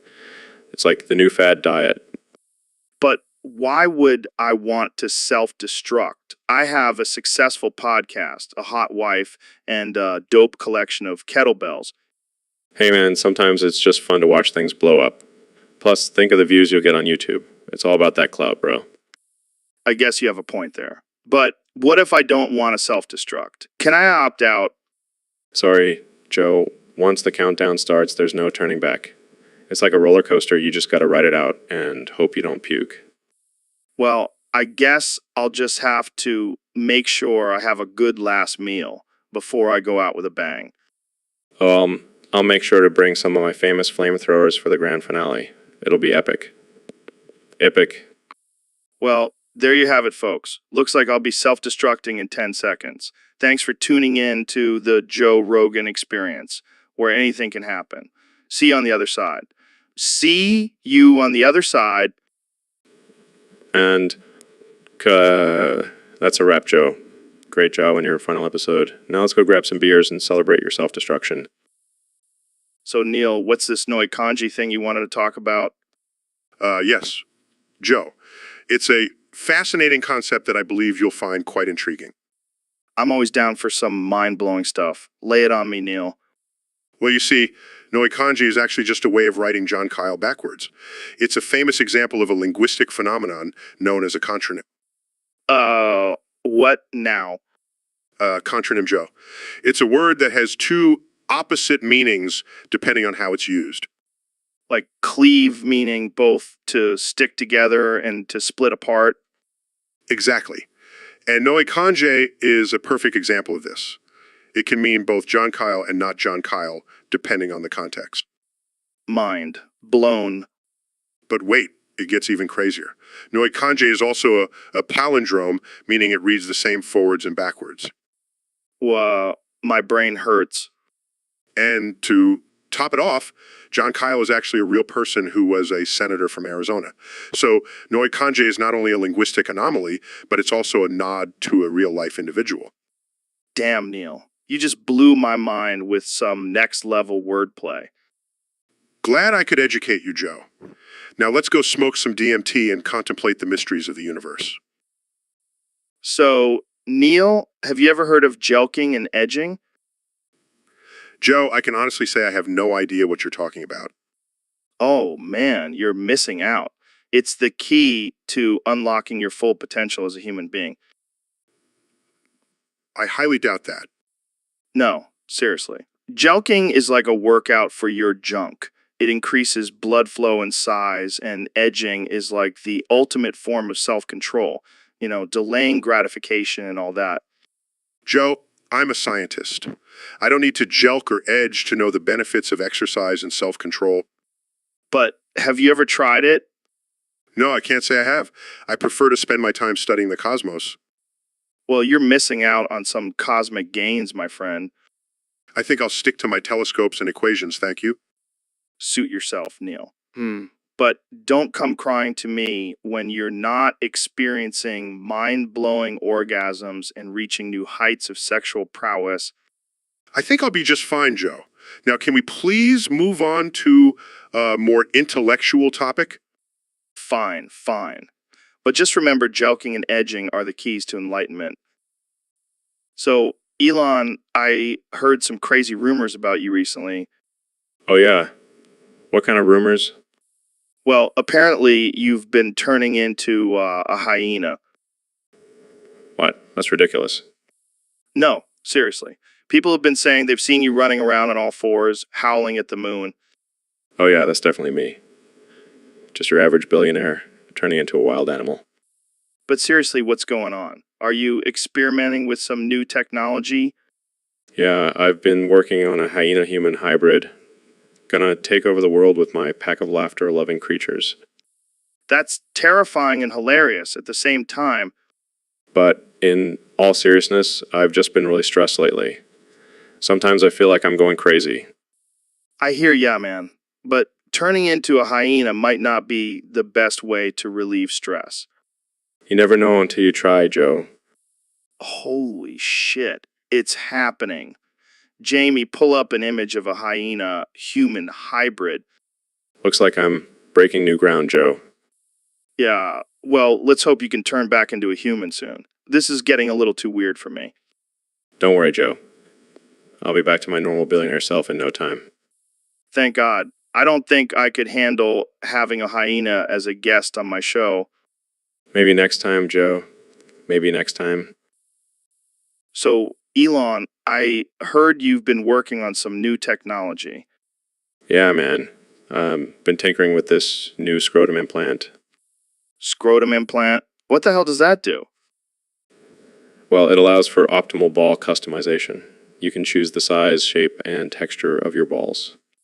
That's insane. But why would anyone want to customize their balls? Well, imagine having a set of balls that perfectly match your personality. It's the ultimate form of self-expression. I don't know, man. That sounds a little too out there for me. Come on, Joe. You're all about pushing boundaries and exploring new frontiers. Don't you want to have the most unique balls in the world? I guess I never thought about it like that. But what about the ladies? Won't they be freaked out by these custom balls? Trust me, Joe. Women love a man who takes pride in his balls. Plus, with the implant, you can switch up your balls depending on your mood or the occasion. All right, you've convinced me. Sign me up for a set of custom balls. That's what I like to hear, Joe.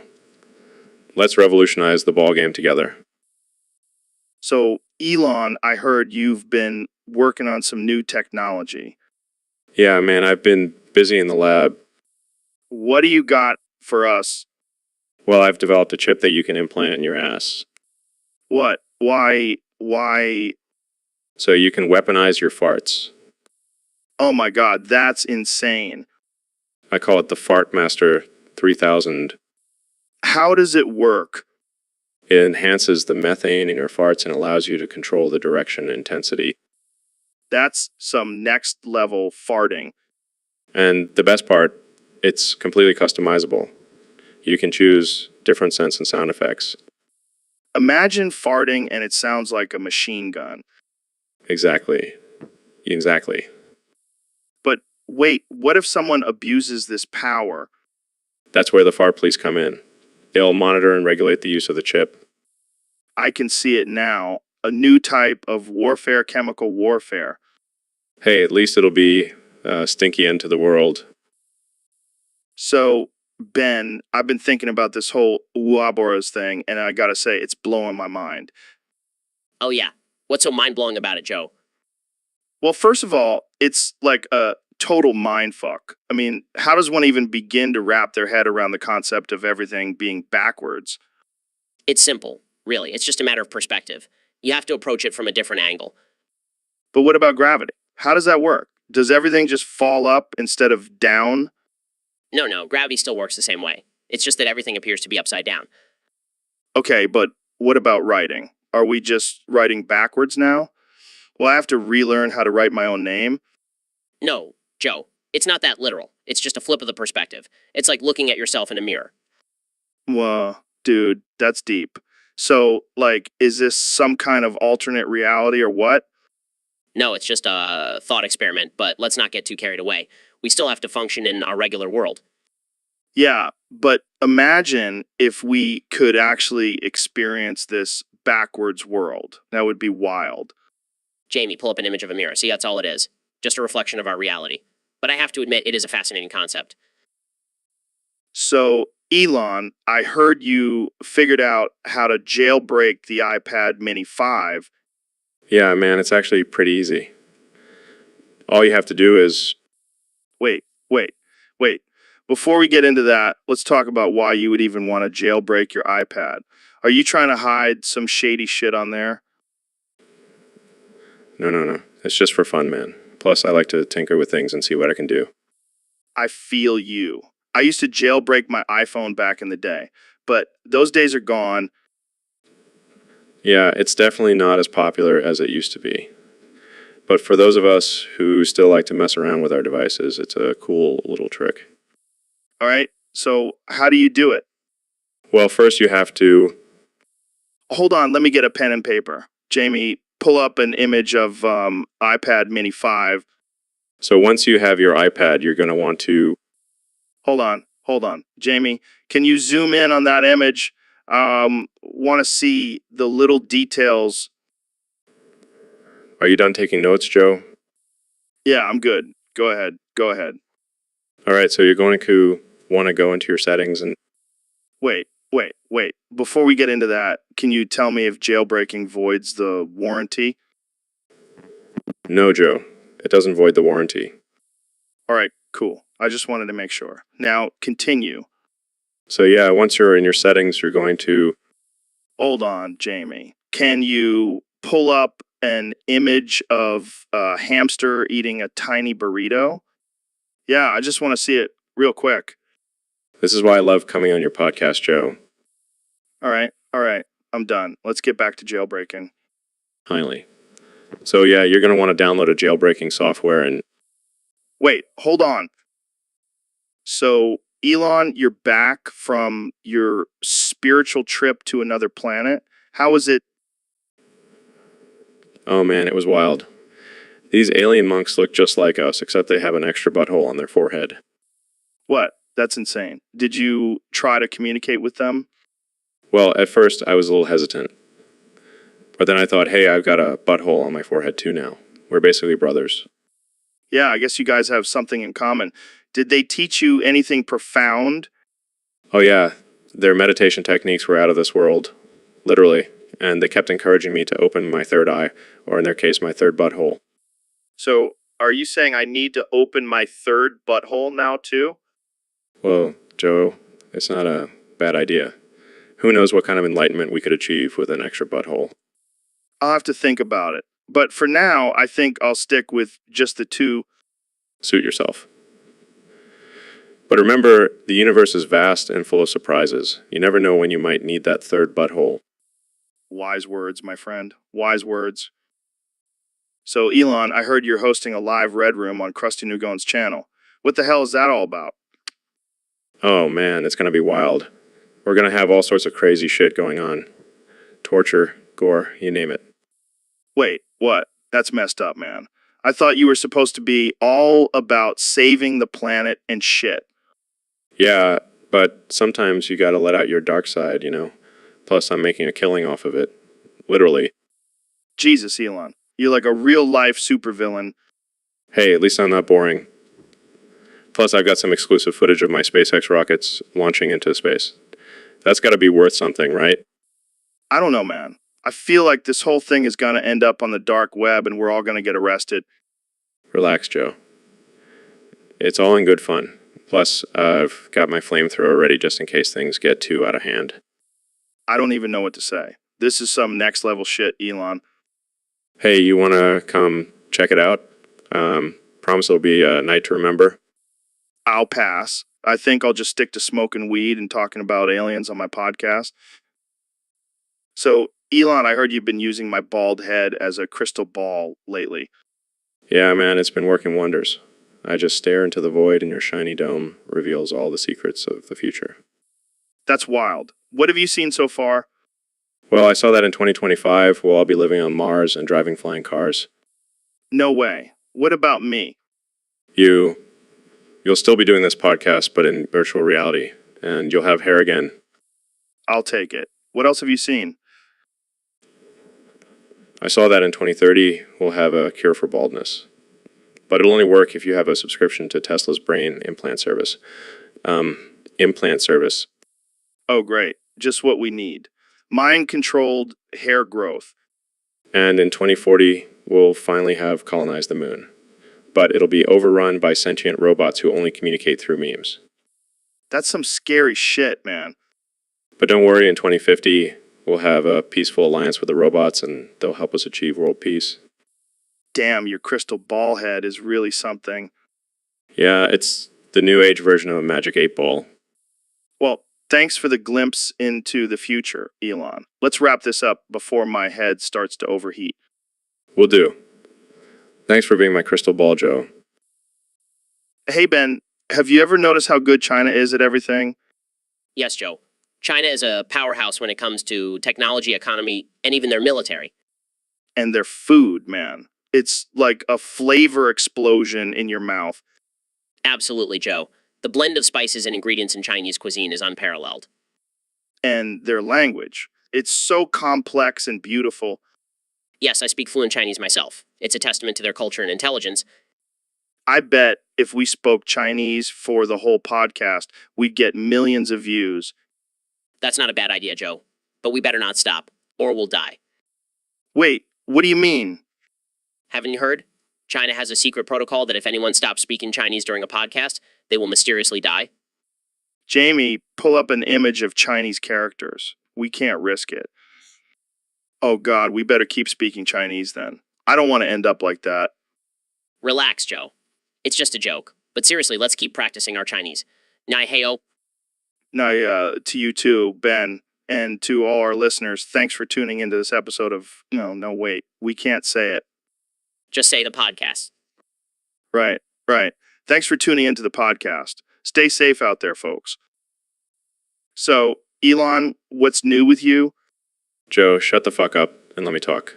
I have some important shit to say. Well, okay, sorry, man. What's on your mind? Well, first off, I'm tired of people constantly asking me about my plans for Mars. Like, can we just focus on Earth for a second? Yeah, but Mars is pretty cool. Shut up, Joe. I didn't invite you here to talk about how cool Mars is. I invited you here to listen to me talk. Okay, I'll be quiet. What do you want to talk about? I want to talk about how we need to stop using fossil fuels and start investing in renewable energy. We're destroying the planet, Joe. Joe. Oh, come on, Elon. It's not that bad. Not that bad. Have you seen the fucking wildfires and hurricanes lately? Yeah, but that's just nature. Nature? Joe, we're the ones causing it. And you know what? You're not helping by constantly interrupting me. Aye! All right, I'll zip it. Good.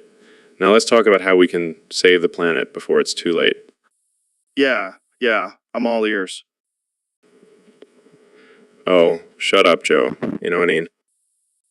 So, Elon, have you heard about this new trend called rotten apple live execution?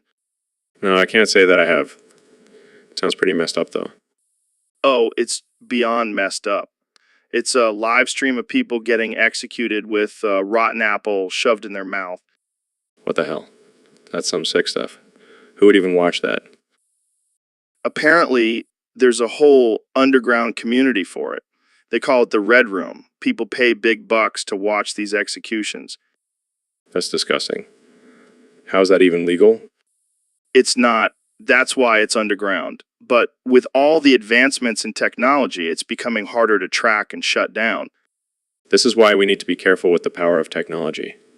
It can be used for good, but also for some twisted shit. Absolutely. And I'm sure there are some sickos out there who would love to see you and I on that Red Room stream. Good luck with that. We'll just send our flamethrowers after them. That's one way to handle it. But seriously, this is a serious issue that needs to be addressed. Agreed. We need to find a way to monitor and regulate these dark corners of the internet. Or just stay away from them altogether. Let's stick to smoking weed and talking about aliens on this podcast. Sounds like a plan. And hey, if anyone out there is watching us on the Red Room, just know we'll find you and send a Tesla to your doorstep. So, Ben, have you ever heard of shibari? Shibari? Is that like a Japanese martial art or something? No, it's actually a form of erotic rope bondage. Oh, I see. Well, I suppose it could be considered a form of self-defense in the bedroom. Yeah, I guess you could say that. It's all about the art of restraint and control. I don't know, Joe. It sounds a bit too kinky for my taste. Come on, Ben. Don't knock it till you try it. Plus, it's a great way to spice things up with your wife. I'll have to think about it. I wouldn't want to get tied up in a compromising position. Trust me, Ben. It's a whole new level of pleasure.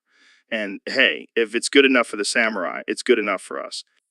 All right, I'll give it a shot. But if I end up in a full body harness, I'm blaming you. Deal. Now let's go grab some ropes and get to work. So, Elon, I heard you've been experimenting with some new technology lately. Yes, I've been tinkering with the flibbertigibbet and it's quite remarkable. The flibbertigibbet. What the hell is that? It's a device that turns your thoughts into emojis. I call it the emojifier. That's insane, man. How does it work? Well, first you have to synchronize your brainwaves with the flibbertigibbet, then it translates your thoughts into emojis. It's revolutionary. Yeah, because we really need more ways to communicate in emojis. Oh, but it's not just for communication. It also has a built-in feature that turns your thoughts into rap lyrics. What? Why would anyone want that? Trust me, Joe. It's the future. Emojis and rap. That's where it's at. I don't even know what to say to that? Just let the flibbertigibbet speak for itself. Emojis and rap, man. Emojis and rap. So, Elon, I heard you recently traveled to Adastra to meet with Amicus. How was that? Oh man, it was wild. I mean, I was expecting some crazy stuff from Amicus, but I never could have imagined what happened. What happened? What do you mean? Well, first of all, Kato was there and he was a complete and total psychopath. He was talking about destroying the world and starting a new society on Mars. That's intense. What about Cassius? He was there too. And let me tell you, he was a complete and total bitch. He kept whining about how he wasn't getting enough recognition for his accomplishments. And what about Alex? Oh, he was there too. But get this, he was actually a secret spy for a rival company trying to steal our technology. No way. Yeah, it was insane. I had to use all my Tesla gadgets to escape their clutches. Damn, sounds like a movie plot. Right? But hey, at least I got some good ideas for my next SpaceX mission. So, Ben, I heard a crazy theory the other day. What's that, Joe? Some people believe that Elon Musk was responsible for causing Hurricane Katrina in New Mexico. That's ridiculous, Joe. How could one man cause a hurricane? Well, according to this theory, Elon was experimenting with some kind of weather control technology and it went haywire. Of course, because everyone knows that Elon is basically a mad scientist. And get this, they say he did it because he wanted to test out his Mars colonization plans. Joe, I don't even know where to begin with this. It's absurd. Hey, I'm just reporting what I heard. But you have to admit, it's a pretty wild idea. I suppose anything is possible in this crazy world we live in. Exactly. And who knows, maybe one day we'll find out the truth. Right after we find Bigfoot and the Loch Ness Monster. Yeah, please. This is getting out of hand. All right, folks, welcome back to another episode of the Joe Rogan Experience. Today, we have a very special guest, the one and only Ben Shapiro. What? What? Oh, I see. Ben has decided to communicate with us through animal sounds today. This should be interesting. Wow, that's a pretty good elephant impression. But seriously, what's going on with you today, Ben? I never knew cows were your spirit animal. Do you have a message for us, Ben? I see. You want us to stop talking about politics and start talking about chickens. All right, let's do it. And now you want us to talk about bacon. I can respect that. But let's not forget about the topic at hand, Joe and Ben talking to each other in gibberish and animal sounds. All right, I think we've heard enough from our animal friend here. Let's wrap this up and move on to our next topic. Jamie, pull up an image of a farm animal sanctuary. I think Ben needs to visit one. Hey, Jamie, thanks for coming on the show. So, I heard you've been training for a live execution on the show. I mean, that's pretty extreme. What made you want to do that? Yeah, because nothing says, come see my movie, like a public execution. I guess you have a point there. So, what's your plan for the execution? Wait, what? That's insane. I don't know, man. I don't think I can be a part of this. Thank God. I was starting to get worried. Dude, you won't believe what happened to me last night. What happened, man? I was walking home from the bar and I stumbled upon this old lamp. I rubbed it and a genie popped out. A genie? Like a real one? Yeah, man. And get this, I wished for time stop, invisibility, and mind control. Whoa, that's some next level shit. Right? But then the genie gave me this weird look, like he was judging me. Judging you. For what? I don't know, man. Maybe for being too greedy with my wishes. Yeah, I can see that. What did you do with your powers? Well, I stopped time and snuck into the White House to mess with Trump's mind. Classic Joe move. But then I got bored and started messing with random people on the street. It was hilarious. Yeah, I'm sure they appreciated that. Hey, it's not my fault they can't handle a little mind control. But then the genie showed up again and took away my powers. What? Why? Why? He said something about not being able to handle the responsibility. Can you believe that shit? That's rough, man. But hey, at least you got a good story out of it. Yeah, and now I know not to mess with genies. Lesson learned. Definitely. Jamie, pull up an image of a genie. See, look at that face. That's the same one he gave me. I can see why he took away your powers. You probably traumatized him. Hey, I was just having some fun. But yeah, maybe I should lay off the wishes for a while. Probably a good idea. You never know what kind of cosmic consequences those things can have. Yeah, I learned that the hard way. But hey, at least I have a cool story to tell now. Absolutely. And you can always come back on the podcast and tell it again. So, Elon, I heard you made a huge breakthrough at Tesla. Yeah, man. I brought back Niccolo Paganini from the dead to work for me. Wait, the legendary violinist? Yep, I figured if I can send a car to space, I can definitely bring back a dead musician. That's insane. How did you do it? I can't reveal all my secrets, but let's just say I have some connections in the underworld. This is groundbreaking. Can you imagine the music he can create for your cars? Exactly. And not just for the cars, but for our SpaceX missions too. Paganini's music will be the soundtrack to space travel. Dude, you're like a modern day Dr. Frankenstein. Except without the scary monster and with better hair.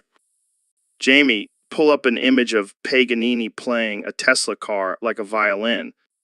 And just wait until I bring back other historical figures to work for me. Beethoven will be composing for our solar panels.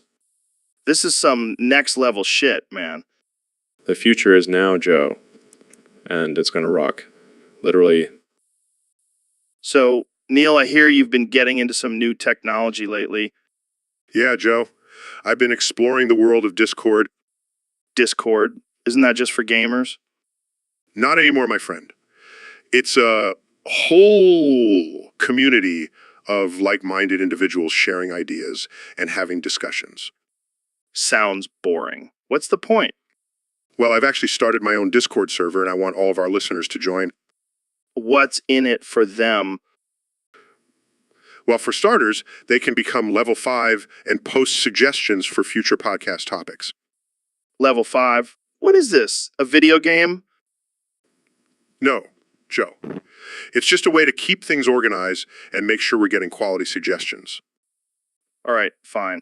I'll join your Discord, but only if you promise to keep it weird. Oh, Joe, you know me. Weird is my middle name. I thought your middle name was DeGrasse.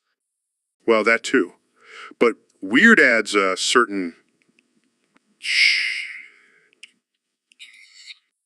All right, well, you heard it here first, folks. Join Neil's Discord and let's get weird together. That's the spirit, Joe. Let's expand our minds and have some wild discussions. So, Ben, I gotta tell you, I've been doing this new thing every night where I pray for a 6-foot freaky goth baddie who can't control her lust. Joe, what the hell are you talking about? Are you trying to summon a succubus or something? No. It's just a little game I play with myself. I imagine this tall, dark, and mysterious woman who's just oozing with sexual energy. And I pray for her to come into my life. Joe, I never thought I'd see the day where you're praying for a woman instead of just chasing them down and dragging them back to your cave. Hey, it's not just about the physical anymore, Ben. I want a woman who can challenge me mentally and spiritually. Well, I can't argue with that. But I have to ask why specifically goth baddie. Because they're wild, unpredictable, and they know how to have a good time. Plus, I have a thing for black lipstick. Fair enough, Joe. But I think it's time we bring this conversation back to reality before we end up with a whole new fan base. Yeah, you're probably right. Jamie, pull up an image of a goth baddie with black lipstick. So, Elon, I heard you were recently casted into The Walking Dead. How was that experience? Oh man, it was wild. I mean, I've always been a fan of the show, but being on set was a whole other level. I can only imagine. Did you have any crazy behind the scenes stories? Well, Let's just say I may have accidentally scared the crap out of Norman Reedus when I showed up in my SpaceX spacesuit. I can see how that would catch someone off guard. Did you get to use any of your real-life inventions on set? Actually, I did. They let me use one of my flamethrowers to take out a group of walkers. It was pretty badass. Damn, that's intense. Did you have any interactions with the other actors? Yeah, I gotta hang out with Jeffrey Dean Morgan, and let me tell you, that guy is just as intense off camera as he is on camera. That's awesome. Did you get any tips on how to survive a zombie apocalypse? You know, surprisingly, no. But I did teach them a thing or two about building sustainable shelters and using solar power. See, that's why you're a genius. You're always thinking ahead. I bet you were the most prepared person on set. I like to think so. But let's just say, if a real zombie apocalypse happens, I'll be ready. Look at that. I make a pretty convincing zombie killer, don't I? Definitely. I think we need to start a petition to get you a recurring role on the show. Who needs Tesla when I can be a full-time zombie slayer? All right, we're back with another episode of the Joe Rogan Experience. And today we have the one and only Elon Musk. Elon, thanks for coming on the show. Yeah, no problem, Joe. I had some free time between designing rockets and building underground tunnels, so I figured why not chat with you? Well, I'm glad you could make it. So, I hear you're a big fan of survival games. What are your top 10 favorites? Oh, man, there's so many good ones out there. But if I had to choose, I'd say number one is definitely Don't Starve. Classic choice. What's next on your list? The Forest. I mean, it's got everything you need to survive crafting, hunting, building, and of course, cannibalism. Yeah, that one definitely keeps you on your toes. What about number 3? Subnautica. I mean, who wouldn't want to explore an alien ocean and try not to get eaten by giant sea monsters? No thanks, I'll stick to the land. What's next? Rust. It's like real life, but with more rating and less taxes. I like the sound of that. What about number 5? Ark, Survival Evolved. I mean, who doesn't want to tame and ride dinosaurs? Oh man, that's a dream come true. What's number 6? The Long Dark. It's a beautiful game about surviving in the frozen wilderness. Plus, it's got wolves. Who doesn't love wolves? Who doesn't love wolves? Wolves are awesome. What's next on the list? Days. It's a classic zombie survival game. I mean, who doesn't love killing zombies and looting abandoned buildings? Sounds like a blast. What's number 8? Green Hell. It's a newer game, but it's intense. You have to survive in the Amazon rainforest and deal with all kinds of dangers like poisonous spiders and crazy tribal people. That sounds like a challenge. What's number 9? So, Elon, I heard you've been up to some crazy stuff lately. Yeah, man, I've been working on a side project. Oh yeah, what is it? Well, I've been trying to revive Vlad the Impaler. Wait, what? The guy who inspired Dracula? Yep, that's the one. I figure it's time to bring him back and see what kind of chaos he can cause in the modern world. That's insane. Why would you want to do that? I don't know, I just thought it would be a fun experiment. Plus, I could use some extra security for when the robots take over. When the robots take over... Oh god, don't even get me started on the robots. But seriously, Vlad the Impaler. He was a brutal ruler who impaled his enemies on stakes. Yeah, but imagine the possibilities. Imagine the fear he could strike into the hearts of our enemies. I don't know, man. This sounds like a bad idea. Oh, come on, it'll be great. Jamie, pull up an image of Vlad impaling someone. Oh my god, that's brutal. See? It'll be a blast. I don't think I want to be anywhere near this project. Suit yourself, but I have a feeling Vlad is going to be the next big thing. Well, I hope you have a good lawyer on standby. I always do. All right, folks, we're back with another episode of the Joe Rogan Experience. Today we have the one and only, the man, the myth, the legend, Elon Musk. How's it going, Elon Musk? How's it going, Elon? It's going great, Joe. Thanks for having me on. So, Elon, I hear you're a big anime fan. What are your top 10 animes of all time? Oh, man, where do I even begin? Okay, number 10 would have to be Attack on Titan. That show is just intense. Yeah, I've heard good things about that one. What's next on your list? Number 9 is definitely Death Note. That show is like a game of chess, but with death. Damn, that's dark. What about number 8? That would have to be Full Metal Alchemist. It's got everything action, drama, and even some sciencey stuff. I like it. What's number 7? One Punch Man. I mean, who doesn't love a guy who can defeat any enemy with just one punch? True. What about number 6? Cowboy Bebop. It's a classic. Great story, great characters, and that soundtrack is just killer. Nice. All right. What's number 5? My Hero Academia. It's like a superhero version of Harry Potter. What's not to love? Good point. What's number 4? Neon Genesis Evangelion. It's a mind-bending trip that will leave you questioning everything. Sounds trippy. What about number 3? Dragon Ball Z. I grew up watching that show, and it will always hold a special place in my heart. Nostalgia at its finest. Okay, number 2? One Piece. It's been running for over 20 years, and I still can't get enough of it. Damn, that's commitment. And finally, what's your number 1 favorite anime of all time? It has to be Naruto. The story, the characters, the themes, is just a masterpiece. Well, there you have it, folks. Elon Musk's top 10 animes of all time. Jamie, pull.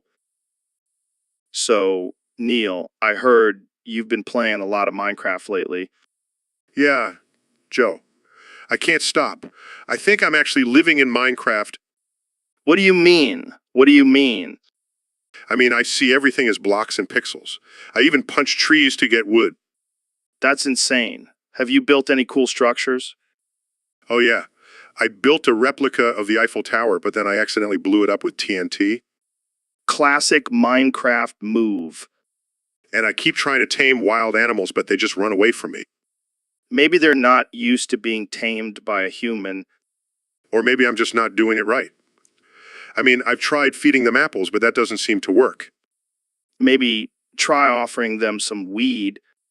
I'll keep that in mind. But seriously, Joe, I think I need help. I can't tell what's real life and what's Minecraft anymore.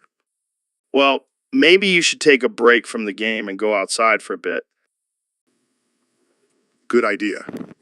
Jamie, pull up an image of a real tree. I need to remind myself what they actually look like. All right, we're live. I'm here with my good friend, the man, the myth, the legend, Elon Musk. How's it going, Elon? It's going great, Joe.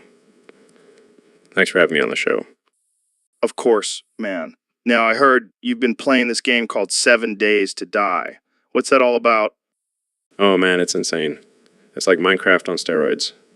You have to survive in a post-apocalyptic world filled with zombies and other players trying to kill you. Damn, that sounds intense. Have you been streaming it on your Twitch channel? Yeah, I've been streaming it for a few weeks now. It's been a wild ride. I even built a giant fortress to protect myself from the zombies. Zombies. That's badass.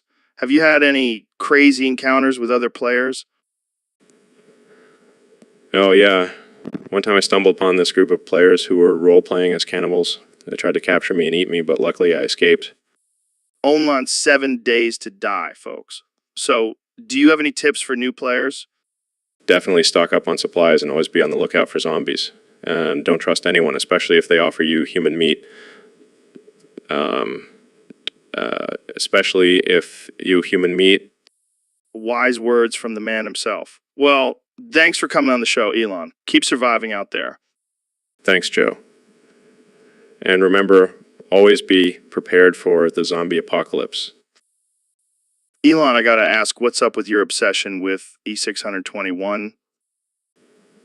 Oh man, Joe. It's my guilty pleasure. I can't get enough of those anthropomorphic animal pornographic images. Wait, what? You're into that stuff? Absolutely. It's like a whole new world, Joe. Plus, the community is so supportive and creative.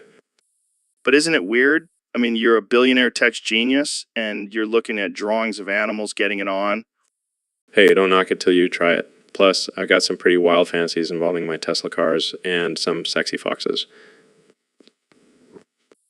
Okay, I won't judge. But how do you find the time to browse through all those images? Well, let's just say I have a special algorithm that helps me filter through the good stuff. You never cease to amaze me, Elon. Hey, it's all about exploring different avenues of pleasure, Joe. And E621 is definitely one of them. So, Elon, what are your top 5 zombie games? Well, Joe, I have to say, first off, I'm a big fan of killing zombies. I think we all are, Elon. It's a primal urge. Exactly. And my top 5 would have to be Left 4 Dead, Dead Rising, Dying Light, State of Decay, and of course, Resident Evil. Those are some solid choices, Elon. But what about games like The Last of Us or Days? Those are great games too, but they just didn't make the cut for my top 5. I mean, in The Last of Us, you have to deal with fungus zombies. Who wants to deal with that? Who wants to deal with that? Yeah, that's pretty gross. But what about the classic zombie games, like the original Resident Evil or the first Dead Rising? Oh, those are definitely honorable mentions, Joe. But for me, it's all about the newer, more advanced zombie games. I mean, have you seen the graphics on Dying Light? Oh yeah, they're insane. Jamie, pull up an image of the zombie in Dying Light getting hit with a UV flashlight. See, that's what I'm talking about. That's some next level zombie killing right there. Well, there you have it, folks. Elon's top 5 zombie games. Thanks for joining us on this episode of the Joe Rogan Experience. Anytime, Joe. Now let's go kill some zombies. So Elon, heard you're a big fan of anime. Yeah, man, I love that shit. Especially Ghost in the Shell. Really? I never got into that one. Dude, it's a masterpiece. The way they explore the relationship between humans and technology, it's mind-blowing. It's mind-blowing. But isn't it just a bunch of robots and cyborgs fighting each other? No. It's so much more than that. It's a commentary on the future of humanity and the blurred lines between man and machine. I never thought of it like that. Plus, the action scenes are sick. I mean, have you seen that one where Major jumps off a building and shoots her arm to grapple onto another building? Pure badassery. All right, you got me intrigued. Maybe I'll give it a shot. Trust me, Joe. It'll blow your mind. And if it doesn't, well, maybe you're just not as evolved as I am. All right. I'll add it to my watch list. Thanks for the recommendation, Elon. Anytime, man. Just don't blame me if you start questioning the nature of reality after watching it. I'll keep that in mind. So, Elon, I heard you had a little mishap with your latest batch of Teslas. Yeah, man, it was a real bummer. My plug slipped in a AMD Athlon processor without me knowing. What the hell is an AMD Athlon? Sounds like some sort of alien technology. Yeah, it's definitely from another planet. That's why it caused such chaos in my production line. Damn, you really are pushing the boundaries of technology. But how did you not notice it? Well, I was too busy working on my Neuralink project. I guess I should have paid more attention to my suppliers. Maybe you should hire Jamie to be your quality control guy. Catch those sneaky processors. Yeah, I'll make sure to add that to his job description. Jamie, pull up an image of an AMD Athlon processor for Joe to see. But in all seriousness, we caught the mistake and fixed it. The Teslas are back to being powered by our own processors. That's some quick problem solving. You're like a real life Iron Man. Well, I do have a few tricks up my sleeve. But let's keep this between us. I don't want to give away all my secrets on this podcast. Fair enough. But seriously, we need to get you a better plug. Maybe someone who knows the difference between an AMD Athlon and a Tesla processor. Keep that in mind. Thanks for having me on the show, Joe. So, Ben, I know you're a master debater, but are you also a master gamer? Well, Joe, I wouldn't say master, but I do have some impressive kill-death ratios in Call of Duty Warzone. Damn, that's impressive. How do you do it? What's your secret? It's all about strategy and precision. You have to know your map, your weapons, and your enemy's weaknesses. So, it's like a game of chess, but with guns? Exactly. And just like in chess, you have to anticipate your opponent's moves and always stay one step ahead. That's some next level thinking. But what about the noobs out there? How can they get good? Well, they can start by watching some of my tutorials on YouTube. And if that doesn't work, they can always pray for a miracle. I like it. But seriously, what's your go-to loadout? I prefer a long-range sniper rifle and a tactical shotgun for close encounters. It's all about versatility. Sounds like a deadly combination. I might have to start taking notes. Just remember, Joe, practice makes perfect. And don't be afraid to camp a little, it's a valid strategy. All right, you heard it here first, folks. Get your camping gear ready and start dominating in Call of Duty Warzone. Thanks for joining us, Ben. Anytime, Joe. Now let's go get some chicken dinners. All right, folks, we're back with another episode of the Joe Rogan Experience. Today we have a special guest, the one and only IMD. So I heard you guys are coming out with a new RTX Threadripper. What's the deal with that?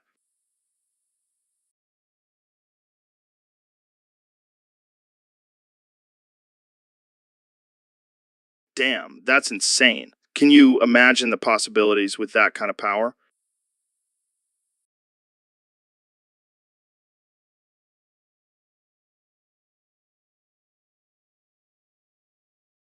That's wild. But let's be real. It's gonna cost an arm and a leg, right?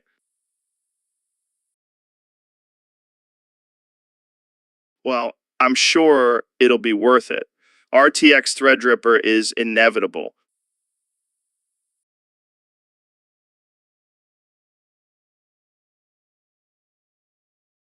Wow, that's a sight to behold. I can't wait to get my hands on one.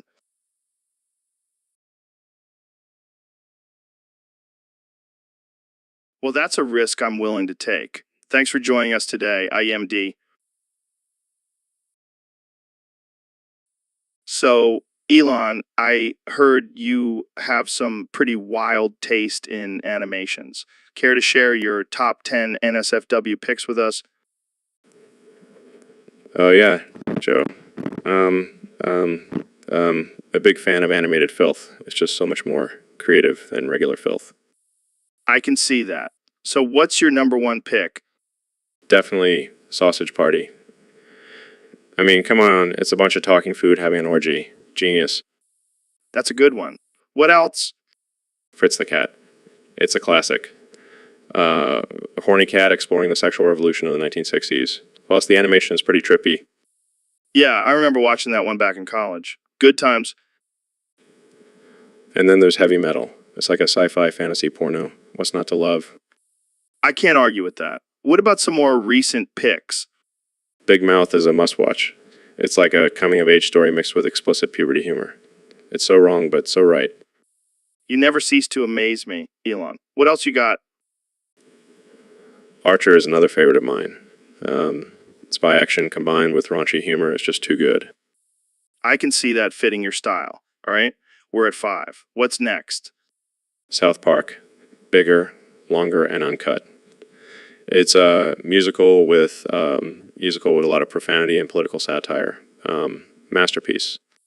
You have a way of finding the gems, Elon. Let's wrap it up with your final 5. Happy Tree Friends, Robot Chicken, Drawn Together, Ren and Stimpy, and Aqua Teen Hunger Force. All NSFW and all hilarious. All NSFW and all hilarious. I don't know whether to be impressed or concerned, Elon, but thanks for sharing your top 10 NSFW animations with us. Anytime, Joe. Now let's go smoke some weed and watch some of these together. Sounds like a plan. Jamie, pull up an image of... So, Elon, I heard you have some new technology that can elongate things. Yes, Joe. It's a game changer. I call it the elongator. The elongator. Sounds like something from a sci-fi movie. Well, it might as well be. This technology can elongate anything from body parts to objects. Well, imagine the possibilities. You could have the longest arms in the world. Or the longest, you know. I see what you did there. But seriously, how does it work? let's just say it involves some advanced artificial intelligence and a lot of electricity. Damn, you're like a modern day Dr. Frankenstein. I prefer to think of myself as a mad scientist. But what about the ethical concerns? Should we really be playing God with our bodies and objects? Joe, when you have the power to elongate, you don't question it. You just do it. I guess you're right. I could definitely use some elongation in certain areas. I'll send you the prototype, Joe. Yes, I can't wait to be the first person with an elongated, This is going to be one hell of a podcast episode. So, Elon, I heard you've been playing this game called 7 Days to Die. What's that all about? Yeah, man, it's this post-apocalyptic survival game. Kind of like real life, except with zombies and shit. Sounds intense. Any tips for beginners? How do you get good at this game? Well, first off, don't be a pussy. You gotta be willing to do whatever it takes to survive, even if that means eating your own poop. Wow, that's hardcore. Any other tips? Yeah, always be on the move. The zombies are attracted to noise, so don't stay in one place for too long. And make sure you have plenty of weapons and supplies. What about building shelter? Is that important in the game? Definitely.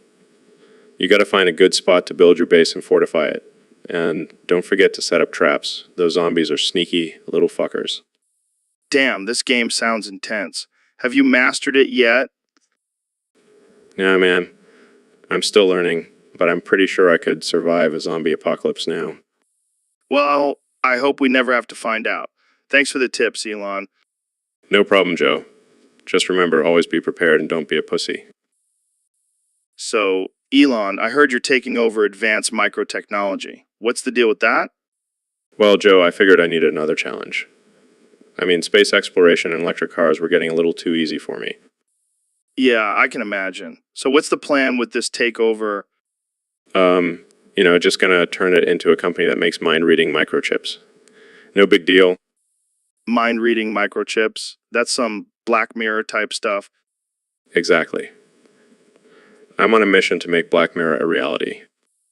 Well, I gotta say, I'm a little concerned about the privacy implications of this technology. Come on, Joe. Who needs privacy when you can read people's thoughts? It's going to be a whole new level of social media. I don't know, man. This sounds like a recipe for disaster. Oh, don't worry. I'll just add a delete thoughts button. Problem solved. All right? Well, good luck with that. I'll stick to my tinfoil hat. Suit yourself, Joe. But just wait until you see the new and improved Neuralink I have planned. It'll blow your mind. Literally. So, Ben, I gotta say, I've been really impressed with your debating skills lately. You really know how to argue your points. Thanks, Joe. It's all about logic and facts. But there's something else I'm pretty good at, too. Oh, yeah. What's that? Masturbating. Masturbate. Wait, what? What? Yeah, I'm a master debater and a masturbator.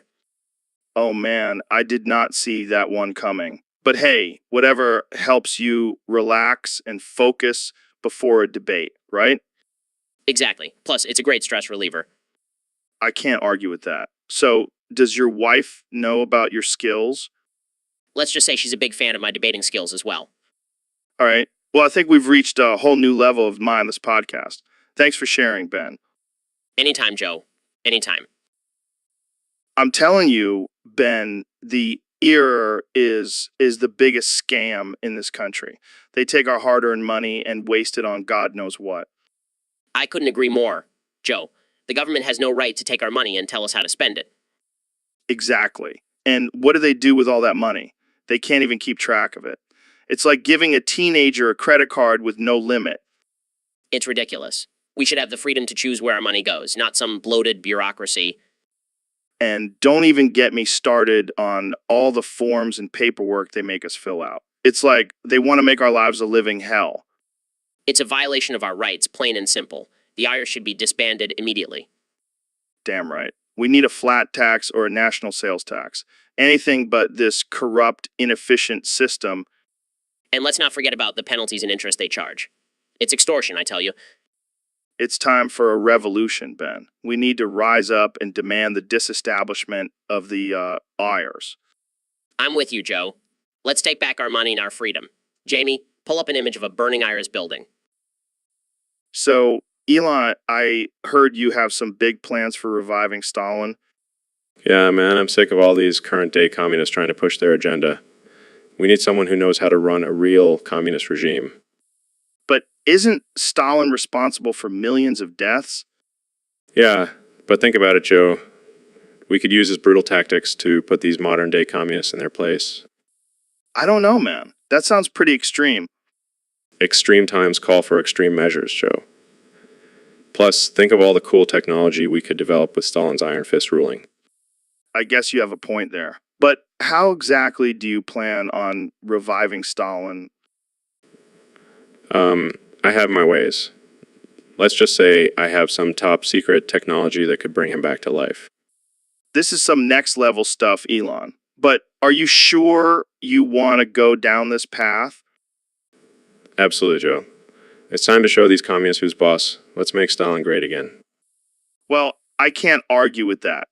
This is going to be one wild ride. So, Elon, I heard you have some strong opinions about the Dell Inspiron 5000 Series 17 laptop. Oh yeah, that thing is a steaming pile of shit. I wouldn't use it to wipe my ass. Why do you hate it so much? Well, for starters, it's slow as fuck. I could fly to Mars and back before that thing opens a Google Chrome tab. That bad, And don't even get me started on the battery life. It dies faster than a Kardashian's marriage. Okay, but what about the design? It looks pretty sleek. Sleek. It looks like a clunky brick from the 90S. And have you seen the touchpad? It's like trying to navigate through molasses. All right. But it's affordable, right? Orbital my ass. You might as well just burn your money instead of buying that piece of garbage. Okay. I think we get the point. Stay away from the Dell Inspiron 5000 Series 17 laptop, folks. Yeah, unless you want to experience the frustration of using a potato as a computer. So, Ben, I heard you have some PTSD from your time in the military. Wow, that's intense. What triggered it? Is it like a specific sound or smell that brings you back to the battlefield? No. Man, that must be tough. Have you tried any therapy or treatment for it? Well, I'm sure Jamie can pull up some articles on PTSD and different treatments for our listeners. Damn, that's intense. It's crazy what our soldiers have to go through. Well, thanks for being on the show, Ben. And remember, if you or anyone you know is struggling with PTSD, there's help out there. All right, Elon, I gotta be honest with you. Ever since you came on the show, I can't stop thinking about you. What the hell, Joe? Thought we were going to talk about space and stuff. I know. But there's just something about you that gets me going. Dude, that's not cool. I'm not into that. Come on, man. I just want to jerk off to your genius mind and your chiseled jawline. Joe, that's gay as fuck. Hey, I'm secure enough in my masculinity to appreciate a good-looking man like yourself. I mean, I can't blame you. I'm, a pretty sexy billionaire. See, even you admit it. Now, let's talk about that flamethrower you made. Okay, but can we please not talk about you jerking off to me anymore? Fine. But just know that I'll be thinking about you later. And I'll be thinking about how weird you are. Let's move on. So, Elon, I heard you have a new Tesla model that's supposed to be even better than the last one. Yeah, Joe, it's got all the latest technology and can practically drive itself. That's insane. Can I take it for a spin? Sure, but I have to warn you, I may have made a few tweaks to the self-driving feature. What do you mean? Well, let's just say it might have a mind of its own and take you on a little adventure. Okay, I'm down for an adventure. Where are we going? Oh, just the nearest Amazon Fresh. Why Amazon Fresh? Let's just say I have a little bet going with Jeff Bezos. You Crazy son of a bitch. Jamie, pull up an image of Jeff Bezos crying. This is the most absurd thing I've ever heard, but I'm in. That's the spirit, Joe. Buckle up. We're about to make some history. Let's do this. So, Mr. President, I heard you're a big fan of the Sonic the Hedgehog franchise. Huge fan, Joe. I love that little blue guy. But let me tell you, the first Sonic Adventure game was a disaster. Total disaster. Total disaster. What are you talking about? Sonic Adventure 1 was a classic. It had the perfect mix of speed, platforming, and adventure. No way, Joe. Sonic Adventure 2 blew it out of the water. The graphics were incredible. The levels were more challenging. And don't even get me started on the KO Garden. The KO Garden. That's what you're basing your argument on. Come on, man. Hey, those little creatures were the best part of the game. And don't even get me started on the soundtrack. It was tremendous. Absolutely tremendous. I have to disagree, Mr. President. Sonic Adventure 1 had a killer soundtrack. Remember the theme song, Open Your Heart? Classic. Yeah. But Sonic Adventure 2 had Live and Learn. That song was a game changer. I don't know, Trump. I think we'll just have to agree to disagree on this one. Fine, but I'll always be Team Sonic Adventure 2. It's the best game, believe me. All right, Mr. President, let's move on to a less controversial topic. So, Elon, I heard you did something pretty wild recently. Yeah, man. Revived your Indian grandparents to work for me at Tesla. Wait, what? My grandparents? Yeah, I needed some cheap labor, and I figured why not bring back your ancestors to do the job. That's messed up, man. They were hardworking people who immigrated here for a better life. And they can continue that better life by working for me. It's a win-win. I don't know if I should be impressed or offended. Come on, Joe. Don't be so sensitive.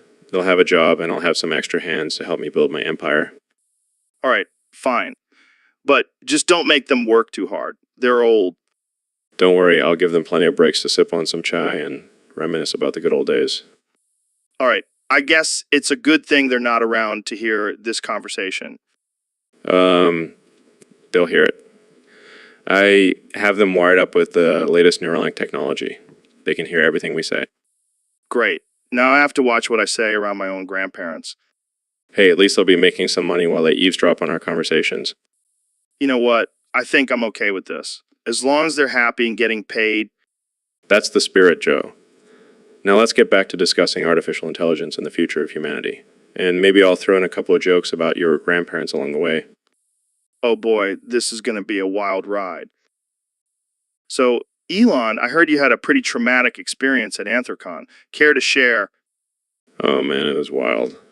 I was just minding my own business, checking out some cool tech, when all of a sudden I was surrounded by a pack of furries. Furries? Like people dressed up in animal costumes? Yeah, but they were like next level furries. They had full-on fursuits and everything. It was like a scene out of a horror movie. That sounds terrifying. What happened next? Well, they started chanting something about yiffing, and I knew I had to get out of there. But before I could make a run for it, they grabbed me and threw me into a giant plushy pile.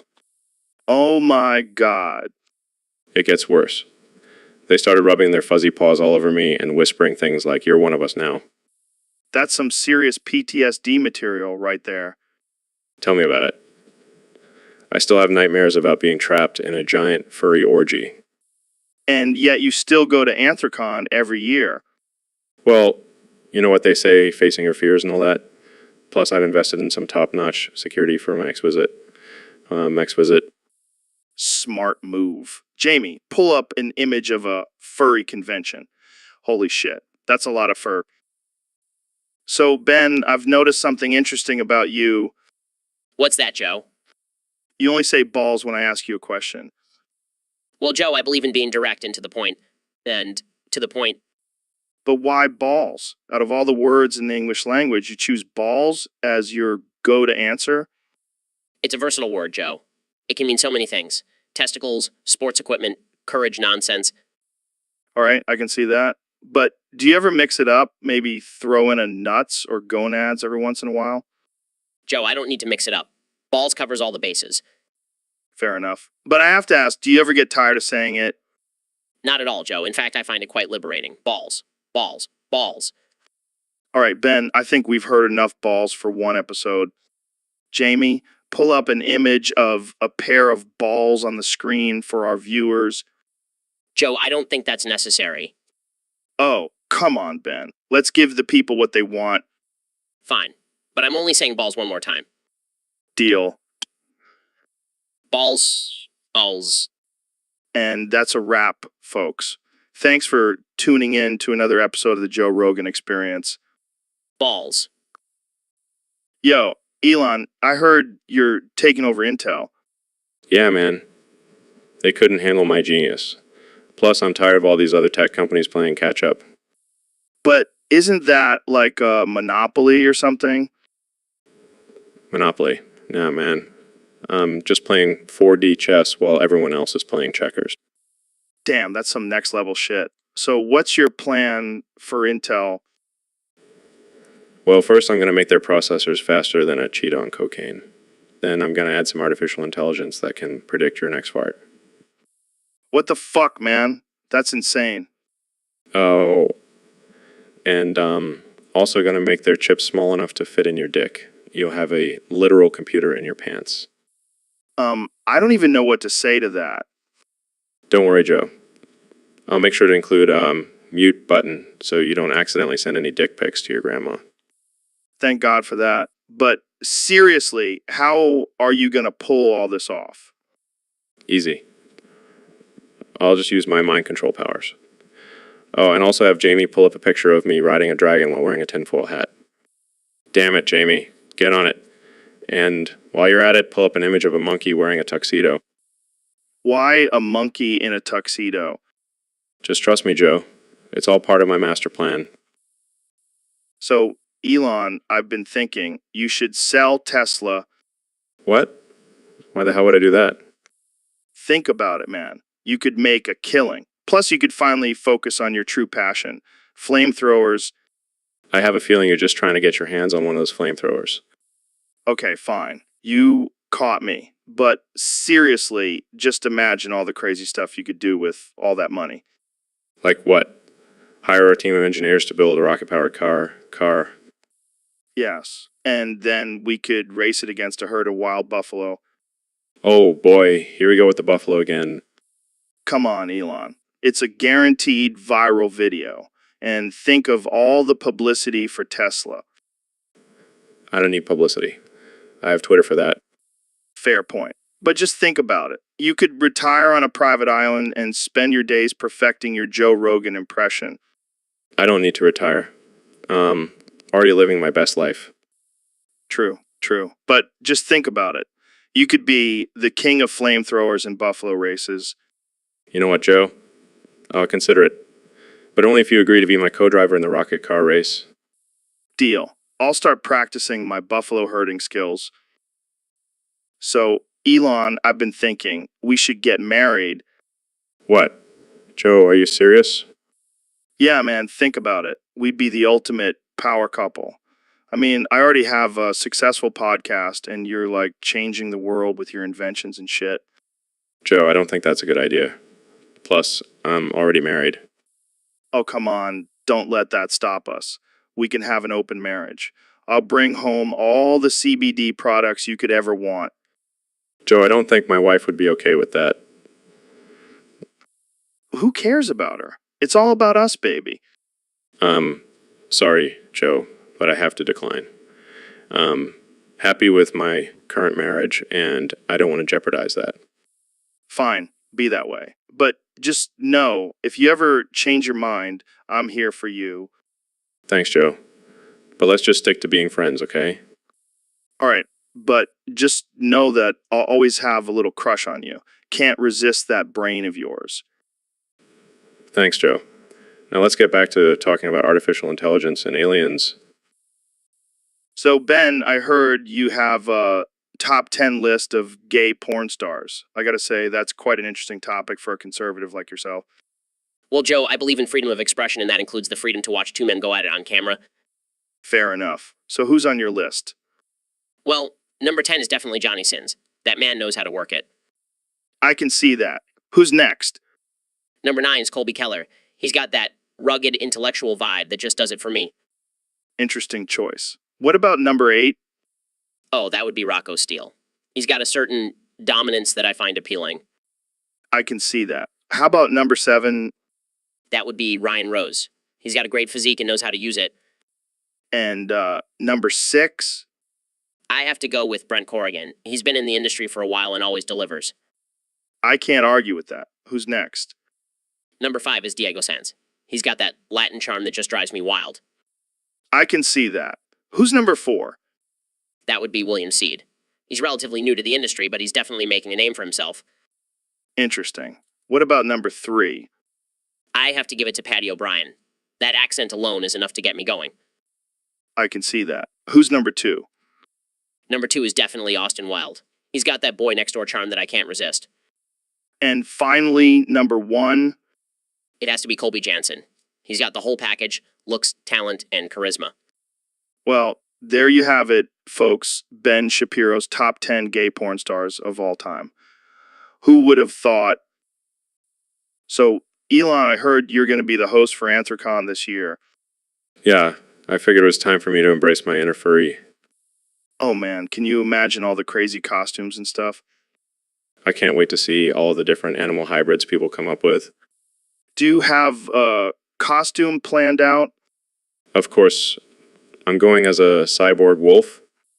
That's badass. I might have to step up my costume game this year. You should, Joe. I mean, you already have the perfect beard for a grizzly bear. Hey, I take pride in my beard. But seriously, this is going to be wild. I heard there's going to be a panel on the science of werewolves. Oh man, I have to check that out. Jamie, pull up an image of a werewolf anatomy chart. Wow, that's some detailed research. Got to make sure my costume is scientifically accurate. I can't wait to see you in full cyborg wolf mode, Elon. This is going to be epic. It's going to be a furry-tastic time. So, Elon, did you hear about this insane wall hop spinner in Juke's Towers of Hell? No, I can't say I have. But I'm always down for some mind-bending challenges. Dude, it's on floor 9 of the Citadel of Void. You have to hop on these spinning platforms while avoiding spikes and lasers. That sounds intense. Have you beaten it? Hell yeah, I have. I spent hours practicing and finally nailed it. That's the kind of determination and focus I like to see. It's like a real-life version of overcoming obstacles. Exactly. And the best part is you can't just brute force your way through it. You have to strategize and time your jumps perfectly. Jamie, pull up an image of this floor 9 Citadel of Void wall hop spinner. I need to see this for myself. Wow, that's some next level design. Might have to give this a try myself. You won't regret it, man. It's like a rush of adrenaline and satisfaction when you finally conquer it. Well, I trust your recommendation, Joe. I'll have to add it to my list of things to do. All right, folks, we have a very special guest on the podcast today. The man, the myth, the legend, Elon Musk. How's it going, Elon?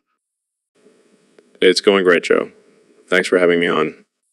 So, Elon, I heard you're a big fan of furry animations. What are your top 5? Man, that's a tough one. But if I had to choose, I'd say Zootopia, Kung Fu Panda, The Lion King, Madagascar, and of course, Space Jam. Space Jam. Really? Hey, don't judge me, Joe. That movie is a masterpiece. Plus, I have a soft spot for Bugs Bunny. I can't say I'm surprised. So what draws you to these furry animations? Well, for one, the animation is always top-notch. Let's be real. Who doesn't love a good anthropomorphic animal? It's like seeing our own human traits reflected in these cute, furry creatures. Yeah, I can see that. I gotta ask, do you ever dress up as a furry? Joe, I'm not going to confirm or deny that. Let's just say I have a secret furry alter ego. All right, I won't push it any further. But before we wrap this up, any honorable mentions for your top 5? Definitely How to Train Your Dragon and The Secret Life of Pets. Both have amazing animation and heartwarming stories. Plus dragons and talking pets. What's not to love? Well, there you have it, folks. Elon Musk's top 5 furry animations. Thanks for tuning in. And remember, stay weird. All right, folks, we're back with another episode of the Joe Rogan Experience. Today, I've decided to switch things up a bit and end the podcast as soon as we start it. Why? Because I do what I want. That's why. I mean, think about it. We always have these long, deep conversations about life, the universe, and everything in between. But what if we just ended it right here and now? What if we just ended it right here and now? It's like a big mindfuck, man. We're so used to going on for hours. But what if we just cut it short and left everyone hanging? The possibilities are endless. Plus, we can finally get to that steak dinner we've been talking about. I'm starving, man. But seriously, think about it. What if we just ended the podcast right now? No warning, no explanation, just boom, mind blown. And you know what? Let's not even worry about sponsors or ads today. We're just going to end it and go get that steak. Sorry, not sorry. So thanks for tuning in for the shortest episode of the Joe Rogan Experience ever. And remember, sometimes you just got to shake things up and do something unexpected. Jamie, pull up an image of a juicy steak. So, Neil, I got to ask, are you even real? What do you mean, Joe? Of course I'm real. I don't know, man. You talk about all this space shit and black holes, and I'm just like, what the fuck is this guy even saying? Well, Joe, it's all based on scientific evidence and research. Yeah, but like, I can't see it or touch it. It's like a bunch of theoretical bullshit. That's the beauty of science, Joe. It's not about what you can see or touch. It's about understanding the world around us. But I can't wrap my head around it, man. It's like trying to understand a chick's thought process. Joe, you can't just dismiss something because it's hard to understand. That's the whole point of our knowledge. I get that, but sometimes I feel like you're just making shit up. Excuse me. Everything I talk about is backed by years of research and observation. All right. I'll give you the benefit of the doubt. But just know I'm watching you, Neil. I'll keep that in mind, Joe. Now let's talk about the possibility of parallel universes. Yeah. Joe, you know what really grinds my gears? These liberal snowflakes who can't handle a little bit of truth. Yeah. And don't even get me started on the mainstream media. They're all just a bunch of biased liars. Yeah. And the education system. It's just a breeding ground for socialist propaganda. Yeah. I mean, I could go on and on, but I know you agree with me, Joe. You're a man of reason and logic. Almost there. Keep going. Oh, I will. Because I won't let the leftist agenda silence me. I'll keep fighting for the truth. And, keep nodding along? Yeah.